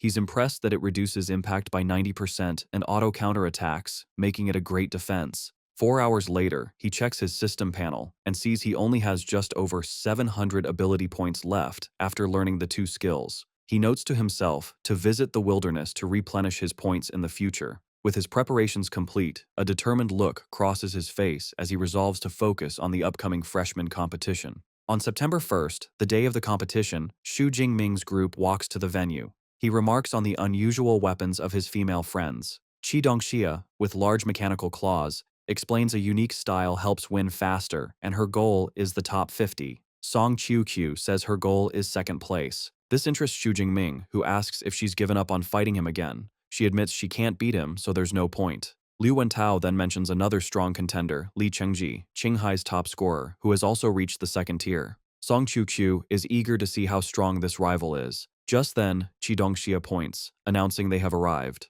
The group arrives at a massive arena. In the stands, Jiang Chuchuan sits with Tang Qi. Tang Qi is surprised Jiang Chuchuan is interested in the competition. Jiang Chuchuan smiles, saying she's there for someone she's paying close attention to. When Tang Qi asks who, Jiang Chuchuan reveals it's a boy and points to the entrance, saying he's just arrived. Below, our boys group enters. Liu Wentao is amazed by the massive stage, wondering why the school built something so extravagant. Xu Jingming explains his teacher told him the competition is a 100-person battle royale, which requires a large stage. The idea of a large-scale battle excites Xu Jingming, and a predatory grin spreads across his face as he thinks about how interesting it will be. As the freshmen gather on the arena floor, Liu Wentao looks up at the spectator stands in amazement. He points out the large number of important figures who have come to watch, including the presidents of the university's two most powerful clubs, the Ash Flame Society and the Starfall Society. He guesses that such an impressive lineup must be there specifically for Xu Jingming. This surprises Xu Jingming, who asks if superpower universities even have club activities. Liu Wentao confirms they do, explaining that unlike clubs at regular universities, these are combat teams made of powerful ability users. He adds that the clubs regularly go to the wilderness to hunt beasts, give valuable training resources to their members each month, and even offer a path to join their guilds after graduation. He then mentions that Xu Jingming's senior, Liu Ming, is the vice president of the Ash Flame Society. He finds it strange that Liu Ming isn't present on such an important day for his junior brother. Xu Jingming looks down with concern. He thinks to himself that he hasn't been able to contact his senior or his master since returning. He recalls hearing they went to the southwest and can't help but wonder if they are safe. Meanwhile, in a private box, a subordinate reports to his president about the tight battle situation in the southwest, thanking him for returning. He suggests that recruiting new members could be left to them.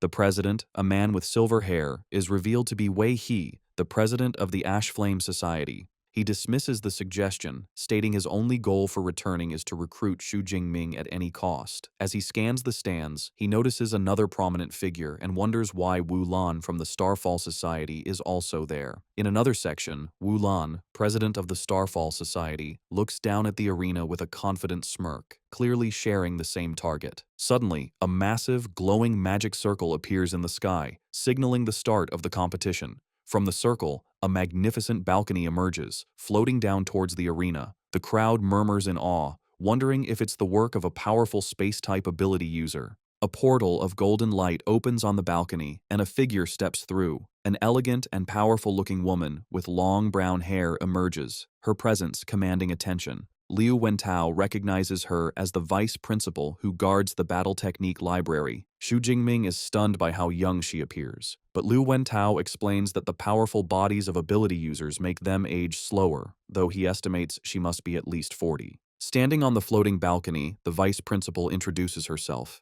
Her name is Ling Shuang, and she is one of the university's 3 vice principals, responsible for the Battle Technique Library. She explains that since the principal is away, she will be presiding over the opening ceremony. She begins by welcoming the new students to Madu Superpower University. She announces that this year's freshman class has 1024 students, including 6 provincial top scorers. She provides a breakdown of their abilities, 56 with A rank, 832 with B rank, and 135 with C and D rank abilities. With a subtle glance, she adds that there is also one extremely rare S-rank Awakens student among them, an announcement that catches the attention of Xu Jingming and his friends. Ling Shuang continues, explaining that to help students grow stronger, the university gives resources each year based on a 5-tier rating system, from D to S. She declares the upcoming freshman competition will determine their treatment and rating for their first year. The students murmur about the intense pressure of the university's competitive systems. Hearing this, Ling Shuang scoffs at the idea of fairness. A powerful dark aura erupts from her as she forcefully asks when she ever said Modu University was a fair place.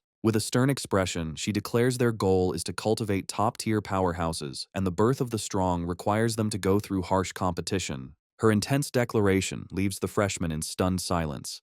Xu Jingming, however, is not intimidated. A confident smirk plays on his lips as he thinks this competitive environment proves he made the right choice. Ling Shuang advises the students not to hide their strength, as greater power leads to more resources. She then explains the competition details. The first stage is a 100-person battle royale. Floating drones will track the number of opponents each student defeats. The battle will have 10 rounds, with the top 5 from each round advancing. She then projects a screen displaying the rewards. First place will receive a 10 cubic meter space ring, A-grade cultivation resources, and 1,000 credits. Second and third place will receive A-grade and B-grade combat suits, B-grade resources, and a large number of credits. The incredible value of the prizes leaves the students in awe. Ling Shuang adds one final detail. The competition results will also determine their permission levels within the university from C rank to A rank. She clarifies that the rare S rank permission is granted separately.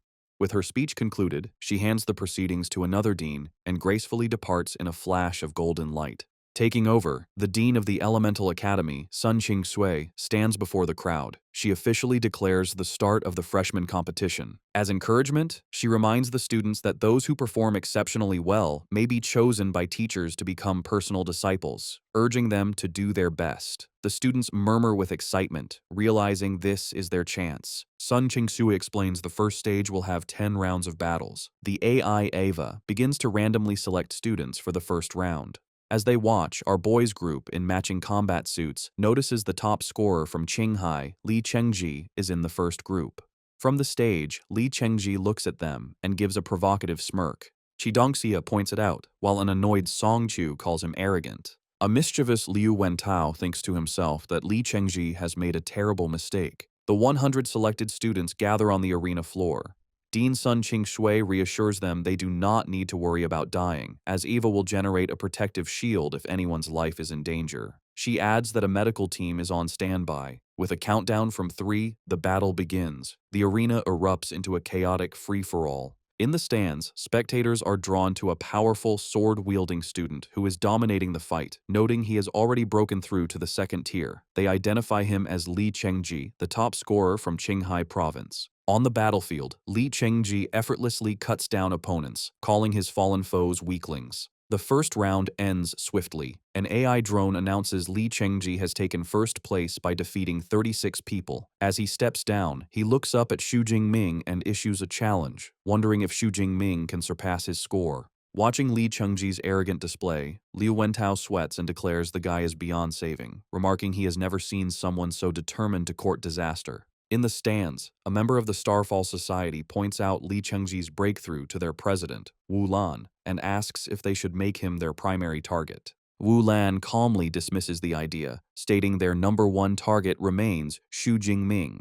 When his subordinate asks if he has inside information, Wu Lan replies it's not a secret, but something he witnessed himself. A short while later, Eva announces the start of the second round and calls the selected students to the stage. To his friend's excitement, Xu Jingming is among them. Liu Wentao and Song Chu cheer him on, telling him to show Li Chengji his true power. Xu Jingming calmly agrees. As Xu Jingming steps onto the stage, the other contestants are filled with dread. They complain about their terrible luck and immediately give up on first place, deciding to fight for the remaining 4 spots. Xu Jingming stands confidently, thinking his opponents are naive if they believe they are safe just by keeping their distance. From the VIP section, the deans observe. One dean asks Dean Sun Ching Shui if Xu Jingming is Dean Yang Gentian's new disciple. She confirms this, identifying him as the S-rank user. The dean comments on his impressive aura. However, as Xu Jingming reveals his power, another dean is so shocked he spits out his drink, exclaiming in disbelief that Xu Jingming has reached the second tier when he was only an awakened a month ago. The other deans share his shock, marveling at his terrifying advancement speed.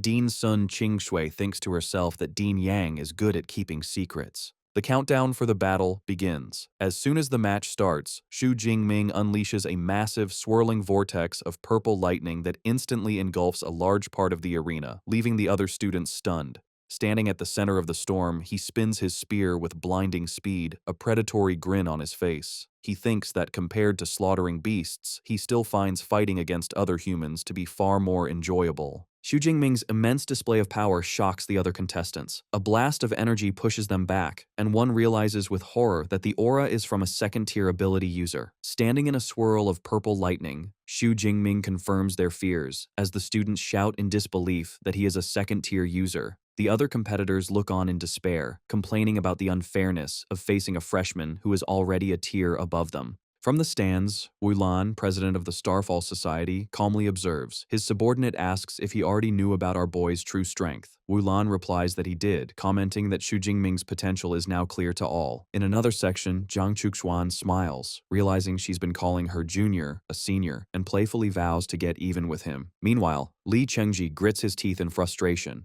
He had planned to use Xu Jingming's fame to make a name for himself, but now his plan is useless. He curses his bad luck for being in a different round than Xu Jingming and wonders what to do now. In the arena, one student seizes the opportunity. He tells the others that Xu Jingming is too strong to face alone and proposes they team up to eliminate him first. The suggestion is met with enthusiastic agreement as everyone knows it's their only chance. Xu Jingming, still in his lightning storm, senses a persuasive force in the speaker's voice, realizing he must be a spiritual type ability user. A young man with purple hair named Shai Ying reveals himself, unleashing his A-rank psychic ability to unite the students. He assures them that if they follow his orders, they have a rare chance to defeat an S-rank ability user. Motivated, the other students rally to his cause. In the VIP box, the deans comment on the event. Wu Wen notes that Xiying has united the freshmen, while Sun Qingshui recognizes Xiying as a disciple of Dean Long Ke. Dean Long Ke, head of the Tactics Academy, smiles smugly, though he thinks the students' unity is due to our guy's strength, not Xiying's leadership.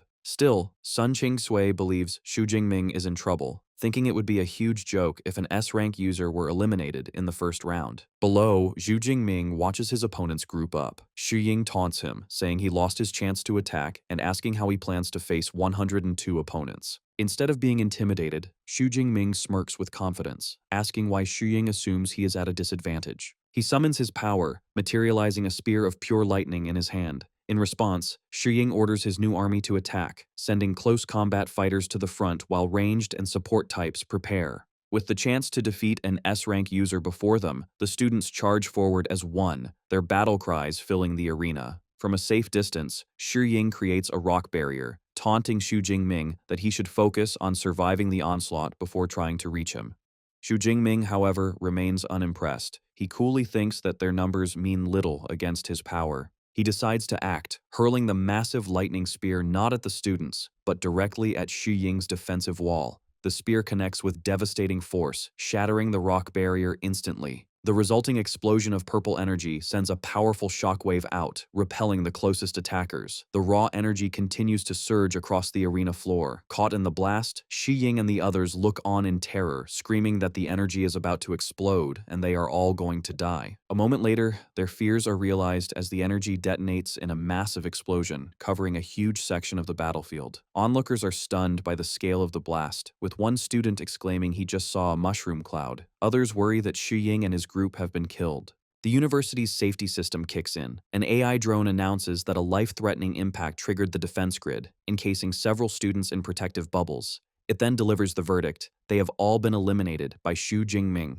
Safe but disqualified, Xu Ying clenches his fist in frustration. He complains that he failed to defeat even one opponent and is now out, all because he messed with Xu Jingming.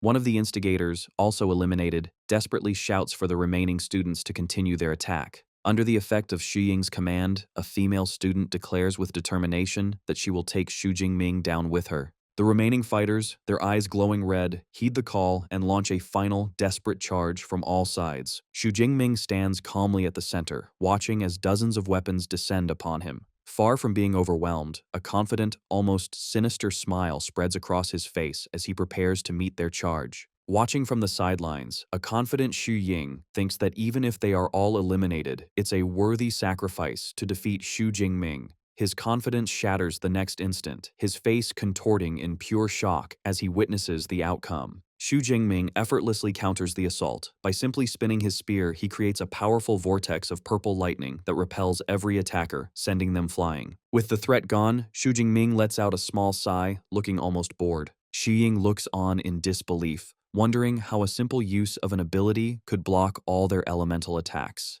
He questions if this is the true, overwhelming power of an S-rank ability. Xiying collapses to his knees, utterly defeated. He laments that even with so many of them, they were nothing more than ants to Xu Jingming. The rest of the audience is in an uproar, marveling at the terrifying power of Xu Jingming's lightning. They note that all other elemental attacks were ineffective. One student who also uses lightning is confused, unable to understand why Xu Jingming's is so much more powerful. In the stands, Jiang Chuchuan cheers, exclaiming she knew her senior would be fine. Beside her, Song Qiuqiu smirks, thinking how naive it was for the students to believe they could defeat Xu Jingming with such a simple plan. From the VIP section, the deans analyze the fight. Dean Long Ke remarks that our boy's proficiency with the Thunder Spear must be at an advanced level. Another dean adds that the throw created a sonic boom, indicating incredible speed and a strong physique. Dean Sun Qingsui looks on thoughtfully, wishing Dean Yang Gentian were there to ask about his extraordinary disciple. Back on the arena floor, the few remaining students are frozen in panic. They realize they have no way to break through his defenses. Utterly demoralized, one suggests their only option is to run away. Seeing the remaining students frozen with fear, Xu Jingming turns with a confident smirk. With purple lightning swirling around him, he mockingly asks if they are too scared to attack, declaring that if so, he will come to them. He leaps forward, shattering the ground as he becomes a blur of pure energy. He closes the distance in an instant, moving like a phantom through the students and striking them down with blinding speed. The students panic, shouting in alarm at his incredible speed. One desperately calls for the others to form a defensive formation, but another argues they must stick together. Heeding the advice, the remaining fighters form a tight cluster with a shield bearer at the front, bracing for his assault. Seeing their organized defense, Xu Jingming's smirk widens. He thinks to himself that this is finally getting interesting. He weaves through their ranks, a whirlwind of lightning and steel. As he dismantles their formation, he calmly critiques his opponent's flaws, telling one their angle is wrong, another they are too slow, and a third that their power is too weak. As he moves, one student unleashes a wave of ice to stop him, but Xu Jingming lands gracefully amidst the attack, unfazed. In a matter of seconds, the battle is over. The arena floor is littered with the defeated bodies of every other contestant. Xu Jingming stands over the last fallen student, his expression cold.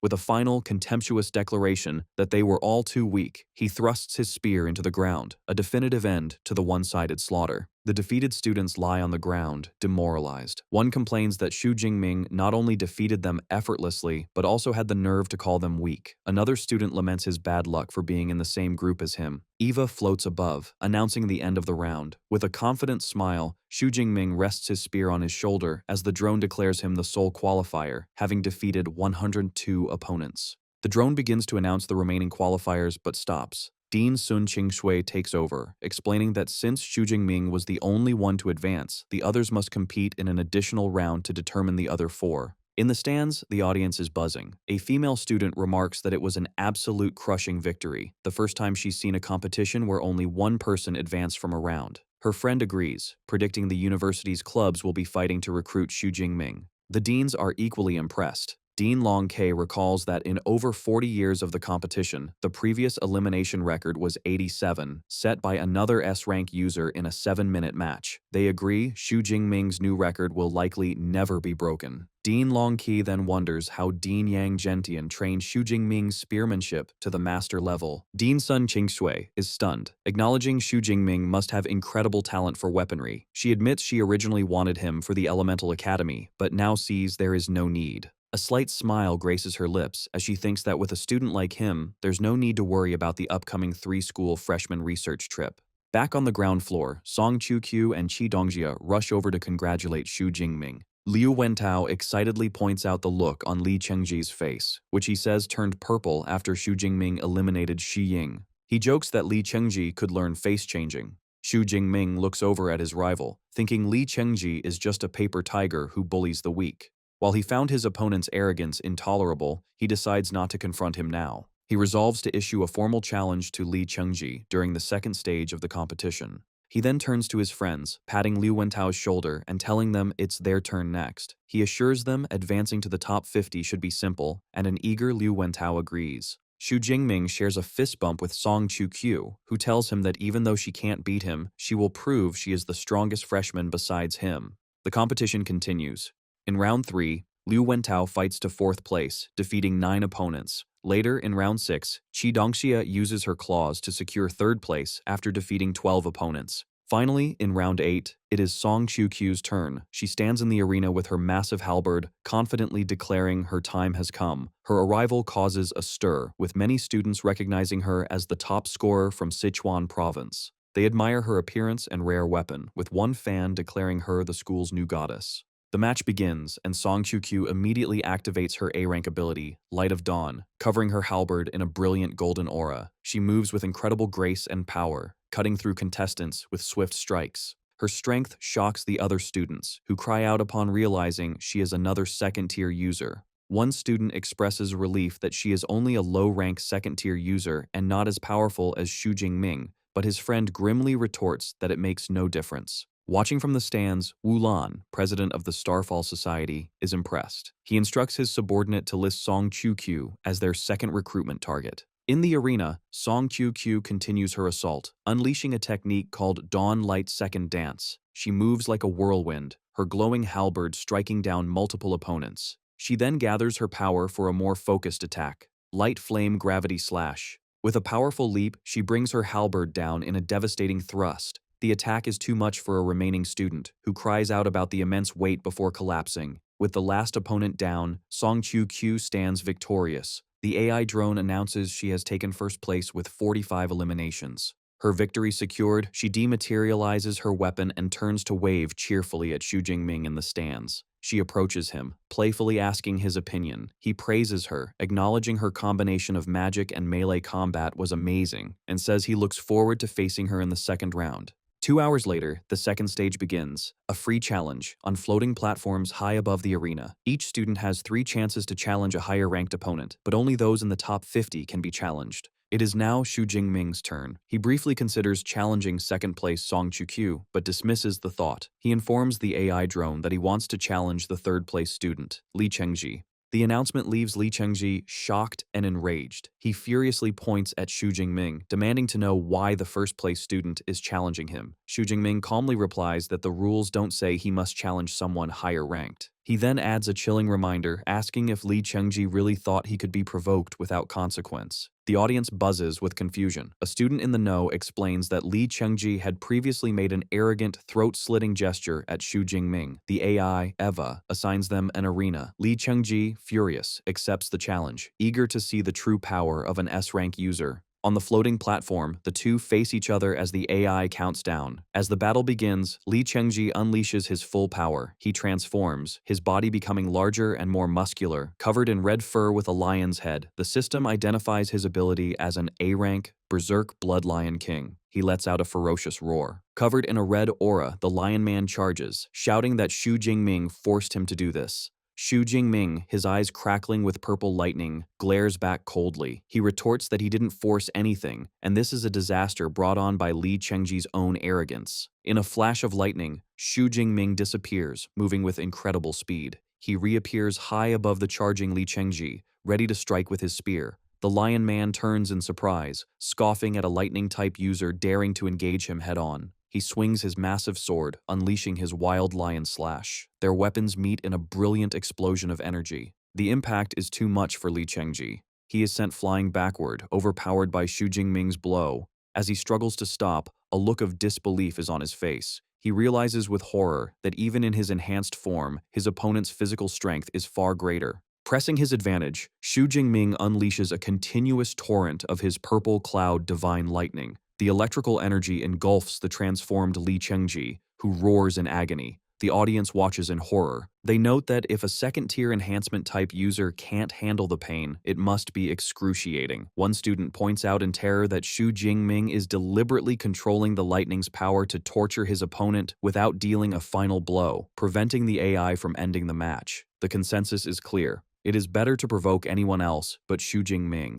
Finally, after a few more moments, Li Chengji collapses, his beastly form giving way. The AI drone declares Xu Jingming the winner. Standing victorious, Xu Jingming looks on coldly. He thinks it's a pity he couldn't torture him longer, but concludes that 10 seconds of agony is a lesson that will be remembered. He hopes Li Chengji learns to be more humble. On the ground, a battered Li Chengji pants in shock, muttering that he survived when he thought he was about to die. He watches with terror as Xu Jingming walks away, sighing in relief only when he is gone. His relief is short-lived. Song Chukyu steps forward, pointing her halberd and confidently informing Eva that she also wants to challenge the third-place student, Li Chengji. The announcement sends a fresh wave of terror through him as he realizes his ordeal is not yet over. The fight is over in an instant. The battered Li Chengji is sent flying by Song Chukyu's powerful attack, his transformed body unable to withstand it. With her halberd slammed into the ground and a confident smile on her face, Song Chukyu stands victorious as the AI drone announces her as the winner.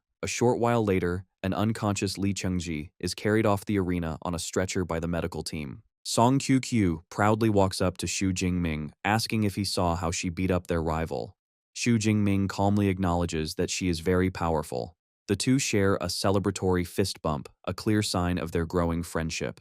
Their friendly interaction doesn't go unnoticed. A group of male students look on in dismay, with one complaining that the goddess of their freshman class has already been claimed. Another complains about how quickly Xu Jingming works, noting the school year hasn't even officially started.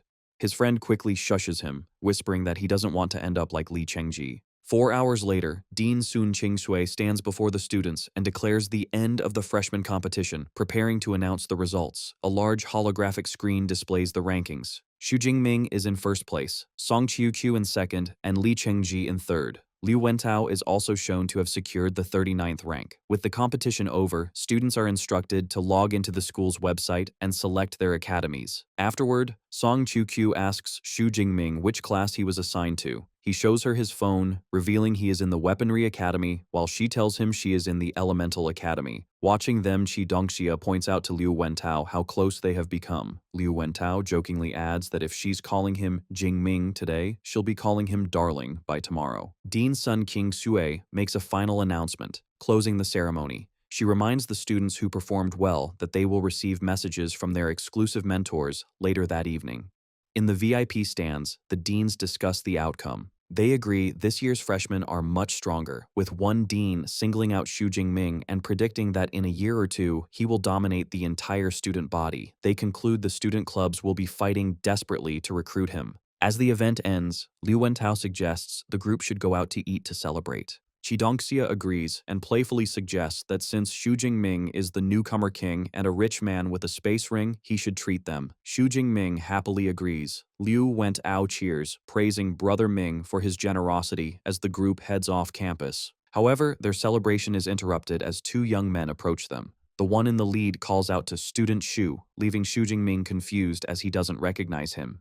The man introduces himself with a confident smile as Wu Lan, the president of the Starfall Society, and formally invites Xu Jingming to join their club. Wu Lan makes his formal offer, explaining that as the school's only S-rank student, the Starfall Society is prepared to be sincere. He promises that if Xu Jingming joins, he will be made vice president, receive 100 credits each semester, and be given B-rank resources. The offer leaves onlookers in awe. One student remarks how envious he is, explaining that regular members have to pay fees and work hard. Another adds that the Starfall Society is a top-tier club, and becoming vice president is a direct path to an elite guild after graduation. Before Xu Jingming can respond, another voice cuts in. Wei He, the president of the Ash Flame Society, arrives and mockingly asks Wu Lan if offering a mere vice presidency isn't a bit stingy. With a confident smirk, Wei He presents his own incredible offer. If Xu Jingming joins the Ash Flame Society, he can become president in training immediately. Wei He promises that as soon as he graduates, Xu Jingming will become the full president, along with other benefits. The crowd is stunned again,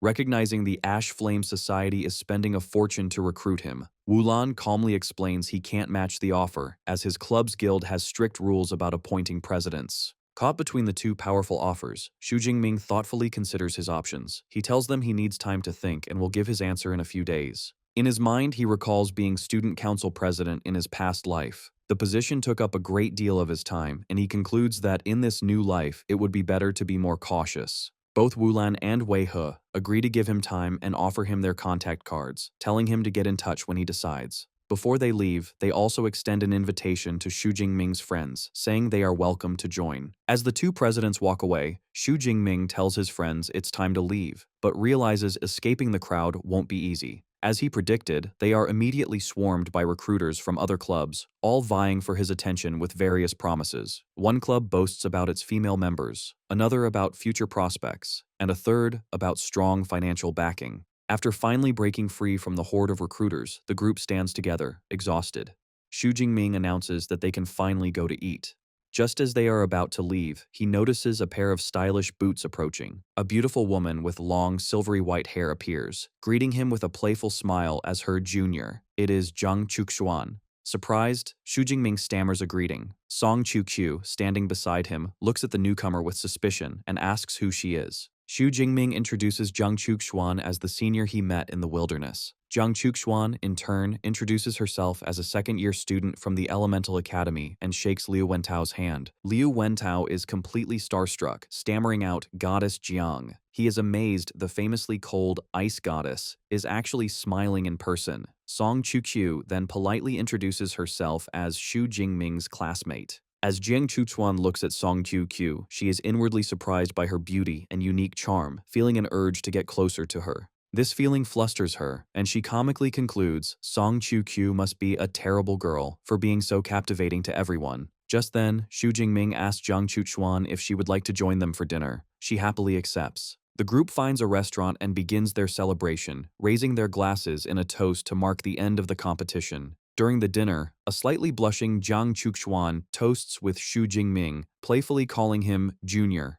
A moment later, a similarly blushing Song Chu also raises her glass to him, calling him Jingming, which leaves him a bit flustered. Seeing the obvious romantic tension, Liu Wentao quietly whispers to Qidongxia that it seems both women are interested in brother Ming and suggests they should retreat from the battlefield. Making a quick excuse, Liu Wentao and Qidongxia wave goodbye and hastily leave, abandoning a bewildered Xu Jingming to handle the situation with the two women on his own. Left alone, Xu Jingming is confused by his friend's rapid departure. After more drinking, both women appear too tipsy to walk. Jiang Chuchuan is the first to ask him for help, followed immediately by Song Q, who also says she can't walk and needs his help. With both women clinging to him, a flustered Xu Jingming asks if they are sure. They both confirm, leaving him no choice but to awkwardly agree to take them back to their dorms. As he helps them leave, other patrons look on with extreme envy, commenting on his incredible luck. After dropping them off, Xu Jingming finally returns to his own villa, letting out a deep sigh of relief. To his surprise, he finds an unfamiliar woman sitting on his couch. Confused, he asks who she is.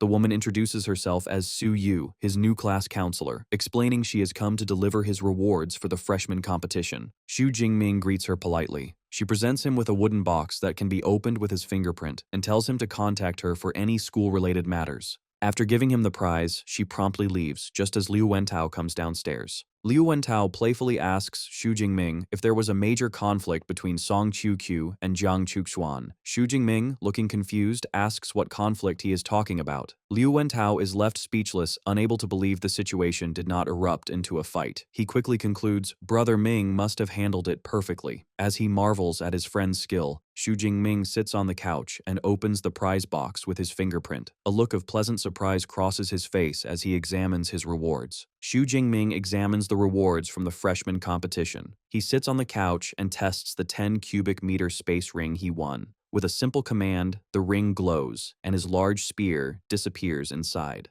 His roommate, Liu Wentao, watches in amazement. He comments on the ring's capacity, noting that with 3 rings, Xu Jingming seems like a rich man. Liu Wentao reflects on his own reward for placing in the top 50, a mere 400 credits, and expresses his envy. Xu Jingming agrees he has a few rings now and decides he should visit the equipment department to return the ones he no longer needs. Next, he takes a small orange pill from his prize box, wondering about its effects since it came with no instructions. Liu Wentao confidently tells him that identifying it is simple and calls for the dorm's AI, Eva. Following his roommate's suggestion, Xu Jingming holds up the pill for Eva to analyze. The AI scans it and identifies it as a 5th-grade Ningxin pill, an A-grade cultivation resource that can significantly increase spiritual power for users below the 5th tier. Xu Jingming is surprised Eva has such a function. Liu Wentao proudly explains the AI can also identify beast materials and rare herbs. Xu Jingming comments on how convenient the AI is, though he wishes he could take Eva into the wilderness. Liu Wentao suggests similar commercial products might exist, and Xu Jingming agrees to look for one later. Later, in the training room, Xu Jingming decides to check his spiritual power before taking the pill. He reflects that physique and spirit are fundamental attributes for an ability user, but also the most difficult to improve.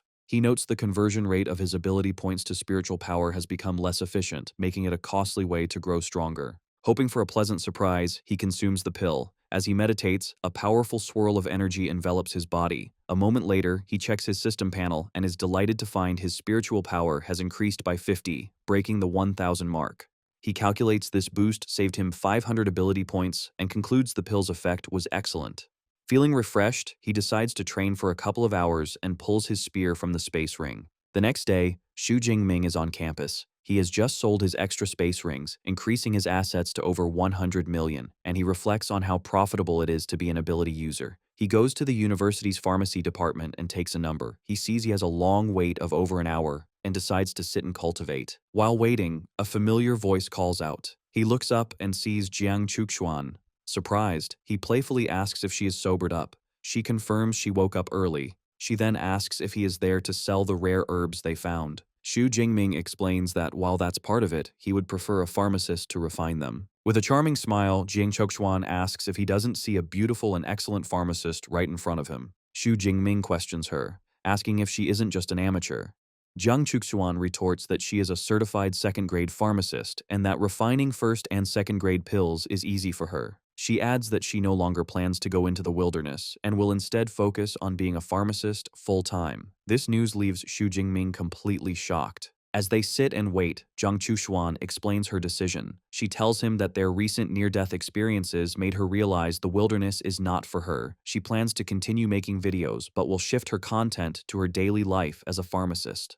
Xu Jingming notes such a change might cause her to lose fans, and she quietly agrees. She then shares that she is an orphan whose parents died in a beast tide. After awakening her A-rank ice ability, she struggled financially until her videos of fighting beasts went viral. This fame allowed her to earn money, but she admits her true passion has always been refining pills. She tells him he saved her last time, but she knows she can't be lucky forever, which is why she has decided to change her path. Xu Jingming wishes her success. Xu Jingming expresses his curiosity, wondering how an ice element user could become a pharmacist. Jiang Chuxuan tells him his question shows his lack of knowledge. She explains that specialized equipment, like enchanted cauldrons, can convert any elemental energy into flames, meaning even his lightning ability could be used for alchemy. Convinced, Xu Jingming hands her the box with all the rare herbs, formally entrusting them to her. She seems a little surprised and asks if he truly wants her to help. With a bright smile, she accepts his trust and the herbs, promising to have the refined pills ready within a week. Just then, his phone starts to ring. The scene shifts to a sprawling, traditional estate in a green forest. Inside, a young man tells a woman that he saw a lot of news about his junior brother on the school forums, calling him a monster. The woman asks if their junior brother is truly as powerful as the rumors say. The man with purple eyes replies with a confident smirk, telling her she will soon find out and will definitely be surprised. The woman with green eyes seems intrigued, saying she will have to confirm it for herself. Xu Jingming arrives at the estate and is greeted by his master, Yang Zhentian. He respectfully addresses his teacher, explaining he rushed over as soon as he got the call. His attention is then drawn to his senior, Liu Ming, and his expression turns to shock. He sees Liu Ming is in a wheelchair with both legs heavily bandaged and asks in alarm what happened. Dean Yang Zhentian explains the grim situation. An 8th-tier grandmaster named Wang Lin used him as bait to lure out a powerful monster. The dean reveals their guild suffered heavy losses, and Liu Ming was severely injured. Liu Ming adds that he fought with Wang Lin, but was defeated, though he managed to ensure his opponent didn't escape unharmed.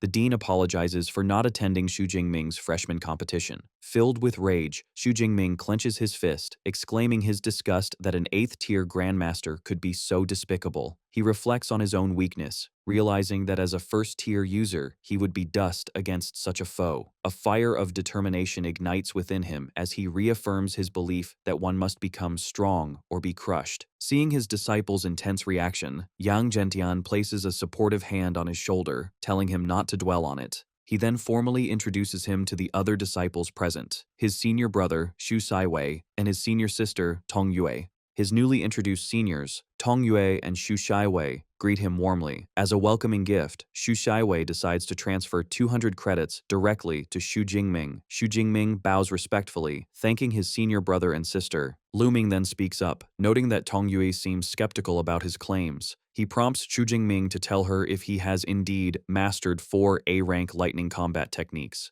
Xu Jingming calmly confirms that what Liu Ming said was true. The confirmation leaves both Xu Shiwei and Tong Yue utterly shocked. They exclaim in disbelief, questioning how it's possible for him to have learned 4 A-rank techniques while advancing to the upper second tier. Tong Yu explains that A-rank techniques are extremely difficult. She reveals she only recently reached the upper second tier herself after struggling with just 2 such techniques. She finds it incomprehensible that he is at her level and has mastered more A-rank skills. When they ask for his secret, Xu Jingming humbly replies that he is just a quick learner. His vague answer leaves his seniors exasperated, while he internally notes that he can't tell them about his cheat system. Dean Yang Gentian then speaks with Xu Jingming, expressing satisfaction with his hard work. He mentions that Dean's son Qingshui has been praising him and promises to celebrate his victory later. Xu Jingming deflects the praise, then asks his master to help him test a new combat technique. Liu Ming playfully offers to help, but Xu Jingming ignores him. Looking at his master, he reveals he wants to test an S-rank combat technique called Thunder Armor. The mere mention of an S-rank technique sends a wave of shock through everyone. His master and all 3 seniors are left speechless. Xu Shiwei stumbles back in disbelief, admitting that even as a low-rank third-tier user, he couldn't break through that technique's defense. Seeing the need for a proper test, Yang Gentian tells everyone to head to the training ground. They all proceed to a large, octagonal training arena. As they wait, Xu Shiwei wonders aloud if Xu Jingming has truly learned the S-rank technique. Liu Ming confidently states that from what he knows of his junior, he wouldn't boast. Tong Yue finally concedes, admitting she now understands why Liu Ming described him as a monster. In the center of the arena, a confident smirk appears on Xu Jingming's face as a powerful surge of purple lightning emanates from his body. He unleashes the S-rank technique, and a brilliant, intricate suit of armor made of pure lightning materializes around him. With his eyes glowing with power, he looks at his master and confidently tells him he is ready for the test. Dean Yang Gentian prepares to test his disciple's new technique. He tells Xu Jingming he'll start with an attack equal to a peak third-tier user. He then unleashes a powerful sphere of red energy in a massive explosion that covers Xu Jingming's position. When the smoke clears, Xu Jingming is unharmed, his lightning armor having absorbed the blast without a scratch. With a confident smirk, he tells his teacher it wasn't enough and to increase the power. Excited by his student's defense, Yang Gentian agrees to increase the output, warning Xu Jingming to speak up if it becomes too much. He bombards the armor with more power, calling out multipliers as the strength grows from 2 to 4 and then 6 times the original. As the attack reaches 10 times its original power, Xu Jingming grits his teeth, struggling to withstand the force. Finally, the attack stops, and the exhausted Xu Jingming lets his thunder armor fade, falling to his knees. His master laughs, praising his performance. He explains the final attack had the power of a lower stage 4th tier user, roughly 10 times the power of a peak 3rd tier user. He concludes it would take at least a 4th tier A-rank user to break the armor. Watching from the side, his senior disciples are stunned. They marvel at the terrifying power of an S-rank skill combined with an S-rank ability, noting that their junior brother defended against an attack 2 tiers above his own rank, calling him more than just a monster. Just as Yang Gentian suggests they celebrate, Xu Jingming struggles to his feet, telling his teacher to wait. With fierce determination, he shouts that he has not reached his limit yet. In a sudden burst of power, he leaps into the air, his hair turning pure white as chaotic lightning erupts from his body, shocking his master. His seniors immediately recognize the transformation.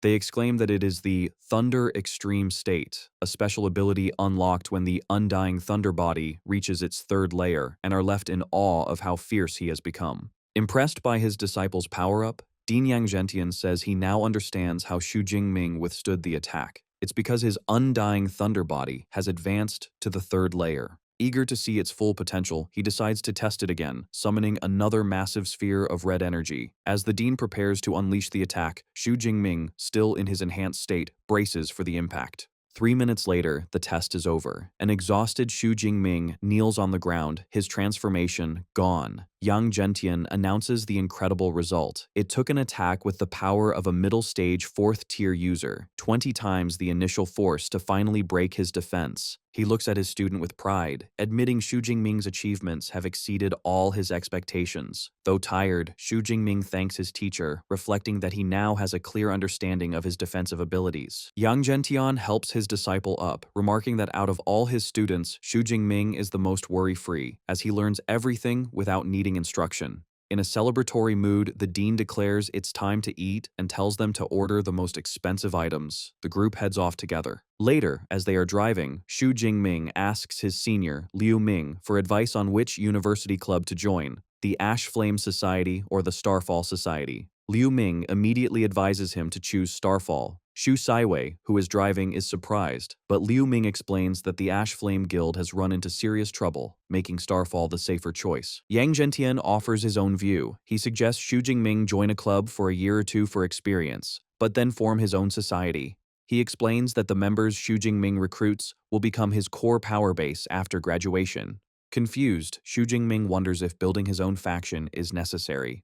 His master explains that the reason he hasn't reached Grandmaster rank is his lack of a faction, forcing him to waste time on his own. He advises Xu Jingming to remember that having a force to manage tasks will allow him to focus on cultivation. Xu Jingming understands and thanks his master, deciding to consider it once he is stronger. The next day, classes at Modu Superpower University officially begin. As Xu Jingming walks through the bustling hallways, he reflects that things are finally getting on track. As classes begin, Xu Jingming attends his lectures. In one class, a professor explains their world's history, detailing how origin energy transformed animals into beasts and awakened human superpowers. Xu Jingming learns that ruins of ancient civilizations were discovered, and most of the Blue Planet's advanced technology came from these findings. He attends various classes, from anatomy and weaponry to the elemental college. During an elemental college class, Xu Jingming casually shapes his lightning ability into a detailed serpentine dragon around his arm. The professor is shocked, praising his excellent control and lamenting that such a talented student is not in her college. Over the weekend, Xu Jingming travels to the Yangcheng wilderness area to practice. He effortlessly slices through a horde of beasts with his powerful new Azure Black Dragon Spear, a weapon that cost him 1,000 credits. Standing amidst the carnage, he reflects on his rapid progress, knowing that new knowledge, techniques, and equipment have greatly improved his combat ability. He checks his system panel and sees he has over 13,000 ability points. He's disappointed a plus sign hasn't appeared next to his S-rank ability, thinking it should be upgradable. He decides to use his points to improve himself, convinced that one day he will upgrade his Purple Sky Divine Thunder to SS rank. Back on campus, he is with Song Qiu. She is astonished at his skill, remarking that his control already surpasses her month-long training. Xu Jingming smugly says he had a sudden epiphany while internally crediting his cheat system. Song Qiu tells him about an upcoming joint event with other top universities. When asked if he'll participate, Xu Jingming confirms, eager to go since it will be in the wilderness. Xu Jingming looks forward to the joint university event, seeing it as a great chance to harvest ability points and check out the talent from the other top universities. A week later, Xu Jingming and his friends gather for a pre-trip meeting. His friends are confident, with Liu Wentao remarking that with Brother Ming on their team, they can relax. Song Qiu adds that their university has won for 4 years in a row, so a 5th win should be easy. Just then, a shimmering portal appears, and Vice Principal Ling Shuang emerges. She announces she will explain the details of the research trip. She commands the AI, Eva, to display a holographic map of a mountainous region. Ling Shuang explains their destination is the number 7 Devil's Den Wilderness area. The name sends fear through the students, who know Devil's Dens are notoriously dangerous.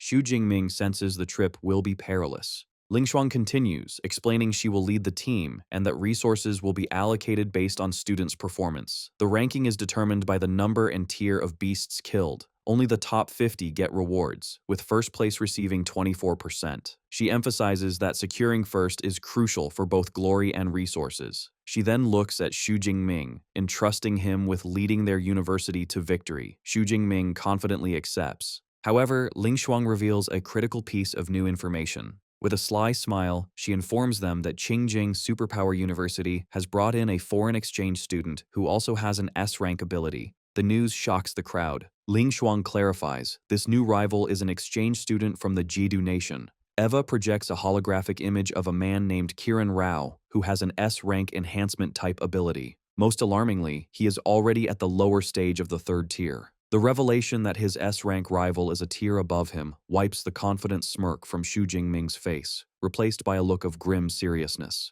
The students are shocked to learn there's a third-tier, low-rank S-ranker among the freshmen, wondering if such a prodigy could exist. Vice Principal Ling Shuang confirms the information is accurate, but clarifies that Kiran Rao is already 20 years old. This causes more complaints from the students, who argue his extra 2 years of training give him an unfair advantage. However, another student points out that in Kiran's home country, university starts at 20, so he is technically a freshman. Nearby, Song Chu is concerned, thinking she is no match for a third-tier S-ranker. But she glances at Xu Jingming and sees that he isn't worried at all. Xu Jingming is indeed unfazed. As an S-ranker himself, he is used to fighting opponents of a higher rank. With a confident smile, he thinks about his 3 S-rank and 4 A-rank combat techniques, along with his master-level spearmanship. He sees no reason to be afraid. Also, since the competition is judged by the number of beasts killed, he is confident he won't lose to any other freshman. Ling Shuang sees our boy's confidence and is pleased. She thinks to herself that he is the most outstanding S-rank student their school has seen in years, and that giving him the SS-rank Tyrannosaurus blood was not a waste. She believes Qingjing University brought in a foreign talent just to get first place for the resource priority, but thinks they are destined to be disappointed. She concludes the briefing, giving the students 7 days to prepare for the trip before she departs through a glowing magic circle. 7 days later, Jiang Chuxuan gives Xu Jingming a large array of pills she made for him. With a proud smile, she explains she has prepared antidote, healing, ability recovery, and mind-awakening pills. She adds that they are all tier 2, and she made 20 of each, which should be enough. Xu Jingming thanks her, noticing the dark circles under her eyes, and advises her not to stay up late making pills, saying he can just buy them. Blushing, she insists that her personally refined pills are much better than store-bought ones. She then nervously explains she prepared a second set of pills for him to give to Song Chu. Surprised, Xu Jingming asks when they became so close, but Jiang Chuxuan just blushes and says she won't tell. She wishes them both luck and safety on their trip before saying goodbye. Alone in his room, Xu Jingming looks at the huge number of pills and realizes she must have pulled several all-nighters to make them. He holds a vial, silently acknowledging her feelings for him. However, with a determined look, he reminds himself that he needs to get stronger before he can think about romance. On the day of the research trip, a huge crowd of freshmen gathers on the university's playground. Xu Jingming is with his friends, surprised that almost all 856 freshmen signed up. He wonders why they are on the playground instead of a train station. Liu Wentao excitedly explains they will be traveling by aircraft. Song Chu looks puzzled, pointing out there is no runway. Just as she speaks, another student shouts for everyone to look up. A massive, futuristic aircraft descends from the sky, its size casting a shadow over the field. The students are in awe as the huge ship lands gently on the grass. As the ramp lowers, one student remarks that the airship is a relic from an ancient civilization, and its advanced anti-gravity technology is not yet fully understood. From the ramp, Vice Principal Ling Shuang emerges and instructs the freshmen to board. Before taking off, Ling Shuang unleashes her power, creating a brilliant blue magic circle she calls her spatial yin-yang domain.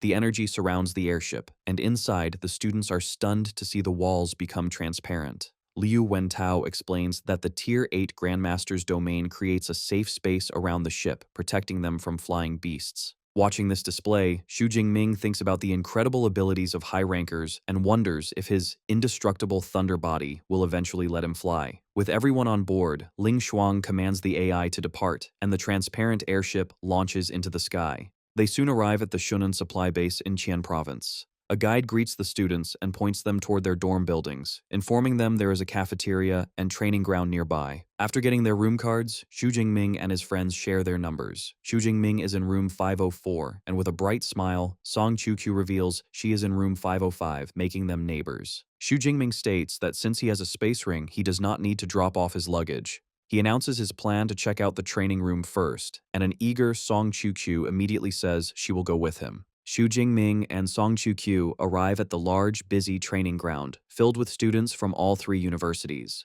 Song Chu points out a powerfully built man in the corner, identifying him as the S-ranker from Qingjing University, Kiran Rao.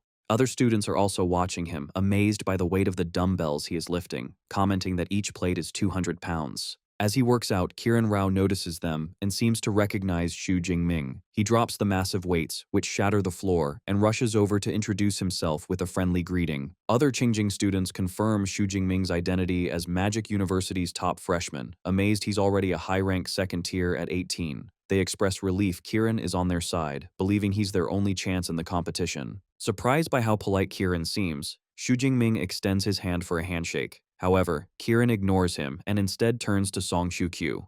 He gets uncomfortably close, calling her a beautiful lady. His sweaty body has a strong odor, and Song Qiu is visibly disgusted, covering her nose. Before Kiran can get any closer, Xu Jingming firmly grabs his wrist to stop him. With a cold glare, Xu Jingming tells him that touching a lady while covered in sweat is very rude. The friendly act instantly drops, and Kiran glares back at Xu Jingming in a fury. The confrontation in the training ground grows as powerful red and blue auras surge from Kiran and Xu Jingming. The onlookers watch nervously, worried a fight is about to break out between the two S-rankers. However, the fight doesn't happen. Xu Jingming releases his grip and calmly suggests that as a guest, Kiran should learn the customs of his host country. As Xu Jingming and Song Qiu walk away, Kiran looks down at his wrist, still feeling the pressure. He is stunned, realizing that despite his own strength, he couldn't move the lightning user. He wonders where Xu Jingming got such immense physical power. His thoughts then shift as he watches Song Qiu with a predatory look, recognizing her as a genius from the powerful Song family. He muses that if he could win her over, he would never have to worry about resources again. Once outside, Song Qiu thanks Xu Jingming for his help, explaining that she couldn't stand the smell.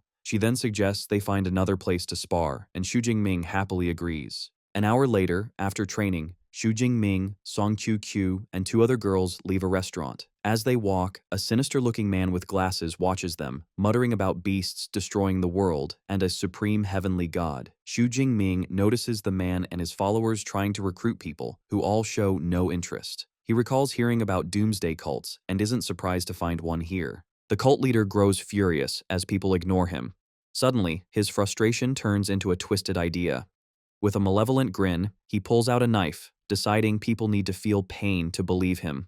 His face contorts into a crazed smile as he declares that pain makes one appreciate being alive. He then lunges toward a nearby mother and her young child, preparing to stab them. From a distance, Xu Jingming's eyes flash with purple lightning. In an instant, he moves like a blur of energy, appearing between the attacker and his victims. He strikes the cult leader, sending him flying and effortlessly stopping the assault. Holding his spear, Xu Jingming watches the mother he just saved comfort her crying daughter Yinyin, telling her everything is okay now. The woman turns to Xu Jingming and thanks him profusely, explaining that without him, her family wouldn't know how to go on. Xu Jingming modestly replies it was a simple act of help. As he and Song Qiu stand over the defeated cultist's body, Xu Jingming wonders aloud why these religious fanatics would kill people openly. Song Qiu finds it strange as well, noting they usually just preach and don't resort to violence. Xu Jingming's expression becomes serious as he scans the crowd, wondering if this was a random act or if the man had accomplices. Unseen by them, a man in a dark, hooded sweatshirt pulls his hood over his head and walks away, later approaching a large estate. Inside, the hooded man reports to a shadowy figure he calls Archbishop, informing him that the killer was Xu Jingming from Magic City Ability University. The Archbishop, holding a red orb, confirms if he means the high-rank, second-tier, S-rank student. The subordinate confirms this and adds that Xu Jingming achieved this rank in less than half a year from being an Awakened, which is an alarmingly fast progression. The Archbishop glares, recognizing such a monster will be a huge problem if he is allowed to grow. He instructs his subordinate to withdraw for now, explaining that God's blood is about to appear in the Devil's Cave. He gives the man 2 God's blood indicators and tasks him with retrieving the substance, warning him not to use their sect's name, the Heaven's Mandate sect. Holding a crystallized heart, the Archbishop declares that in 1 month, his sect's mandate will be revealed, and he plans for Xu Jingming and other S-rank talents to become sacrifices for their cause. The scene shifts to a large supply base where students from the 3 major universities are gathered for a joint research trip. A man on a balcony introduces himself as Xu Ping, the vice principal of Qingjing University. He announces the official start of the month-long trip and says they will begin by distributing smart wristbands. As the students get their wristbands, Vice Principal Xu Ping explains that their scores for killing beasts inside the Devil's Cave, along with footage, will be recorded. He details the rewards. The top 1,000 students will be rewarded, the top 3 can choose any technique from the 3 schools' libraries, and the first-place winner gets an additional special reward from their university. Among the students, some feel first place is impossible, while others are excited to see who will take the top spot, Kiran Rao or Xu Jingming. Vice Principal Xu Ping finishes his speech, announcing no restrictions on forming teams and encouraging students to actively hunt beasts.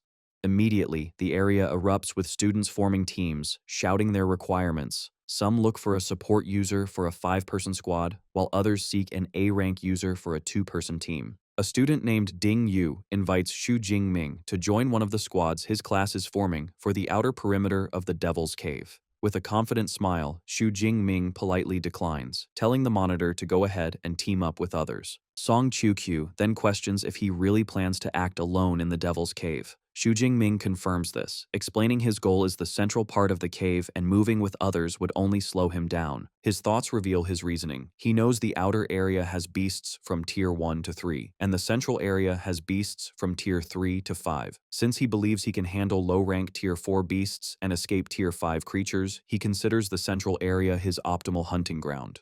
Song Qiu expresses her concern, as the central part is a dead end for her. She notes the journey there will take a day or two, and shyly asks if she can travel with him for that time. Xu Jingming agrees. Blushing with delight, Song Qiu happily accepts, and they decide to set off together soon. Their conversation is interrupted when Kiran Rao approaches and calls out Xu Jingming's name. With a serious and condescending look, Kiran says he looks forward to Xu Jingming's performance and hopes he won't fall too far behind. Xu Jingming calmly replies with 100% certainty, a response that leaves Kiran shocked. Xu Jingming confidently repeats that he will absolutely win before turning and walking away. Enraged, Kiran glares after him, thinking he will use his overwhelming power to teach the stubborn guy and all the people of Great Sha a lesson. Shortly after, Vice Principal Xu Ping officially announces the start of the trip. The massive crowd of students rushes towards the cave entrance, shouting their goals as they begin. 7 hours later, deep inside the Devil's Cave, Xu Jingming and Song Qiu are cautiously making their way through a dense forest. Their path is suddenly blocked by 5 armored, pangolin-like beasts.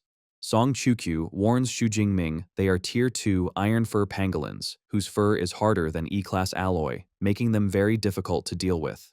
Xu Jingming calmly tells her he will handle it. Without hesitation, Xu Jingming rushes towards the roaring iron fur pangolins. The beasts counter by curling into spiky balls and rolling towards him at high speed. Xu Jingming meets their charge with incredible skill, weaving between the rolling creatures and striking one with his spear. He follows up with a powerful swing and a precise stab, effortlessly defeating the beasts one by one. Watching from the side, Song Qiu is completely surprised. She marvels at his technique, noting every thrust of his spear points directly at the creature's weaknesses without a mistake. She realizes this skill requires terrifying intuition and combat experience, not just a high power level. She is also impressed by his perfect control over his ability, wasting no energy. Standing amidst the corpses of 12 defeated Tier 2 iron fur pangolins, Xu Jingming checks his gains. He has harvested 276 ability points and 1,200 points for his competition score, which he considers not bad. After storing his spear, he thinks about the higher-level beasts deeper in the cave, calculating he can gain at least 30,000 ability points this month.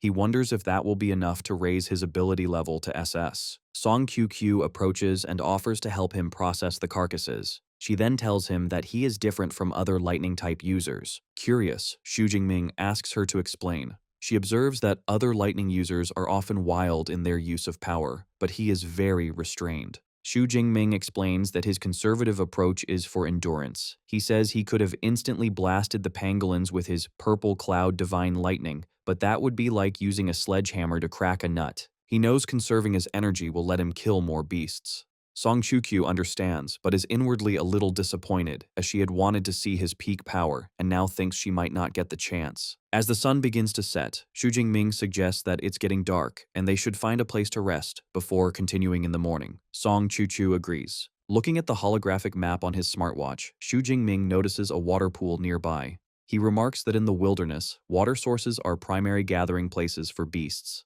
Seeing a chance for another hunt before nightfall, he tells Song Qiu that they should go, and the two set off. They soon arrive at a tranquil, beautiful pool of water in a clearing. As they observe the serene location, Xu Jingming finds the quietness unsettling, thinking it's impossible for a water source like this to be empty of beasts. Just then, a large, powerful tiger, with blade-like bones on its forelimbs, emerges from the trees and cautiously approaches the water's edge to drink. Suddenly, the water erupts as a massive armored crocodile with glowing green eyes bursts from the depths. Before the tiger can react, the colossal crocodile unleashes a devastating tail swing, sending a torrent of water and striking the tiger with immense force. The powerful blow sends the tiger flying out of the water, defeated. The giant crocodile glares after its dispatched rival. Watching from the safety of the bushes, Xu Jingming realizes a terrifying beast, a source water giant crocodile, has made this place its territory. He now understands why so few other creatures dare to approach the pool.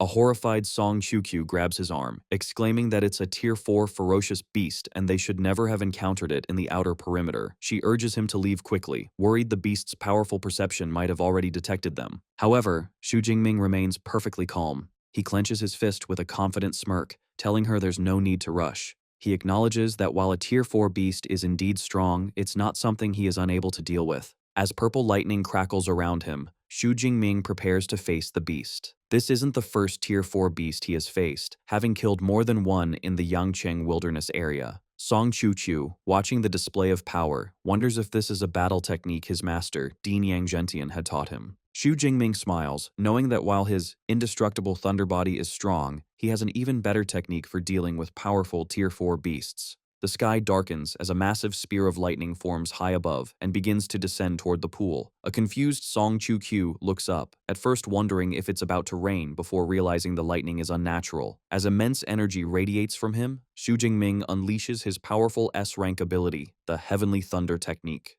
The lightning spear strikes the source water giant crocodile, engulfing it in a violent explosion of energy. The huge beast roars in pain as the lightning tears through its hide. The battle ends instantly. The massive crocodile collapses, defeated by the single attack. A system notification confirms the kill, awarding Xu Jingming 213 ability points and a massive 10,000 competition points. Clenching his fist, lightning still crackling around his hand, Xu Jingming reflects on the rewards. He notes the ability points from a Tier 4 beast are more than 5 times what a Tier 3 beast gives. He thinks his Deep Blue system is designed to push him to his limits. With the threat gone, Xu Jingming turns to a stunned Song Qiuqiu and tells her they should go look at the defeated beast. Song Qiuqiu is still in shock. She thinks that while she has seen many geniuses, she has never met a monster like Xu Jingming. She's amazed that a high-rank Tier 2 user could cross 2 power tiers to instantly kill a low-rank Tier 4 beast. As they walk towards the corpse, she silently acknowledges this must be his true, terrifying strength. Examining the remains, Xu Jingming expresses some disappointment, noting the crocodile's skin, which would have been worth at least 20 million, was completely destroyed. Song Qiuqiu adds that every part of a Tier 4 beast is a treasure. She then offers a solution, explaining her space ring is large enough to hold the entire carcass. She tells him she will keep it for now and return it to him at the supply base. After she stores the beast, Xu Jingming suggests they find a cave to rest for the night, as no other creatures will come to the now dangerous water source. As they prepare to rest, a blushing Song Qiuqiu shyly asks Xu Jingming to wait a moment. She explains that since they are at a pool, she would like to take a quick bath. Xu Jingming, cautious as always, tells her to wait while he checks for other beasts in the pool. He sends a crackling torrent of purple lightning into the water. The result is unexpected. Xu Jingming watches in shock as the clear water begins to turn red with blood. He is suddenly hit by a pleasant, intoxicating scent from the pool that feels fatally attractive to him. He realizes with alarm that the bloody water is triggering a deep, instinctual craving in his body. Elsewhere in the forest, cloaked figures from the Blood Moon sect are on a mission. One member asks their leader, the Archbishop, whose god's blood they are retrieving. The Archbishop reveals their target is the blood of the ancient dragon god. Another member gets excited, exclaiming that their sect will gain another powerful god's blood envoy. The Archbishop angrily corrects him, shouting that they are the Blood Moon sect. Just then, the glowing red god's blood indicator in his hand begins to shine brightly, indicating the blood has appeared early. Realizing it isn't far, the Archbishop commands his followers to advance at full speed. Back at the pool, the water is completely blood red. Song Qiuqiu asks what is happening, and Xu Jingming asks if she feels the blood attracting her. She says she doesn't. However, she explains that her Light of Dawn ability tells her the Bloodwater has a thick, beastly aura, very similar to his own. This triggers a realization for Xu Jingming. He recalls absorbing the SS rank Thunder Tyrannosaurus blood. He concludes the bloody water must be from a powerful dragon-type beast, which is why his body is reacting so strongly. Deciding to take the risk, Xu Jingming tells Song Qiuqiu he will go into the pool to absorb the energy. He instructs her to pull him out if anything goes wrong, then steps into the blood-red water. As soon as he enters, swirling red energy envelops him. Instead of pain, he feels overwhelming comfort, like a thirsty traveler finding water. The energy from the pool surges upwards, wrapping around him and forming a massive, glowing red cocoon that lifts him into the air. From the shore, a worried Song Qiuqiu calls out his name. She realizes he has found a unique opportunity and is now vulnerable.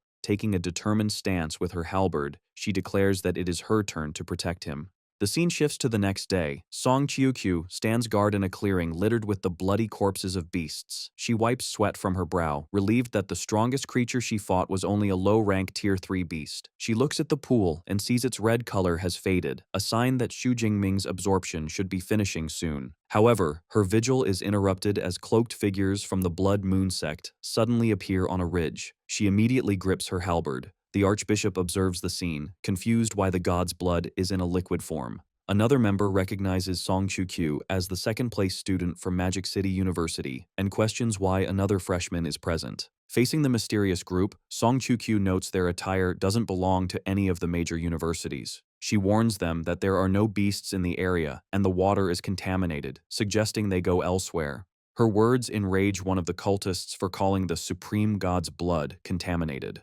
The Archbishop, however, orders him to ignore her and focus on seizing the blood cocoon behind her. Song Qiuqiu realizes this group came for the Bloodwater. She assesses their strength, noting their leader is Tier 4 and the weakest is Tier 3. Facing such overwhelming odds, she grimly concludes she will have to use that move. Facing the Blood Moon sect, Song Qiuqiu activates a glowing talisman around her neck. As the cloaked figures lunge, the talisman summons a large golden barrier, protecting her and the cocoon. The cultists' attacks are useless, striking the barrier without leaving a scratch. The Archbishop recognizes the artifact as a guardian talisman from an ancient civilization. He explains to his followers that such items are extremely rare and powerful. From inside the shield, Song Qiuqiu taunts them, asking why they are wasting their time. Unfazed, the Archbishop smirks, revealing he knows the guardian talisman has a time limit. Since they are in no hurry, he calmly decides they will wait for it to expire. The cultists surround the barrier. Inside, Song Qiuqiu is anxious.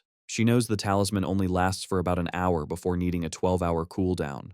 Her only hope is for Xu Jingming to wake up in time. An hour passes, and just as predicted, the shield shatters. The cult leader smugly tells her to be sensible and hand over the talisman, or she will face an ugly death. Realizing she has no other choice, Song Qiuqiu prepares to go all out, pulling out a small red pill to boost her power. Before she can take it, a defiant voice retorts, asking why he feels like they are the ones who are about to die. At that moment, the red cocoon behind her begins to crack and break apart. The cocoon opens with a burst of energy, and Xu Jingming emerges from the swirling red tendrils, his transformation complete. He opens his eyes, glaring menacingly at the shocked members of the Blood Moon sect. As Xu Jingming emerges from the cocoon, the remaining blood energy from the pool forms the spectral image of a massive, ferocious red dragon behind him. The Archbishop of the Blood Moon sect looks on in shock, recognizing Xu Jingming as one of his sect's targets. Despite being a powerful Tier 4 user, he is unnerved by the immense aura radiating from the Tier 2 student, which makes his heart pound with fear.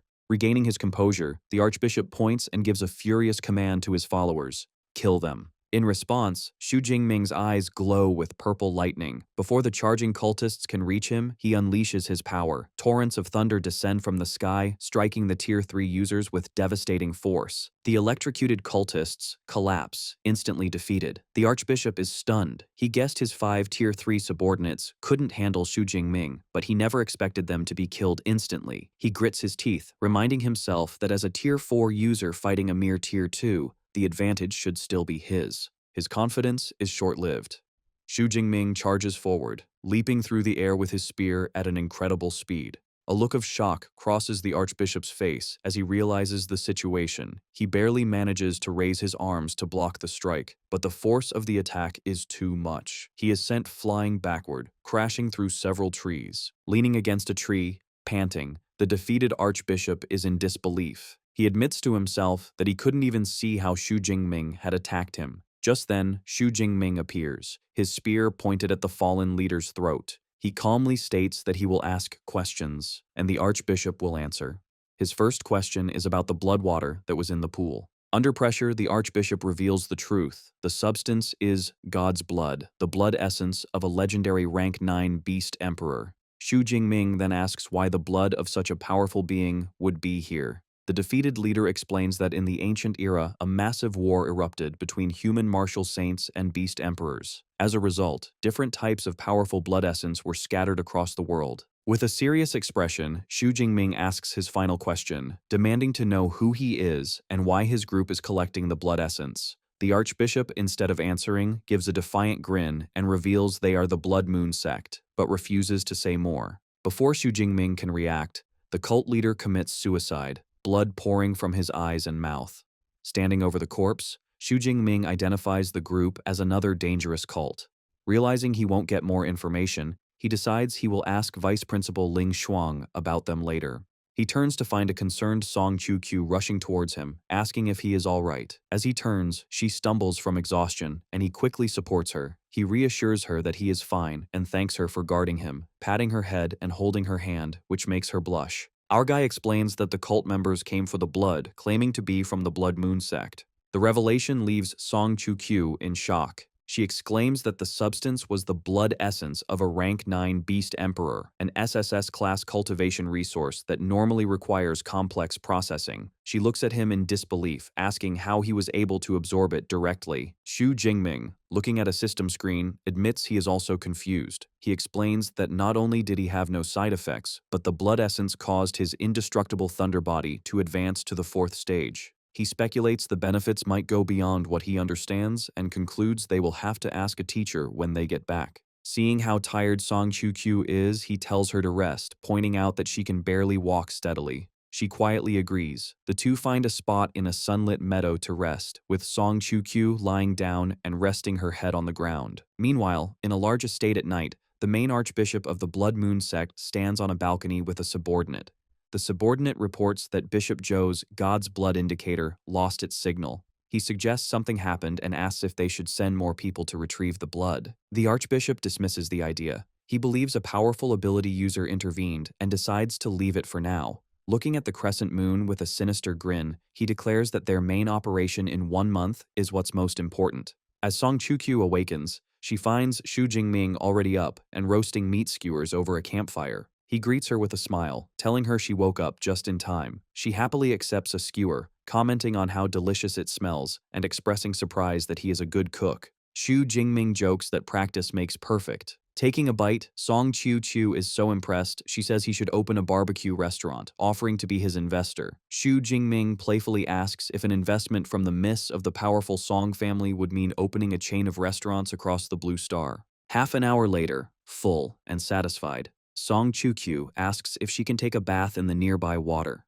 Xu Jingming agrees, saying he will wash up after she is done. She tells him she will go first and heads towards the water. Using her ability, Song Q surrounds herself with a large sphere of water, creating a private space to bathe. Within the sphere, she changes into fresh clothes. As the water barrier fades, she emerges in a clean outfit. She turns to Xu Jingming, her hair and shoulders still damp, and tells him she is finished. For a moment, Xu Jingming seems slightly flustered by her fresh appearance. He quickly composes himself and says he will go wash up. As he walks away, Song Chu-Q wonders why his gaze just now seemed a bit strange. As Song Chu-Q stands in her now damp clothes, she suddenly gasps in embarrassment. She clutches the thin fabric, realizing the simple dress she is used to wearing has become almost transparent now that it is wet. An hour later, both Xu Jingming and Song Chu-Q are in their combat gear and ready to continue their journeys. They face each other to say goodbye. Song Chu-Q tells him to take care, and they agree to see each other in a month, sealing it with a friendly fist bump. With their farewells exchanged, they run in opposite directions. As she sprints through the forest, a look of fierce determination is on her face.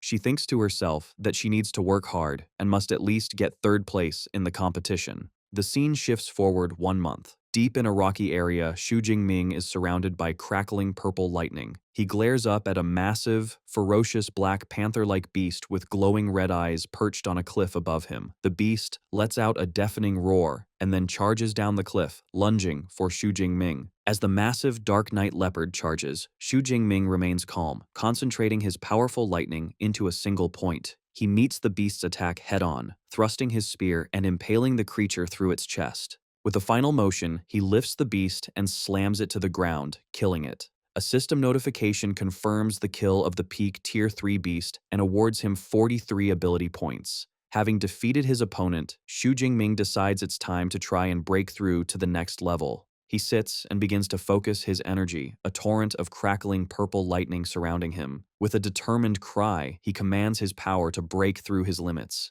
A massive, explosive surge of lightning erupts from his body, filling the cave with chaotic energy. A moment later, the energy subsides. Lightning still arcs around him as he sighs in relief, having finally broken through to Tier 3. He reflects on his progress, noting that even the most talented geniuses at the university would need at least half a year to make such an advancement. He concludes with a satisfied smile that his own talent is exceptionally good. He then pulls up his system panel to check his new status. The screen confirms his advancement from high-rank Tier 2 to low-rank Tier 3. His physique and spirit attributes have both increased by nearly 400 points, and his vitality has now surpassed 2,000. He has also accumulated a massive 48,429 ability points. However, his satisfaction is mixed with disappointment, as he realizes it's still not enough to upgrade his S-rank ability to SS rank. He decides to wait until he has 50,000 points. With his breakthrough complete, he stands and walks towards the light at the cave's entrance, his spear on his shoulder. A confident smile spreads across his face as he thinks about the end of the competition. He knows the results will be confirmed the day after tomorrow, and with the points he has accumulated, he feels certain that taking first place will not be a problem. It is the final day for score calculation from the joint university event. Students are gathered in a large hall, anxiously watching a massive screen with the rankings. One student celebrates his score of 1,201 points, which has placed him in the top 1,000. However, his friends tell him not to get his hopes up, as there are still 2 hours left, and the most powerful students have not yet arrived to submit their scores. At that moment, Song Chu-kyu walks into the hall, and the crowd's attention immediately turns to her. The students recognize her as the second-ranked freshman from Madu University and realize their own ranks are about to drop. Song Chu-kyu calmly approaches a terminal and places her wristband on it. Her score is a massive 12,131 points, which instantly puts her in first place on the leaderboard. The other students are in awe of her high score, with one remarking that it is just what they would expect from Modu's number 2. Vice Principal Ling Shuang approaches Song Chu-kyu and congratulates her on a job well done. Nearby, Ling Shuang speaks with Xu Ping, confirming that Song Chu-kyu is the great-granddaughter of the famous senior from the Song family. Another woman approaches, calling Song Chu-kyu Little Yun. Song Chu-kyu happily greets her aunt, Zhou Ying, the head supervisor of the Shunan supply base. Zhou Ying playfully teases her niece, asking why her little boyfriend did not return with her. A flustered Song Chu-kyu denies having a boyfriend, then asks how her aunt knew about Xu Jingming. Zhou Ying reminds her that as the head supervisor, she has eyes and ears everywhere. Their conversation is interrupted as the crowd buzzes with excitement. Kiran Rao, the S-rank student from Qingjing University, has returned. The students estimate that as a third-tier user, his score must be at least 50 or 60,000 points, believing first place will surely belong to him. Kiran Rao confidently approaches the terminal to submit his score. The result flashes on the large screen, revealing an astonishing total of 113,264 points, immediately placing him in first and pushing Song Chu-kyu to second. The students are left speechless by the astronomical score. They exclaim that the gap between first and second place is enormous, calling it a complete victory for Kiran Rao. Vice Principal Xu Ping from Qingjing University is congratulated in advance for securing first place. However, Vice Principal Ling Shuang watches them with a thoughtful expression. She acknowledges the chances are slim, but remembering Xu Jingming's confidence, she holds on to a small hope that he might still surprise her. Just then, another high score appears. A student named Dong Sheng from Jincheng University has scored 13,526 points, taking over second place. Seeing this, Song Chu-kyu is surprised and realizes she might not even make it into the top 3. She looks around anxiously, wondering why Xu Jingming hasn't returned yet with only 8 minutes left. Other students also wonder about his absence, but Liu Wentao insists that Brother Ming is experienced and wouldn't be so careless. As if on cue, Xu Jingming makes his entrance, looking calm. His return is met with cheers from his supporters and friends from Modu University. They shout words of encouragement, telling him they will support him no matter the result. From a distance, Kiran Rao watches with a disdainful grin, thinking that no matter how much the weaklings cheer, he will still be the winner. Xu Jingming notices the support and looks at the leaderboard. He understands why they are cheering. Seeing Kiran's massive score, they must think he will lose. Vice Principal Ling Shuang greets him, noting his quick advancement to the 3rd tier, and encourages him to upload his score. Xu Jingming calmly walks to the terminal and places his ring on it. The crowd murmurs, guessing he might have 50 or 60,000 points, but they conclude that with Kiran in the competition, there is no way for him to take first place. As the terminal finishes identifying his results, a shocking number appears on the screen. His total score is an unbelievable 405,637 points. The leaderboard immediately updates, confirming that Xu Jingming has taken first place with a score that completely eclipses everyone else's. The entire hall is thrown into stunned silence. Vice Principals Xu Ping and Ling Shuang are shocked. Kiran Rao's face twists in fury, and Song Chu Qiu beams with joy. The crowd erupts in disbelief, questioning if they read the number correctly. Students exclaim that his score is 4 times higher than Kiran Rao's, a ridiculously high number that seems impossible. Vice Principal calculates the number of beasts required to reach such a score, concluding the result is truly ridiculous. Nearby, Zhou Ying asks Song Chu Qiu if she knew his score would be this high. With a happy smile, Song Chu Qiu admits she did not know the exact number, but believes that for Xu Jingming, no miracle is truly surprising. Meanwhile, Kiran Rao is seething with rage. He cannot believe Xu Jingming's score is more than 3 times his own, and realizes the valuable resources promised by his university are now at risk. Unable to accept his defeat, Kiran Rao points at Xu Jingming and shouts that his score cannot be that high. He then turns to Vice Principal Xu Ping and formally requests an investigation into Xu Jingming's smart wristband, accusing him of cheating. The students from Modu University immediately protest, calling it a dirty move. They argue that the smart wristbands were all officially checked, questioning if Kiran is now suggesting the technology is flawed. Vice Principal Xu Ping turns to Ling Shuang and asks for her opinion. She calmly agrees that checking the records is not a problem. However, her expression turns sharp as a powerful aura swirls around her. She issues a challenge to Xu Ping, asking how he intends to handle the situation if the records prove Xu Jingming did not cheat. Another official supports her, reminding Xu Ping that all the equipment was audited by the 3 major universities.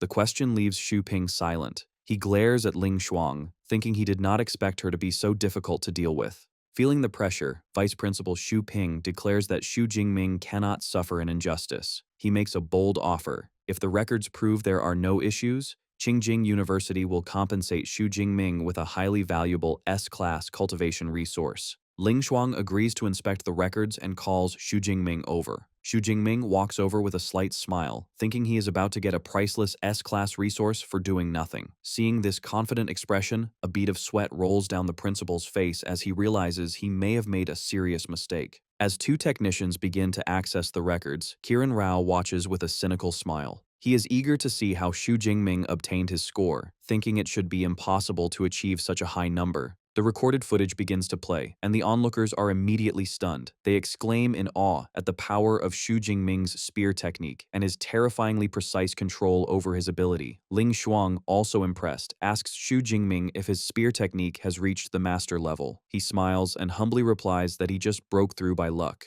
Ling Shuang doesn't believe him, thinking he must be hiding quite a few secrets. The footage continues, showing Xu Jingming confronting a massive Tier 4 source water giant crocodile. The crowd shouts in alarm, wondering why he isn't running and questioning if he intends to kill the beast. The footage shows Xu Jingming unleashing a massive and devastating lightning attack that completely engulfs the giant crocodile. The onlookers are left utterly terrified by the display of power. They exclaim in shock, wondering what level of battle technique could have possibly killed a powerful Tier 4 beast so instantly. Watching the footage, Kiran Rao is amazed. He questions if he just saw an S-rank magic technique, wondering how a spear user like Xu Jingming could have mastered it. Vice Principal Ling Shuang identifies the technique as the Heavenly Lightning Technique from the Elemental Academy. She internally notes how rare it is for anyone in her own academy to master it, making it shocking that a freshman from the Weaponry Academy did. Seeing enough, Ling Shuang asks a sweating Vice Principal Xu Ping if they need to continue. Defeated, he agrees to stop.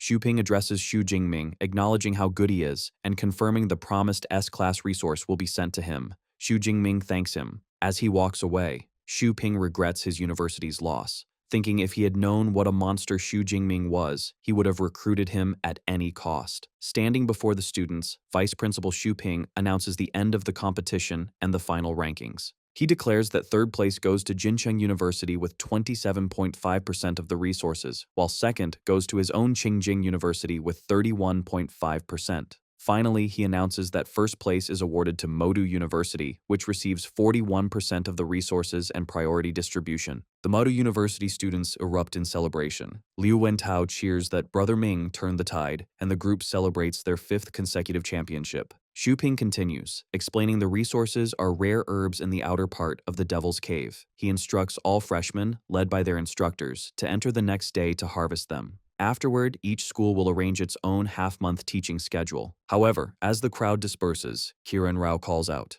Unable to accept the outcome, he declares he is not satisfied and asks for a direct fight with Xu Jingming. He proposes a bet. If he loses, his university will pay for the resources. But if he wins, the resources promised to Qingjing University will be given to them. Intrigued, Vice Principal Xu Ping looks at Kiran seriously and asks how confident he is. Kiran explains his reasoning. He believes Xu Jingming's S-rank technique takes 1 or 2 seconds to activate, giving him an advantage in a one-on-one fight. Hearing this, Xu Ping, also unwilling to accept the result, agrees to Kiran's proposal. After the competition, Vice Principal Ling Shuang asks Xu Jingming about his plans for the half-month teaching period. He says he will return to the Devil's Cave to continue hunting beasts. She expresses concern, asking if he isn't tired after fighting for almost a month. Xu Jingming admits he is, but explains it is the only way for him to maintain his rapid improvement. Ling Shuang advises him that while life and death situations are good for growth, he must balance work and rest. Xu Jingming respectfully agrees, promising to rest once the trip is over. He then tells her about the strange water pool he found in the Devil's Cave. He explains finding the blood-red water, his body's strange reaction, and his encounter with cultists from the Blood Moon sect. After listening, Ling Shuang confirms his suspicions. She explains he found the blood essence of a rank 9 beast emperor, an SSS-class cultivation resource. However, she clarifies the portion he absorbed was heavily diluted, as it would be impossible to absorb the pure essence. She guesses his ability to absorb it is related to his special body-forging technique. As for the Blood Moon sect, she dismisses them as a minor religion, telling him not to worry about them. Xu Jingming agrees. Ling Shuang tells him to get some rest. He turns to leave and sees Song Qiuqiu waiting. She approaches with her aunt, Zhou Ying, and introduces her as the head supervisor of the Shonen supply base. Xu Jingming greets her politely, but Zhou Ying tells him to just call her Aunt Zhou. She then gives him a lavish gift, the Song family's black gold card. She explains it will grant him a 20% discount on all products under the Song family's banner.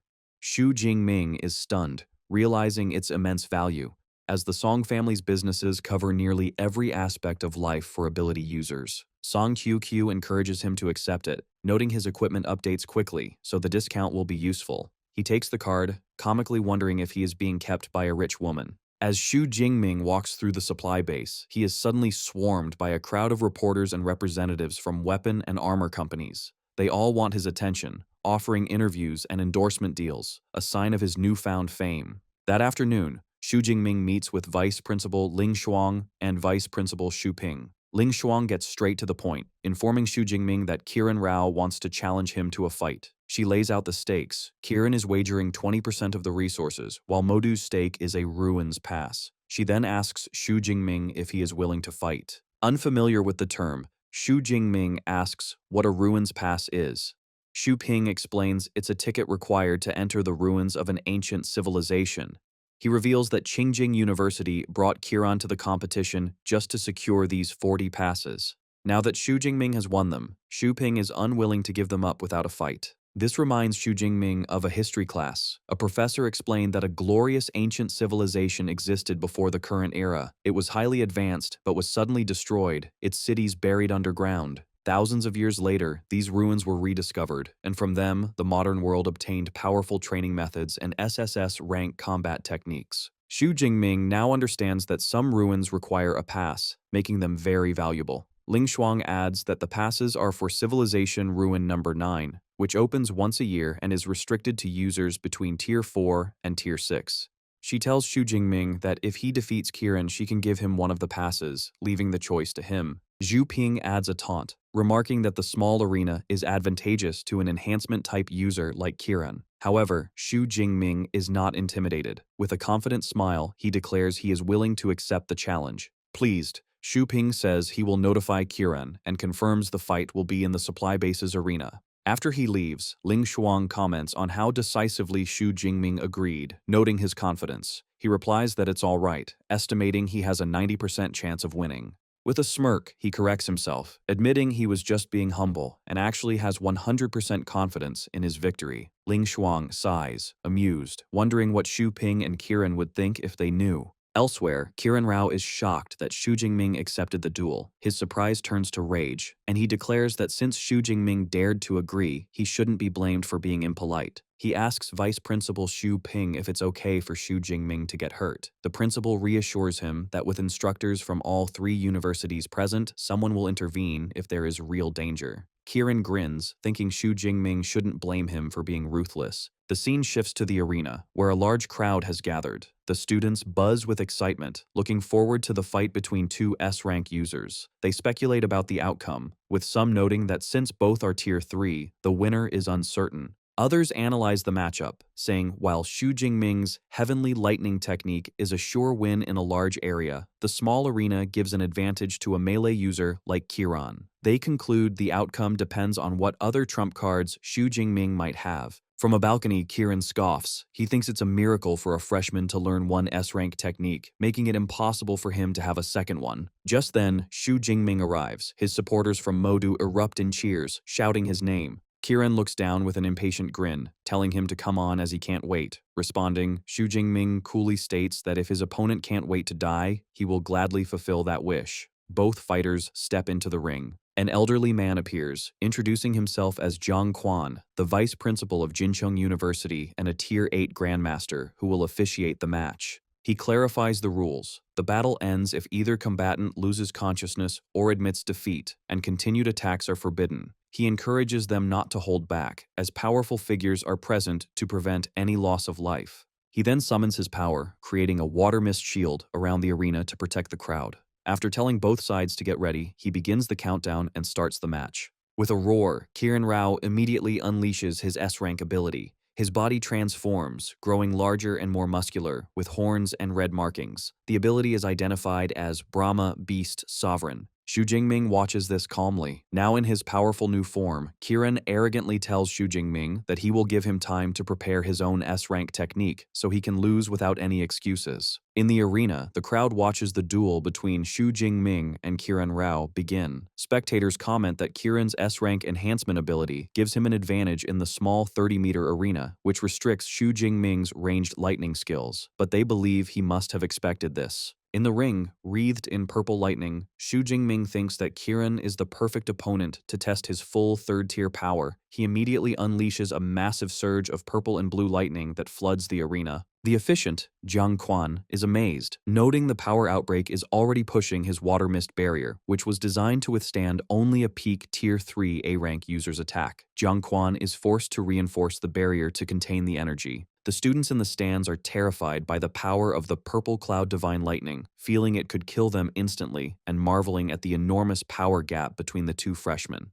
Even transformed, Kiran Rao grows furious as he feels Xu Jingming's lightning eroding his body in a way ordinary lightning could not. He decides to end the battle quickly and charges forward. As the 2 warriors launch toward each other, Kiran scoffs at Xu Jingming for resisting instead of fleeing, vowing to show him the power of an S-rank enhancement user as he readies his blade. However, Xu Jingming attacks first, his spear's surprising speed catching Kiran off guard. Kiran barely blocks the electrified spear, but the force sends him sliding backward. He is left in disbelief, unable to understand how Xu Jingming's physical strength can match his own, even after he is transformed with his S-rank ability. Surrounded by a storm of purple lightning, Xu Jingming mockingly asks if Kiran is surprised, adding that no rule says a lightning-type user must be weaker than an enhancement type.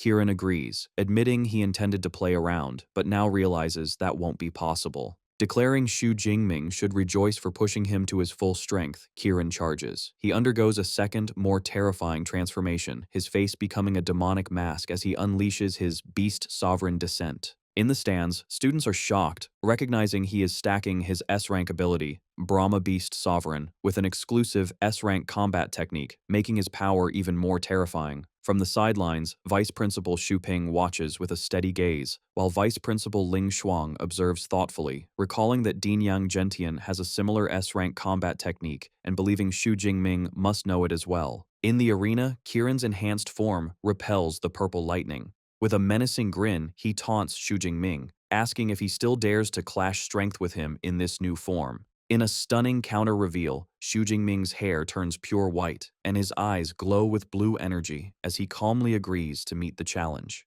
An immense surge of power erupts from his body, shocking the fully transformed Kiran. Xu Jingming's eyes now glow with a fierce, slitted pupil, completing his own power-up. The sight leaves the audience bewildered. One student, who had briefly looked away, is shocked to see two monster bosses in the arena. His friend clarifies they are Xu Jingming and Kiran entering their second stage, though the first student retorts that it is basically a boss fight. Kiran is stunned by Xu Jingming's transformation, recognizing it as an S-rank combat technique. In his powered-up form, Xu Jingming coolly remarks that Kiran guessed correctly, but there is no prize. Giving his opponent no time to recover, Xu Jingming concentrates a sphere of purple energy, preparing his Thunder Prison technique.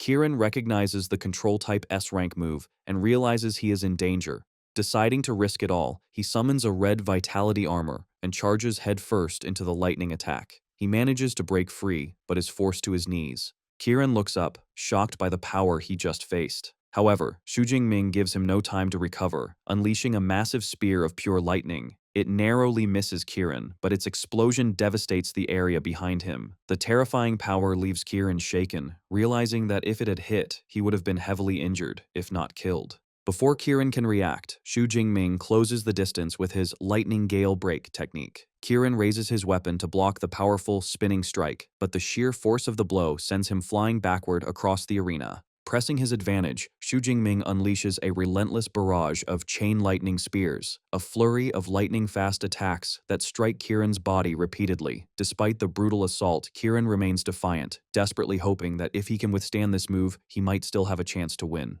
Believing he has, he roars, declaring it is now his turn to counterattack. However, Xu Jingming reveals the technique's true nature. With a cold command to explode, the lightning energy inside Kiran's body detonates from within. Kiran is left shocked and helpless as the violent energy erupts from his chest, throwing him backward in a massive explosion. His body crashes against the arena's protective barrier, and he collapses, his transformation gone, leaving charred wounds across his torso. Xu Jingming stands over his defeated opponent, the tip of his spear inches from Kiran's forehead. With no options left, a humbled Kiran weakly surrenders. With the battle over, Zhang Chuan raises his hand and officially declares Xu Jingming the winner. The crowd erupts. Xu Jingming's friends celebrate his victory, marveling at how the fight, which they expected to last over 10 minutes, was over in just 2. They praise him for crushing his opponent in a direct clash of strength and admire how perfectly he chained his combat techniques. From the balcony, Vice Principal Ling Shuang also reflects on Xu Jingming's flawless performance.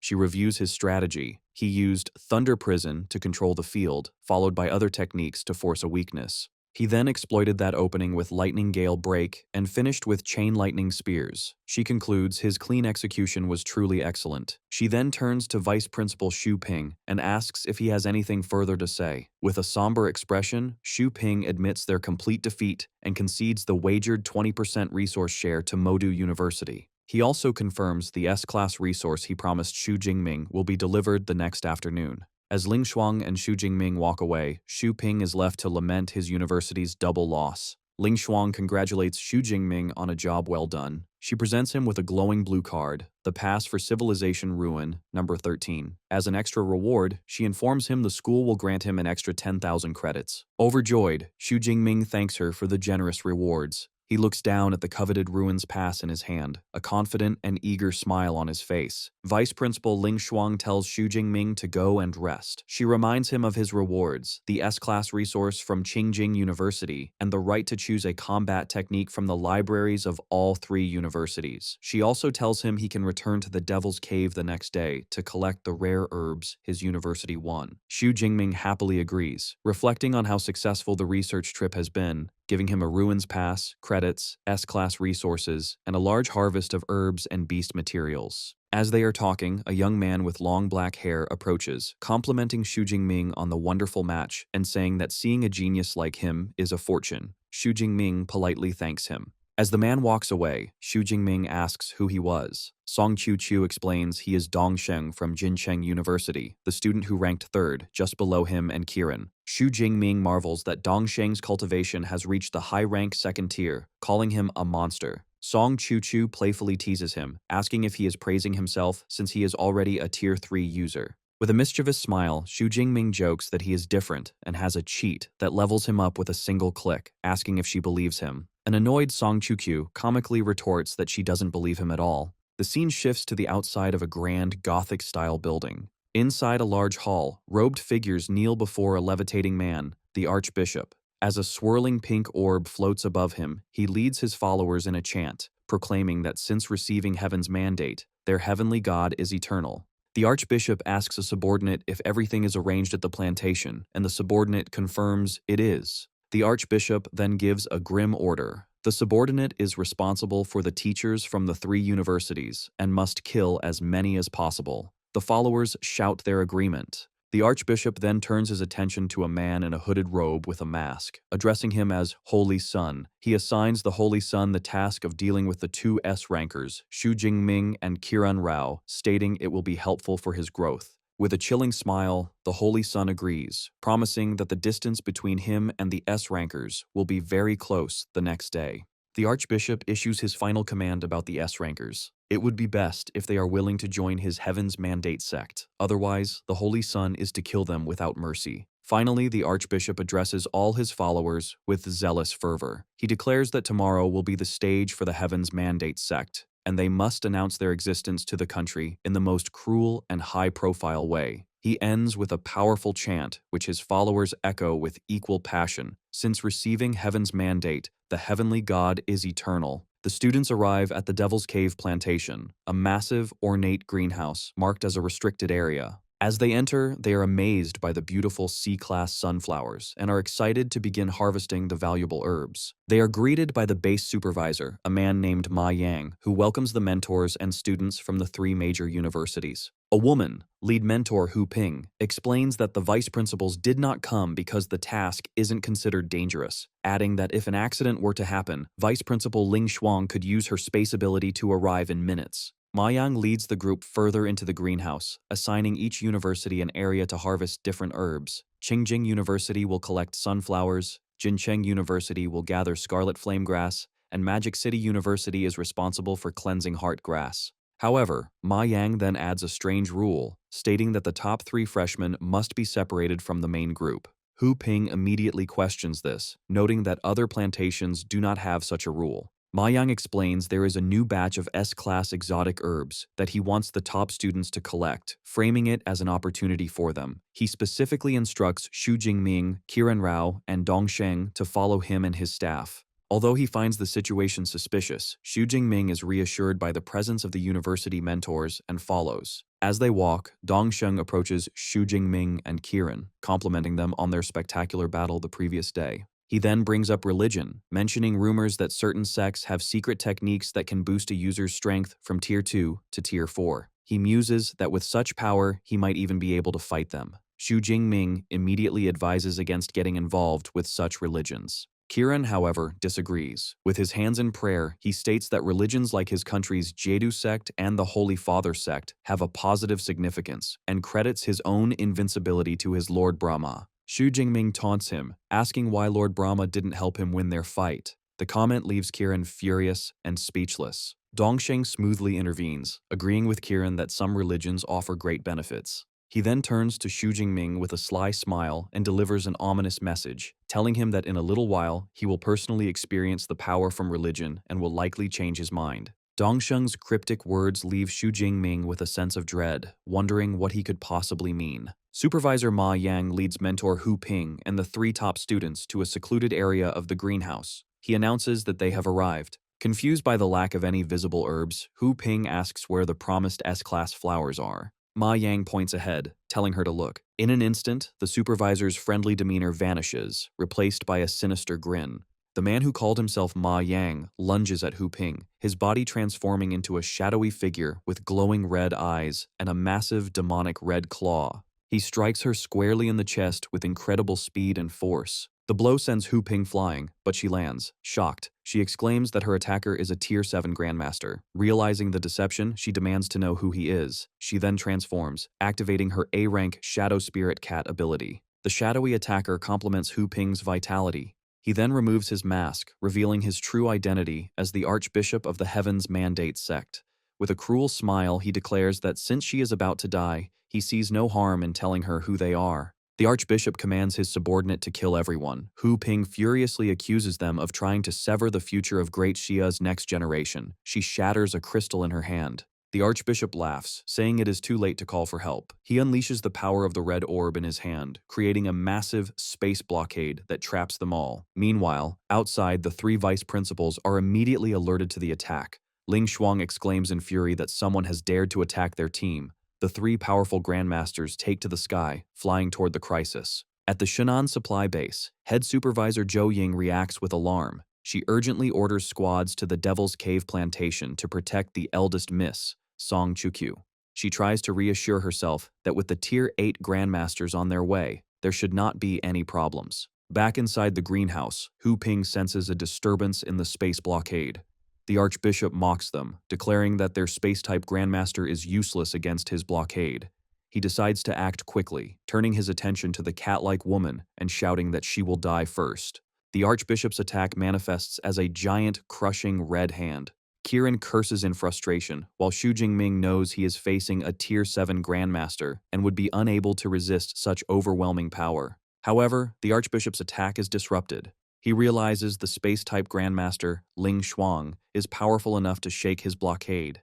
Deciding not to engage her directly, the Archbishop leaps away, telling the Holy Sun he is leaving the situation to him. With the Archbishop gone, Dongsheng steps forward, his friendly facade gone. He declares that the moment has come for the Heavens Mandate sect to take the stage. He tells Xu Jingming and Kiran he will now show them his true form. He then begins a horrifying transformation. A dark energy erupts from his body as his power level skyrockets, rapidly climbing from Tier 2 high rank to peak, then breaking through to Tier 3 and finally reaching the peak of Tier 4. Both Xu Jingming and Kiran Rao are completely shocked. Xu Jingming is stunned that a technique could increase someone's strength by 2 entire major ranks, and he recognizes the familiar, terrifying aura as that of God's blood. As Kiran Rao stands enraged, Xu Jingming analyzes Dongsheng's transformation. Realizing his aura is that of God's blood, he figures out that a single dose of this SSS-class resource is what let Dongsheng jump from Tier 2 to the peak of Tier 4. Now a demonic figure with horns and glowing eyes, Dongsheng gives Xu Jingming and Kiran Rao a choice. Join the Heavens Mandate sect and hunt other students, or be crippled and killed. Meanwhile, outside the main greenhouse, the other students realize the danger. One student yells for them to charge in and help the two S-rankers, saying they can't lose their hope, Xu Jingming. However, their rescue is stopped by several hooded cultists. The cultists mock them, saying no one can save the S-rankers and that the students should worry about themselves. In the chaos, Song Chukyu fights through the cultists with her flaming spear, focused only on protecting Xu Jingming. Far away, the three grandmasters realize they are trapped. One asks Vice Principal Ling Shuang why they don't teleport inside. She explains that she tried, but the space inside the plantation has been sealed. The source of the barrier is the Archbishop, who is holding a glowing red orb with a bone inside. Ling Shuang recognizes the bone as belonging to a rank 9 beast emperor with spatial abilities, which is what is sealing the area. The other two grandmasters are alarmed. Zhang Quan comments on how serious this is, and the other warns that if anything happens to the two S-rankers, it will be a big problem. The Archbishop laughs, mocking the helpless grandmasters. He says they will have to watch as his sect slaughters all the freshmen, declaring it the Heavens Mandate sect's Great Awakening Day. The grandmasters are horrified to realize they are facing a group they thought was wiped out 60 years ago. Determined to act, the three grandmasters join forces. Ling Shuang suggests they attack together, thinking 3 minutes should be enough to break the spatial blockade. Taking the lead, she shouts, "Rise!" and a huge surge of blue energy erupts from the ground, lifting the entire plantation base into the air. While holding the plantation afloat, Vice Principal Ling Shuang analyzes the blockade. She announces that the underground space is sealed, but she has found the weakest point of the barrier in the southeast. Answering her call, the other two grandmasters, Xu Ping and Jiang Quan, prepare to attack. They both transform powerfully. Xu Ping becomes a ferocious ape beast, while Jiang Quan turns into a being of swirling blue energy. Together, they charge toward the floating greenhouse, aiming their combined power at the weak point. Inside the greenhouse, the remaining students hear a loud roar as the building is hit by a massive impact. Seeing the powerful attacks of their rescuers, the students cry out with relief, realizing the vice principals have come to save them. Amidst the chaos, Xu Jingming remains calm. He checks his system panel and notes he still has 49,000 ability points. He calculates that if he uses them all to level up, he should be able to reach Tier 4, giving him the power to defeat their enemies. However, Dongsheng mockingly asks the terrified freshmen if they have now seen the true power of his sect. He offers them a chance to join him, telling them that if they kill the surrounding freshmen, they will become members and get the same power he has. The students hesitate, looking at each other silently. Just then, Ling Shuang's voice echoes through the broken barrier. She gives a stern command, declaring that any freshman who attacks another will be expelled and killed on the spot. The students quickly make their choice, deciding not to become traitors. Furious, Dongsheng calls them idiots for not taking his offer. He then turns back to Xu Jingming and Qiren Rao, giving them a final choice of 3 seconds to either submit or die.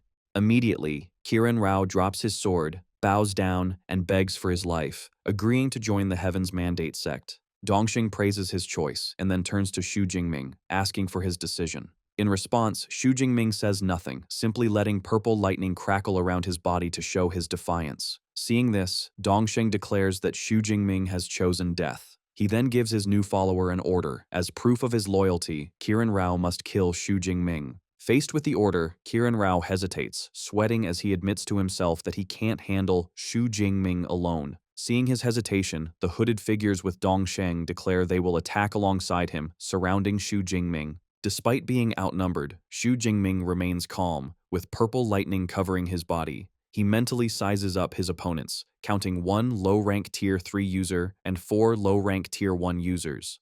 Confident he might not need his precious ability points yet, he challenges them to come at him. One of the hooded cultists, holding a large axe, leaps down from above. He mocks Xu Jingming's arrogance and declares that he will die. The cultist swings his axe, but the blow is stopped by Xu Jingming's S-rank defensive technique, Thunder Armor. Before the attacker can react, Xu Jingming thrusts his spear forward, stabbing the cultist through the chest. The defeated cultist looks on in disbelief, questioning how he could be defeated so easily when he is a Tier 4 user. Xu Jingming coldly taunts the man for daring to approach him alone. Witnessing his followers' quick defeat, the transformed Dongsheng decides to step in, announcing he will attack with the others. As his enemies prepare to strike, Xu Jingming feels the real threat of death for the first time. He is a bit disappointed that he will have to use his ability points, which he had wanted to save to upgrade his S-rank ability. Just then, a system notification appears, confirming the kill of a Tier 4 low-rank God's Blood envoy and giving him 1,000 ability points. This pushes his total over the 50,000 point mark. Realizing he now has enough, Xu Jingming makes a bold decision. He immediately commands his system to upgrade his ability. The system begins the evolution of his S-rank Purple Cloud Divine Lightning as golden bolts of thunder erupt and a progress bar appears, quickly climbing past 10% and 20%. As the evolution continues, Xu Jingming begins to float into the air, the raw power stunning his opponents. Golden lightning crackles around him as his power grows. Annoyed by this, Dongsheng calls it playing tricks. Dark red energy emerges from his body as he prepares to strike, unleashing a massive explosion of power at the vulnerable Xu Jingming. As Dongsheng's attack comes down, the evolution of Xu Jingming's ability nears completion, with the progress at 99%. A moment later, the process finishes. The system confirms his S-rank ability has evolved into the more powerful SS-rank Dutian Divine Lightning. With his transformation complete, Xu Jingming's eyes open, now glowing gold as golden lightning crackles around him. He immediately unleashes his new ability, summoning a massive torrent of golden thunder from the sky that crashes down on the unsuspecting Dongsheng. The cult leader screams as the immense power covers him, his attack completely cancelled out. A moment later, a system notification confirms the death of the Tier 4 peak God's Blood envoy and awards Xu Jingming 2,000 ability points. With his main threat gone, Xu Jingming turns to the remaining hooded cultists. He points at each of them, coldly declaring that all of them must die. He once again summons a devastating storm of golden thunder, which descends and destroys the remaining cultists instantly. With all the cultists defeated, Xu Jingming appears before a terrified Kirin Rao, who desperately pleads for his life. Kirin bows down on the ground, explaining he was threatened and insisting he never attacked Xu Jingming. From a distance, the archbishop watches in stunned confusion, unable to believe his holy son has been killed. His confusion quickly turns to pure rage as he screams Xu Jingming's name, vowing that Xu Jingming will be buried with Dongsheng. The enraged archbishop then unleashes his own powerful attack, summoning a giant, demonic red hand from the sky, aimed directly at Xu Jingming. As the archbishop's giant red hand comes down, Xu Jingming is completely paralyzed by the pressure. Gritting his teeth, he realizes with dread that he can't even move, wondering if this is the unbeatable gap between him and a Tier 7 Grandmaster. But just before the attack can crush him, it suddenly stops in midair. Surprised, Xu Jingming looks up and sees that a different, powerful space-type ability has saved him. In a flash of golden light, Vice Principal Ling Shuang appears, her expression cold. The furious archbishop demands to know how she broke into the space blockade he was holding. Ling Shuang scoffs, mocking him for relying on an item for his power and for being distracted. She unleashes her own space-cutting technique, a blade of fiery energy that slices clean through his arm, cutting off his demonic hand. Without giving him a moment to recover, she summons a blue magic circle that traps the archbishop in a space constriction technique, binding him completely. With her enemy caught, she makes her final move. A swirling vortex appears in front of her, and she snatches the space-sealing orb from the archbishop's grasp, ending his control over the area. With the threat gone, she floats down to a shaken Xu Jingming and asks if he is all right. He tells her that he is fine. Just then, the other two grandmasters, Xu Ping and Zhang Chuan, arrive. Xu Ping asks how they should handle the remaining cult members. Holding the captured orb, Ling Shuang gives a chilling command. Declaring that they dared to touch her students, she orders the two to capture any Tier 6 ability users alive, but to kill all the rest without mercy. Following her order, Xu Ping and Zhang Chuan leap into action, striking down the remaining cultists with overwhelming force. With the battle over, Ling Shuang turns to a terrified Kirin Rao, who starts to make an excuse. She cuts him off coldly, telling him that someone will deal with him later. Finally, she addresses Xu Jingming, asking about the powerful golden lightning ability he had used, noting it had no casting time. Standing among the bodies of the defeated cultists, Xu Jingming explains he isn't sure himself. He tells her that in his desperation to survive, he pushed his ability with all his might, causing it to break its limit and mutate. Intrigued, Ling Shuang asks if it is a combat technique rather than his normal ability. She asks him to show her his purple cloud divine lightning again. Xu Jingming tries to summon his original power, but to his surprise, only the new golden lightning crackles around his hand. Finding this strange, Ling Shuang wonders if his ability has fundamentally changed. She decides to put off a full analysis, telling him that once the crisis is over, she will test his ability again at the supply base, and he agrees. Just as their conversation ends, a relieved Song Chu-kyu rushes forward, calling Xu Jingming's name. She throws her arms around him in a tight hug, exclaiming how worried she was. Watching the tender moment, Ling Shuang allows a fond smile to cross her face, thinking that youth is a wonderful thing. Xu Jingming comforts the tearful Song Chu-kyu, telling her that everything is fine now. He holds her hands, reassuring her with a calm smile, which makes her blush. A moment later, Ling Shuang uses her power to gently lower the entire floating greenhouse back to the ground. She then gathers the surviving students and delivers a grim announcement. She informs them that 342 freshmen were killed by the cultists. She states that the 3 universities take full responsibility and that compensation will be provided to the families. With a fierce expression, she declares the Heavens Mandate sect an enemy of humanity and the 3 universities. She announces an extermination order against the sect and that all students and teachers must accept missions to wipe them out. Listening in the crowd, Xu Jingming thinks about the ability points he can get from killing the cult's God's Blood envoys and decides he will accept some of these missions. Ling Shuang makes one final announcement, officially ending the research trip. She instructs all freshmen to gather the next morning to return to their schools. Back at the supply base, Ling Shuang proceeds with her promised test. She gives him a circular detector and instructs him to unleash his power. Xu Jingming places his hand on the device, and a brilliant golden lightning crackles around it as Ling Shuang watches. As she observes, a shocking thought crosses her mind. She wonders if it is possible his S-rank ability has mutated into an even rarer SS rank ability. She quickly dismisses the idea as unlikely, but the detection finishes and the device announces the incredible result. Xu Jingming's ability is the Dutian Divine Lightning, an SS rank ability. A stunned Ling Shuang exclaims that it really is an SS rank ability. Ling Shuang is left speechless for a moment. She thinks about the huge gap between S rank and SS rank abilities, realizing that if Xu Jingming is trained properly, he will become a game-changing force against the beasts.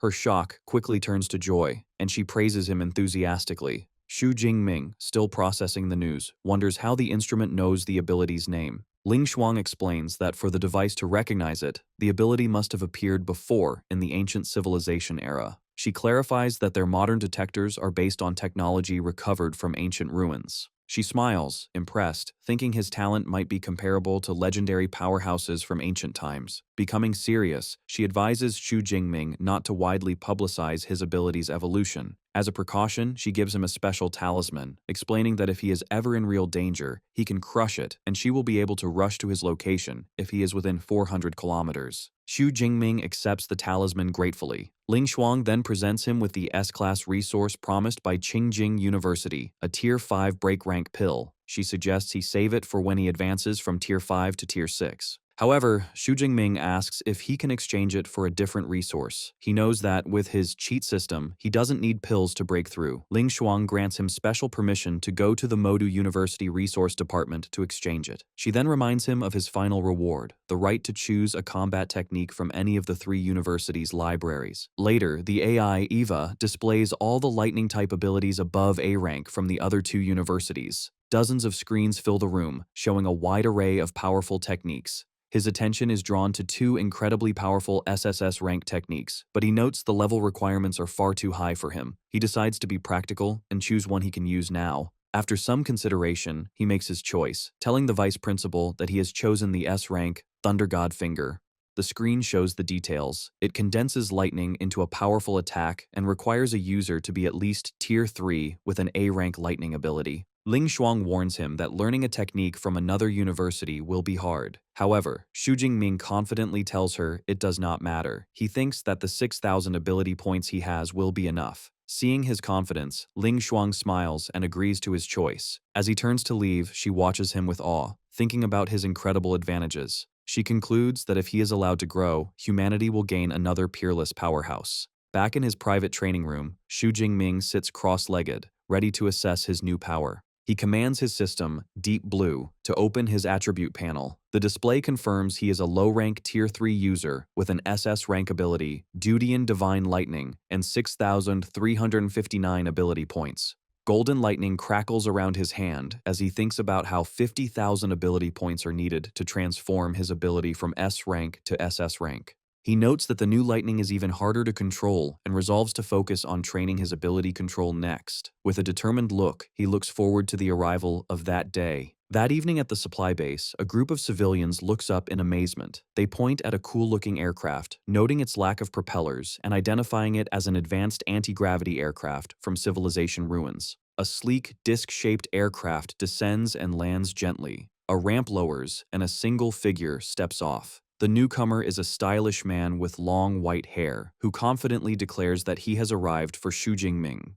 As the mysterious man with long white hair arrives, the onlookers are startled. Deciding fewer people should know he's here, he snaps his fingers. Instantly, the onlookers forget him and start talking about movies and dinner. With his arrival now unnoticed, the man smiles. At a temporary detention center on the base, 2 guards stand watch. Inside a cell, the captured Archbishop of the Heaven's Mandate sect shouts that his heavenly god will save his followers. The chief of public security tells Ling Shuang they haven't gotten any useful information from the cultists because their wills are too strong. The Archbishop taunts them, calling them fools. Grandmaster Jiang Quan notes that they will have to wait for someone from a higher authority. Ling Shuang agrees, saying the person they are waiting for should be here soon. Just then, the white-haired man appears in the hallway. Ling Shuang immediately senses his powerful aura and becomes alert. The man says he has kept them waiting. A surprised Ling Shuang respectfully greets him as Lord Liu, asking why he came himself. He explains it was necessary since the Heaven's Mandate sect has reappeared. Ling Shuang silently questions why someone as important as Liu Wangshan, a Tier 9 martial saint with immense power, would visit personally. Liu Wangshan begins the interrogation. His eye glows with a purple aura as he glares at the Archbishop and asks if he is the sect's head. Under the mental pressure, the Archbishop admits he is just a Grand Archbishop. He reveals their goal was to kill the freshmen and confesses they have spies in more places than just the universities. 10 minutes later, Liu Wangshan explains that the interrogation was only partly successful. He says the Archbishop's memories were tampered with by another powerful user, preventing him from learning the locations of their strongholds or the true leader's identity. He concludes the sect is planning a larger conspiracy. He then changes the subject, saying he needs to see Xu Jingming about his recent ability evolution. Xu Jingming is summoned to a private room with Vice Principal Ling Shuang. She invites him to sit and introduces him to Liu Wangshan, a member of the Great Xia National Council. Xu Jingming is stunned, shocked he had not noticed another person in the room. As Liu Wangshan greets him, Xu Jingming is hit by an immense crushing pressure from the man's gaze. He instinctively summons his golden lightning to resist the overwhelming force. The pressure stops after a moment, leaving him exhausted. He thinks in awe that he never imagined he couldn't withstand even a single glance from a Tier 9 martial saint. Liu Wangshan compliments him, saying it is rare for a Tier 3 user to resist his gaze, and that Xu Jingming's will is very firm. Humbled, Xu Jingming bows respectfully. Liu Wangshan explains the value of his potential, stating that while S-rank users are born each year, fewer than 50 SS-rank users have been recorded in 200 years. He hopes Xu Jingming will become one of humanity's top fighters. To ensure his safety, Liu Wangshan summons a glowing purple Spirit Soul seal, which he says will provide extra mental protection. With a gentle touch, he places the seal on Xu Jingming's forehead, which drains the powerful martial saint. As Xu Jingming helps him up, Liu Wangshan explains the seal is his own SS-rank psychic technique. Now that it is applied, it will take great effort for even another Tier 9 psychic user to break it. Ling Shuang tells Xu Jingming to thank the counselor, and he quickly expresses his gratitude. Liu Wangshan dismisses the thanks, asking only that once Xu Jingming is strong, he helps Great Xia by killing more enemies. Ling Shuang teases that many Tier 8 grandmasters would beg for such a gift. Xu Jingming confidently replies that he is, after all, Modu University's best student. Amused, Ling Shuang assigns him a new task, leading the team for the All-Country University League competition next March. Xu Jingming is left speechless, reminding her he is just a freshman. She tells him not to slack off, as she has already reserved his spot. Accepting the challenge, Xu Jingming says he looks forward to fighting the geniuses from across the country. 3 days later at Modu University, Zhang Chuxuan waits for Xu Jingming's return. A massive airship lands, and as the students get off, she calls out to him. He and Song Qiuqiu greet her, and Song Qiuqiu gratefully thanks Zhang Chuxuan for her life-saving pills. Zhang Chuxuan proudly invites them to a celebratory meal. As they walk together, she asks Xu Jingming if he brought back the rare herbs she wanted. He confirms he did, teasing that the amount is so large she might not be able to handle it. Watching them from a distance, Vice Principal Ling Shuang floats in the air, smiling. She thinks to herself that Xu Jingming is fortunate with women, and that since stronger people produce powerful children, having multiple partners is good for humanity. Her thoughts then turn to her own past, and she sighs about still being single in her 30s. Later, in a decorated room, Zhang Chuxuan stares in amazement at the huge pile of rare herbs Xu Jingming brought. She asks in disbelief if he emptied the entire Devil's Cave. Xu Jingming calmly explains that very few users could even reach the middle section of the cave. He adds that if he had stayed longer, he could have collected more.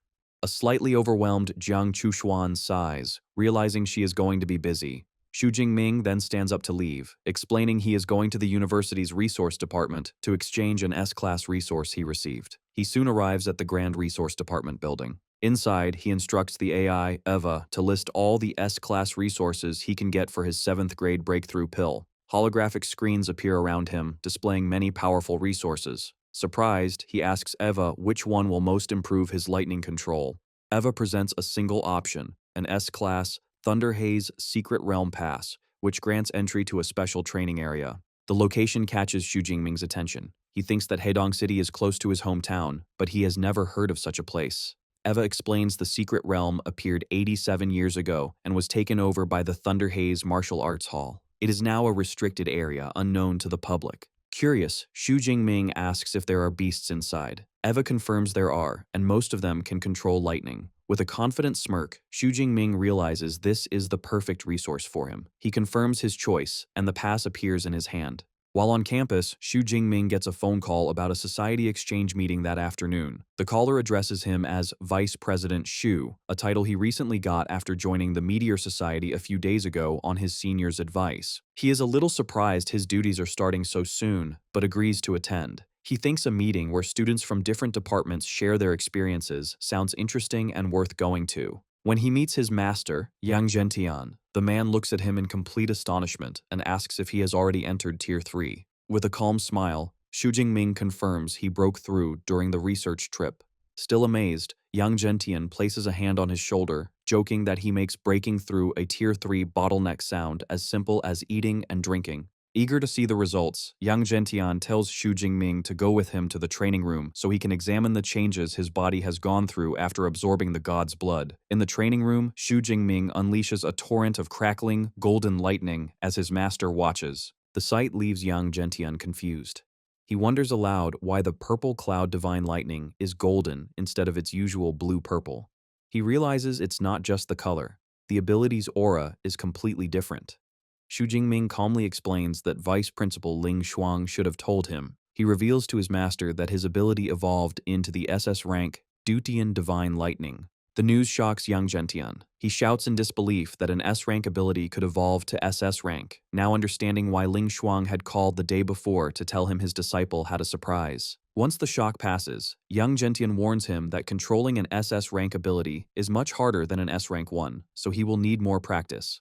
Xu Jingming nods and tells him he exchanged for a Thunder Secret Realm Pass and needs to prepare. Yang Zhentian agrees the Secret Realm is a good place for Lightning-type users to train, but first, he needs to check his physique and asks him to activate his Thunder Pole state. Xu Jingming agrees, ready for the inspection. He activates the state, and his body is instantly covered in golden lightning as he transforms, his hair and eyes glowing with power. Yang Zhentian watches with an impressed look. He comments that the foundation of Xu Jingming's indestructible body has been greatly strengthened, reaching the level of a high-rank Tier 2 user. He also notes that it is now mixed with the aura of a Beast Emperor-level bloodline. Hearing this, Xu Jingming understands why his physique alone is comparable to the S-rank user Kiran Rao. Satisfied, Yang Zhentian tells his disciple to rest, explaining that only actual combat can truly reveal his body's current state. The dean considers his other disciples as opponents but finds them unsuitable. He realizes with some surprise that his junior brother Jingming now seems stronger than his other senior students. 10 minutes later, the butler Uncle Fu announces that the person he called for has arrived.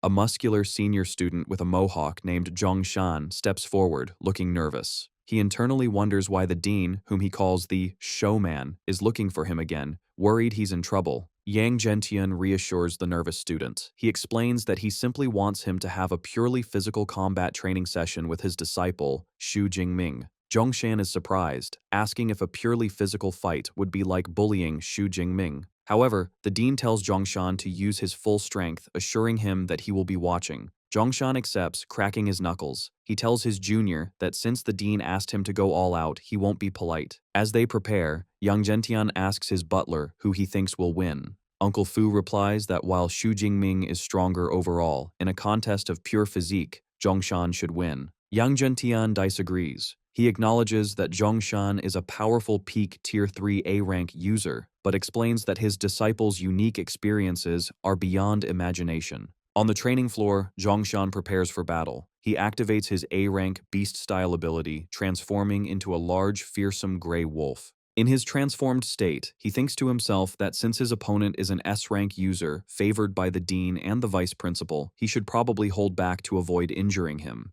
The fight begins. The transformed Zhongshan warns his junior to watch out and throws a powerful punch. Xu Jingming meets the attack head-on. Their fists clash with a massive impact, and the force sends a shocked Zhongshan stumbling backward, unable to believe what just happened. He thinks that as a peak Tier 3 user with an A-rank ability, he should have easily crushed his opponent even while holding back. Xu Jingming innocently asks if his senior didn't use his full strength. Realizing his mistake, Zhongshan admits to himself that he underestimated him. Determined not to lose, Zhongshan lets out a fierce howl as he gathers his power. Seeing this, Xu Jingming simply smirks. The two charge at each other again, unleashing a rapid exchange of powerful punches that echo through the room. Watching from the sidelines, Dean Yang Zhentian analyzes the fight. He observes that Xu Jingming's blood flow is faster than Zhongshan's, a boost from the unknown Beast Emperor blood. He concludes that despite the rank difference, their physical strength is about the same. Seeing the fight is at a stalemate, the dean decides to step in. He calls out to Xu Jingming, giving him permission to activate his Thunder Pole state. Hearing this, Zhongshan panics, protesting that he is already being suppressed. Xu Jingming's body crackles with golden lightning as he pushes his power further. Zhongshan turns to him and nervously asks Brother Jingming to go easy on him.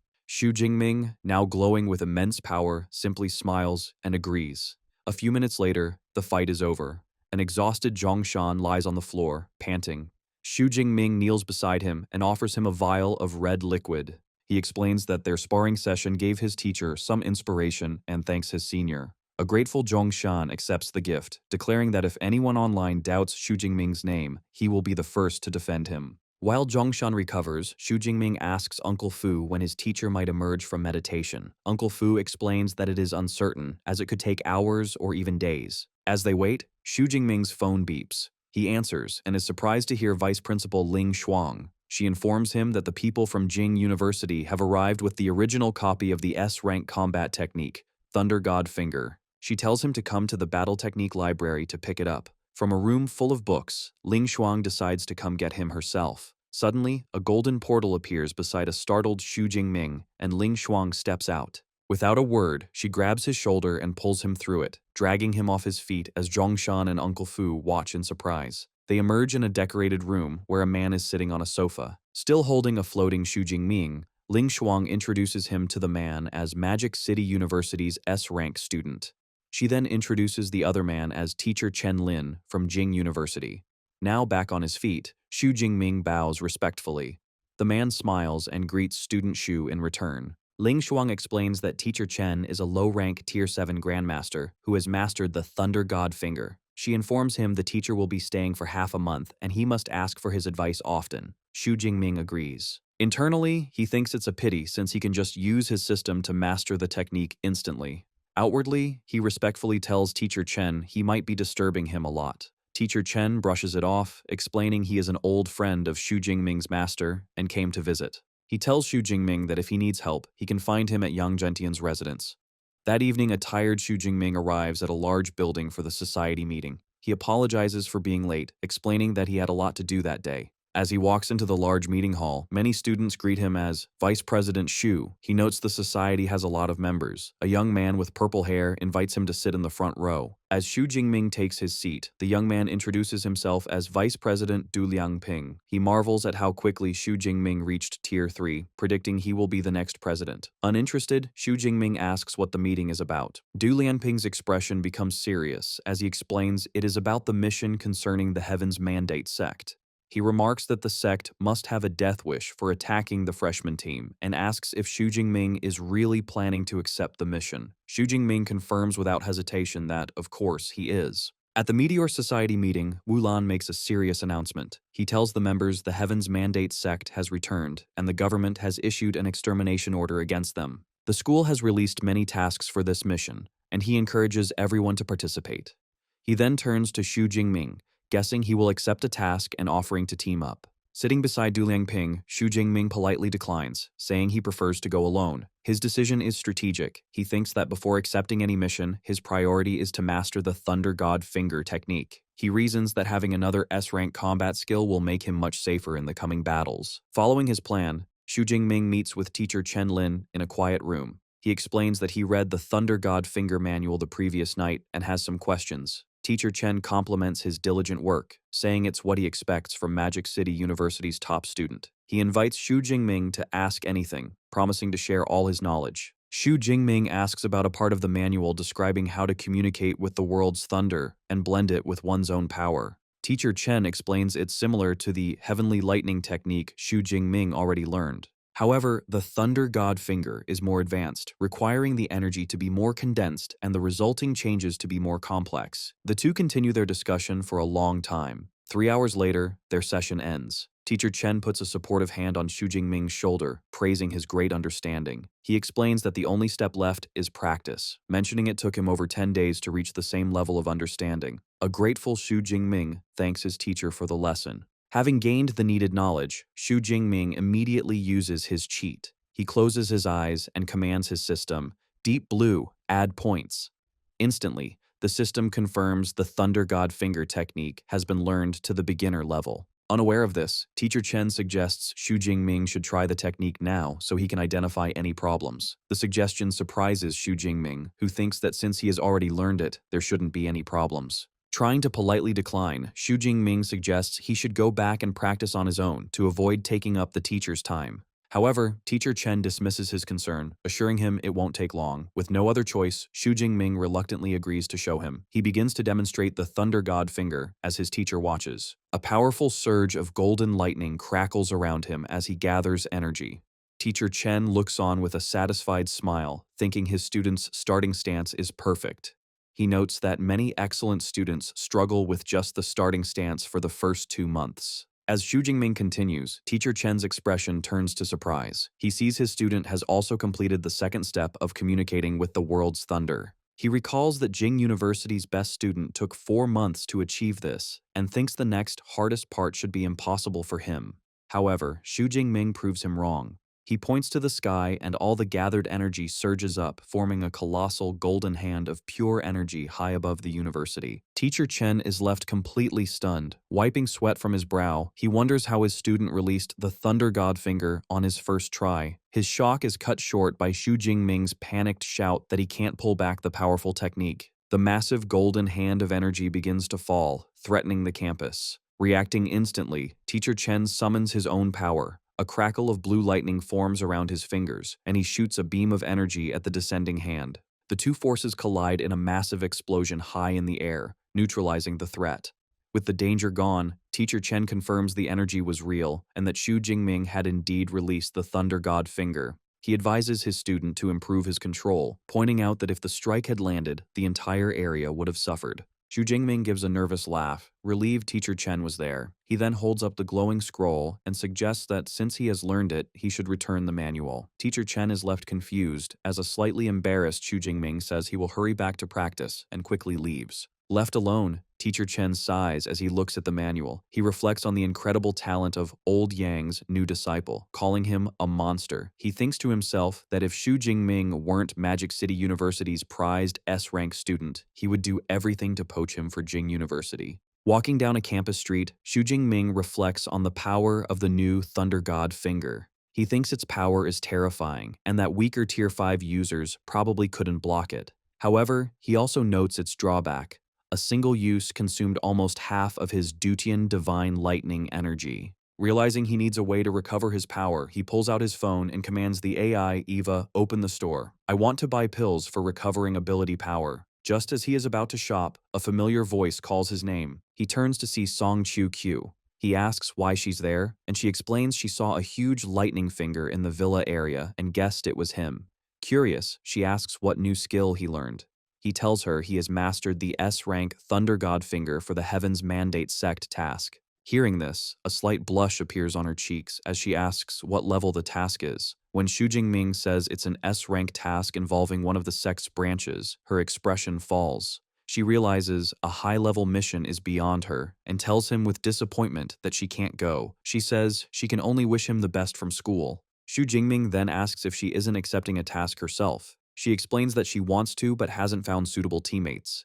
He suggests she find senior sister Jiang Chuxuan. Song Chuchu agrees with the idea and decides to find her right away, inviting him along. He agrees, mentioning he also needs to discuss pills with Jiang Chuxuan, and the two walk off. Meanwhile, in the Muxi Cafe in Jining City, a group of 4 people waits. A woman with short purple hair asks their blonde-haired captain if the people from Magic City University have arrived. The captain tells her not to rush, as their appointment is for 8:30. Another member complains about waiting, but the captain retorts it's because their public security bureau is short-handed. Someone then asks who is coming to help them. The captain explains that the person is a 19-year-old freshman named Xu Jingming. The news is met with disbelief from his team. One member questions if Magic City University is sending a freshman to his death, while another calls it a joke. The captain tells them to let him finish. He reveals that Xu Jingming has an S-rank ability, is a low-rank Tier 3 user, and his combat power is at the peak of Tier 3.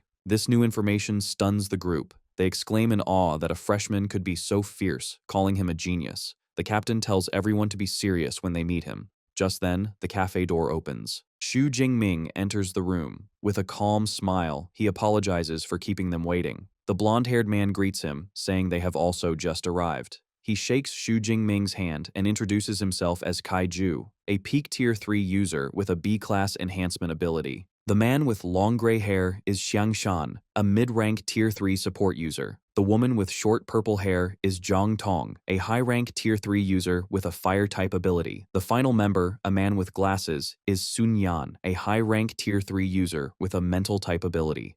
With introductions over, Kaiju says they can get straight to the point and prepares to present clues about the Heaven's Mandate sect. Kaiju explains their investigation led them to two individuals, Zhao Wuhao, president of the Tiger Society, and Leng Chang, CEO of Blue Ocean Technology. A holographic projector displays images of the two suspects. He says their intelligence suggests both men are connected to the sect. The plan is to capture them for interrogation, which should lead them to the sect's local branch. Kaiju says they consider Leng Chang the trickier target, so their plan is to arrest Zhao Wuhao first. He tells Xu Jingming his role will be to follow their operation the next day. With a slight smile, Xu Jingming questions their strategy, asking why they don't split up since there are two targets. Kaiju replies it's safer to act together. Realizing they are looking down on him, Xu Jingming confidently proposes a new plan. He tells the team to leave the more difficult target, Leng Chang, to him, while they handle the Tiger Society. Kaiju is skeptical. He wonders if the S-rank student is being too confident, thinking that even with an S-rank ability, dealing with a mid-rank Tier 4 user is extremely difficult. Zhang Tong strongly objects, explaining Leng Chang has a mid-rank Tier 4 bodyguard, making him a difficult target for one person. She insists on sticking to the original plan. Unfazed, Xu Jingming tells her not to worry, as it will be no problem. Frustrated, Zhang Tong turns to her captain, angrily asking if Xu Jingming doesn't understand how serious the situation is. Seeing Xu Jingming's insistence, Kaiju gives in. He agrees to let him go alone and hands him a data chip with all the data on Leng Chang. Xu Jingming takes the chip with a confident smile. He thinks that the team has little confidence in an S-rank student and concludes that he will have to show them some of his real skill. Inside a room, Xu Jingming studies a holographic map of a technology park projected by his portable EVA terminal. He observes the park's extensive security, which includes thousands of sensors and dozens of ability users on patrol. He thinks to himself that his target, Leng Chang, has turned the park into a fortress, making it even more heavily guarded than a military base. Just then, his phone buzzes, and he answers the call. The caller is Kaiju, who tells him that the Bureau has assigned a special action squad of 20 agents to serve under his command. Despite the news of reinforcements, Xu Jingming lowers his phone, feeling that the extra help won't be of much use when the time comes to act. The next day, Xu Jingming is sitting at an outdoor cafe in the bustling and futuristic Blue Ocean Technology Park. He turns to his subordinate and asks Captain Wang for an update on their surveillance. Captain Wang Gang, a peak Tier 2 user in charge of the Special Action Squad, reports that his team has scouted the entire area, but couldn't find any weaknesses in the park's defenses. Hearing this, Xu Jingming concludes that while he had hoped to avoid using brute force, it now seems to be his only option. Suddenly, a woman's voice calls out his name in surprise. Xu Jingming turns around to see Lin Qingluan, his old high school monitor. The coincidence catches him off guard, as he had almost forgotten she was attending university in Jining City. She asks what brings him to Jining all the way from Magic City, wondering if he is there as a tourist. Xu Jingming vaguely agrees, explaining that he wanted to visit the Blue Ocean Technology Park, but wasn't allowed inside. Hearing this, Lin Qingluan offers a solution. She explains that her uncle was invited to a technology exhibition inside the park, and that he could probably get Xu Jingming in as his guest. She assures him it would be no trouble at all, and Xu Jingming gratefully accepts her offer. In response, she playfully teases him for still calling her monitor after all this time.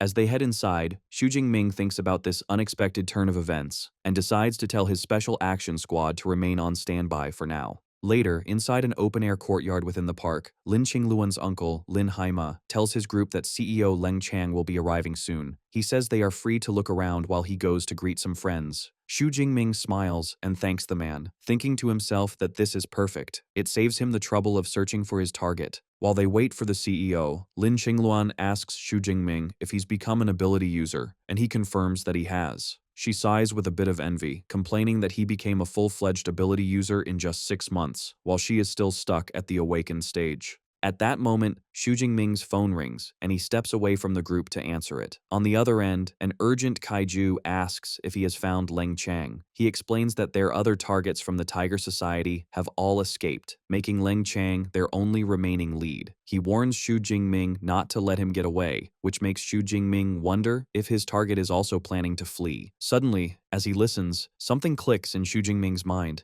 and his eyes widen in realization. Kaiju asks what's wrong, but Xu Jingming composes himself and calmly replies that it's nothing, informing him that he has just located Leng Chang. Meanwhile, at the bureau headquarters, Zhang Tong asks Captain Kaiju for an update. Kaiju explains that Xu Jingming found Leng Chang, but the details are unclear, so they are heading over immediately to provide backup. Back at the technology park, Xu Jingming hangs up and calmly tells Lin Qingluan to take her friends and find a safe place to hide, explaining that he has some business to take care of. Confused, she asks what they need to hide from. With a serious look on his face, he reveals that he didn't come to the park for a tour. Nearby, the CEO of Blue Ocean Technology, Leng Chang, is busy greeting his associates at the exhibition. Without warning, Xu Jingming steps forward and loudly calls out, "Leng Chang of the Heavens Mandate Sect, surrender!" He points directly at the CEO and announces that an investigation by the Jining City Public Security Bureau has connected Leng Chang to the cult.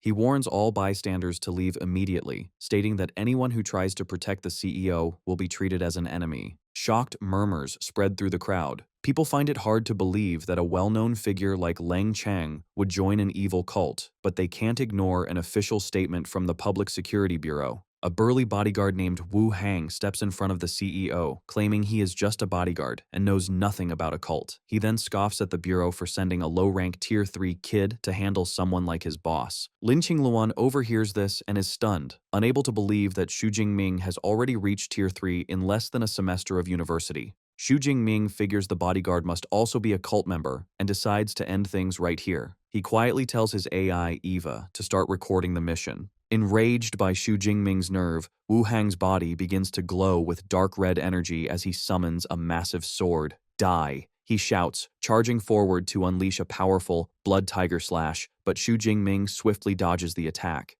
The onlookers are shocked by the bodyguard's immense power, with some shouting that Master Wu, a mid-rank Tier 4 user, has made his move. Wu Hong taunts Xu Jingming, saying that while he was fast enough to dodge once, he won't be so lucky a second time. Unfazed, Xu Jingming replies that there's no need to dodge, as he's already seen everything he needs to know about his opponent's strength. Suddenly, golden lightning crackles to life around Xu Jingming's body as he begins to transform. His hair turns a brilliant, spiky gold, and his eyes start to glow with overwhelming power. Wu Hang is terrified, mistaking the transformation for deification, a technique he thought only the sect's elite God's Blood envoys could use. However, he quickly realizes this is different, as Xu Jingming's body isn't changing shape. Calling his opponent stubborn, Xu Jingming raises his hand, gathering a powerful bolt of thunder. He then hurls a spear made of pure golden lightning, which slams into Wu Hang's chest with devastating force. The bodyguard crumples to the ground, defeated in a single hit. From the sidelines, Lin Haima is in total shock. He turns to his niece and asks if the person who just took down Master Wu in one shot is really her old classmate.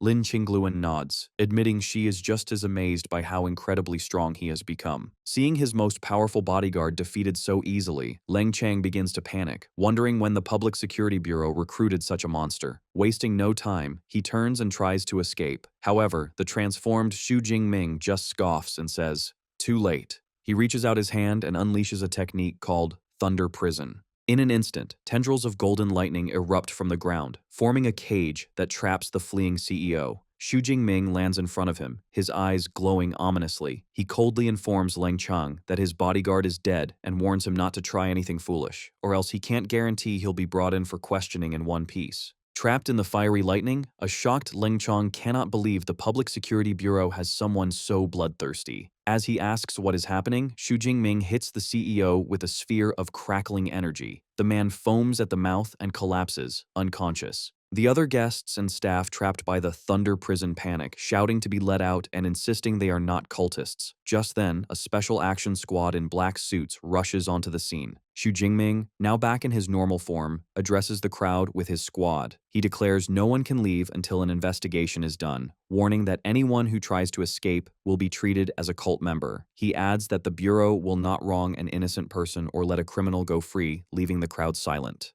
Kaiju's team arrives at the technology park. Seeing the calm scene with no signs of a fight, Kaiju assumes they were too late and the mission failed. He curses, thinking they lost their only lead to find the sex branch. He approaches a squad member and asks if Leng Chang escaped. The agent informs him that the situation is under control, the park is secure, and Leng Chang has been captured. Confused, Kaiju points out the squad has no signs of a battle. The agent explains they aren't sure of the details either. When they arrived, Officer Shu had already handled everything, and they were just tasked with cleanup. This news shocks Kaiju's team. They exclaim in disbelief how the situation could be resolved when a mid-rank Tier 4 bodyguard was there. Kaiju's team then finds the lifeless body of the bodyguard, Wu Hang. Kaiju examines the corpse, thinking that Xu Jingming not only defeated but killed a mid-rank Tier 4 user in one hit. He realizes he severely underestimated the S-rank student and is thankful he did not offend him earlier. Just then, Xu Jingming approaches. Captain Kai thanks him for his hard work, admitting his squad would have been helpless, and promises to buy him a drink after the mission. Xu Jingming dismisses the offer, saying their priority is to interrogate Leng Chang to find the Heaven's Mandate Sex branch. With Leng Chang chained, Sun Yan reports his mental probe's findings. The branch is in the suburbs of Jining City with about 200 cultists. He adds that their forces include 3 low-rank and 1 mid-rank Tier 4 God's Blood envoys, plus several weaker members. Hearing this, Xu Jingming smiles, pleased to have found them, as every envoy represents a large number of ability points. Kaiju expresses concern over the powerful enemies and asks about reinforcements. Xu Jingming confidently says it is not necessary and that he can handle it, urging them to leave immediately. The group travels down a path through a lush forest.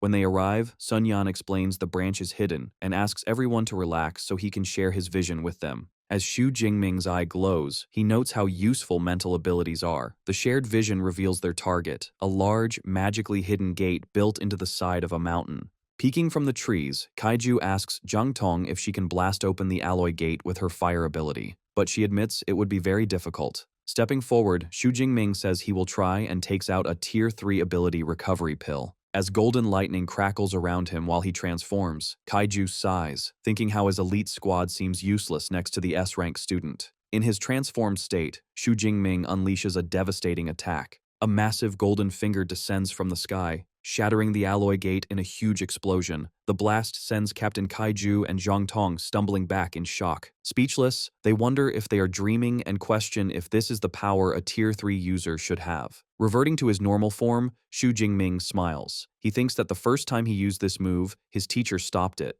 This time, he finally saw its full power, making up for that regret. He informs Captain Kai that the gate is breached and he will enter first. With his spear ready, he instructs Eva to activate combat follow mode and charges into the fortress alone. Shaking off his surprise, Captain Kaiju transforms into his leopard-like beast form and orders his squad to follow. He commands 10 people to stay outside to stop any escapes, while the rest charge in with him. Inside the fortress, alarms alert the cultists. Priest Wang rallies the panicked members, telling them to grab their weapons. He proclaims their heavenly God is eternal and will grant them strength. He assures his followers the agents are weak compared to their powerful Tier 4 God's Blood envoys and encourages them to kill any intruders. The cultists chant, "Heavenly God eternal."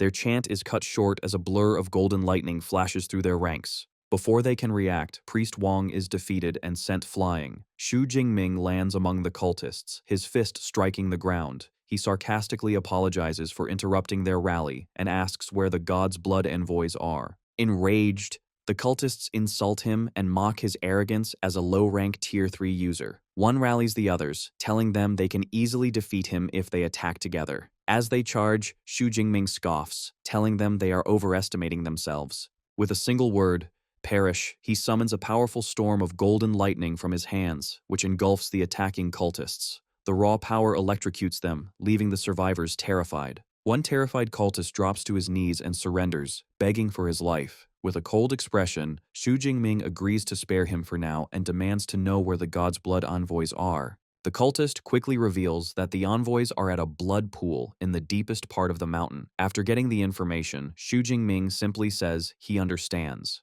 Immediately after, he electrocutes the cultist who surrendered. The remaining cultists are horrified and ask why he would kill someone who had given up. With lightning crackling in his hand and a sinister grin, Xu Jingming asks, "When did I promise not to kill you if you surrendered?" The remaining cultists of the Heaven's Mandate sect beg for their lives, claiming they were just bewitched into joining. Unmoved, Xu Jingming orders his AI, Eva, to scan their identities. With a cold look, he scoffs at their supposed innocence. Ava's scan reveals they are wanted fugitives who committed heinous crimes like murder and drug dealing. Upon discovering their crimes, Xu Jingming's eyes glow with golden lightning. Questioning their innocence, he tells them to die and unleashes a powerful electrical discharge that disintegrates them. Just then, Kaiju and Zhang Tong arrive, stunned by the destructive power they witnessed. Xu Jingming turns to Kaiju, who asks about the blood pool where the bishop and God's blood envoys are supposed to be. Xu Jingming confirms it is a place for breeding the envoys. The group moves forward and discovers a gruesome laboratory filled with tanks where humanoids float in a glowing blue liquid. Enraged, Xu Jingming realizes the sect is experimenting on humans and declares such scum cannot be left alive. Kaiju recognizes the place as the blood pool and deduces it must be connected to their other target, Zhao Wuhao. Suddenly, they are confronted by a bald, muscular man leading a squad of cultists. The man addresses Kaiju and, pointing at them, threateningly declares they will all die there. With a confident smirk, Xu Jingming observes the cultists, noting the strongest is only a peak Tier 3 user. He mockingly asks where the God's Blood envoys are. Enraged, the bald leader shouts that they don't need their strongest members to deal with him and lunges forward, but Xu Jingming effortlessly strikes him down with a single spear of thunder. One of the other cultists calls out in shock that their leader, Bishop Zhao, is dead. He then offers Xu Jingming a high-ranking position within the sect, which he immediately rejects. He then taunts them, revealing their intelligence system is lacking since they didn't even know that he was the one who killed their holy son. This revelation causes the remaining cultists to panic, as they finally recognize him as the S-rank student from Magic City University and attempt to flee. Xu Jingming electrocutes several of them as they run. Kaiju steps in, asking him to leave a few alive for interrogation. He thinks to himself that Xu Jingming fights more like a professional killer than a student. Xu Jingming agrees and announces they will now proceed into the blood pool. Before moving on, he takes an access card from Bishop Zhao's body and uses it to open a large metal door. Stepping through the doorway, the group enters the blood pool chamber. Kaiju and Zhang Tong are struck by the strong smell of blood. Their attention is drawn to a large circular pool in the center filled with swirling, blood-red liquid that reacts to their presence. Sensing something is strange, Xu Jingming decides to test the waters. He throws a spear of lightning into the pool, causing the liquid to erupt violently. Still not satisfied, he summons multiple spears of thunder and hurls them into the pool in a continuous barrage. Watching from the side, Kaiju comments on his caution, while Zhang Tong marvels at his ability to use combat techniques so rapidly. Suddenly, a furious roar erupts from the pool, and a large, lion-like beast man bursts out, shouting for them to stop. 3 other beast-like figures, including one resembling a pig, leap out to join him. Xu Jingming calmly assesses them as 3 low-rank Tier 4 users and 1 mid-rank Tier 4 user. He tells his team to stay back. The lion-like leader confronts Xu Jingming, angrily accusing the humble humans of mocking them. Xu Jingming retorts that they don't seem to consider themselves human either. The Beastman proudly declares they are divine envoys chosen by the heavenly god, far superior to ordinary humans. With a smirk, Xu Jingming says he would like to see for himself what is so different about the divine envoys, and charges forward with his spear, clashing with the lion-like leader. The leader taunts Xu Jingming, reminding him that even if he is a powerful S-rank user, there are still 4 of them. At that moment, the other 3 envoys leap into the air, surrounding Xu Jingming and preparing to strike him down. As their weapons descend, Xu Jingming is unfazed. He instantly summons his thunder armor, and a powerful burst of lightning erupts from his body, shocking the envoys and effortlessly repelling their combined assault. With lightning crackling around him, he mockingly asks if their weak attacks were supposed to be a massage. He then begins to spin his spear at high speed, creating a devastating whirlwind of golden lightning and energy. In a single fluid motion, he unleashes his spinning attack, striking all 4 of the god's blood envoys at once and killing them instantly. System notifications confirm the kills, awarding him 4,500 ability points. Standing over their bodies, he calmly reflects that the harvest of points was not bad. He then discovers additional loot, including a space ring, pills, rare herbs, and cash, concluding the mission has been quite bountiful. Kaiju and Zhang Tong approach Xu Jingming. Kaiju exclaims that he is amazing, and Zhang Tong, equally impressed, asks if everyone from Magic City Ability University is as powerful as him. Xu Jingming humbly replies that they are, but he is slightly more special. Kaiju notes his humility and announces that since the mission is now complete, they must hold a celebratory banquet that evening, insisting that Xu Jingming must attend. With a friendly smile, he agrees. The next day, students are gathered near mission terminals at a university. A girl complains that her D-class mission was too difficult. A nearby student boasts that he just completed his D-class mission for 74 credits. Suddenly, someone spots Xu Jingming. 2 other students speculate about his reason for being there, wondering if he completed a C-class or an A-class mission. One scoffs, explaining that an elite Tier 4 student just turned in an A-class mission and that Xu Jingming can't be that strong yet. Ignoring the chatter, Xu Jingming walks up to a terminal and places his mission card on it. The terminal lights up, announcing he has successfully completed the first S-class mission against the Heaven's Mandate sect and has now ascended to the #1 spot on the glory ranking. The students who were just gossiping about him are left speechless, exclaiming in utter disbelief that he completed an S-class mission.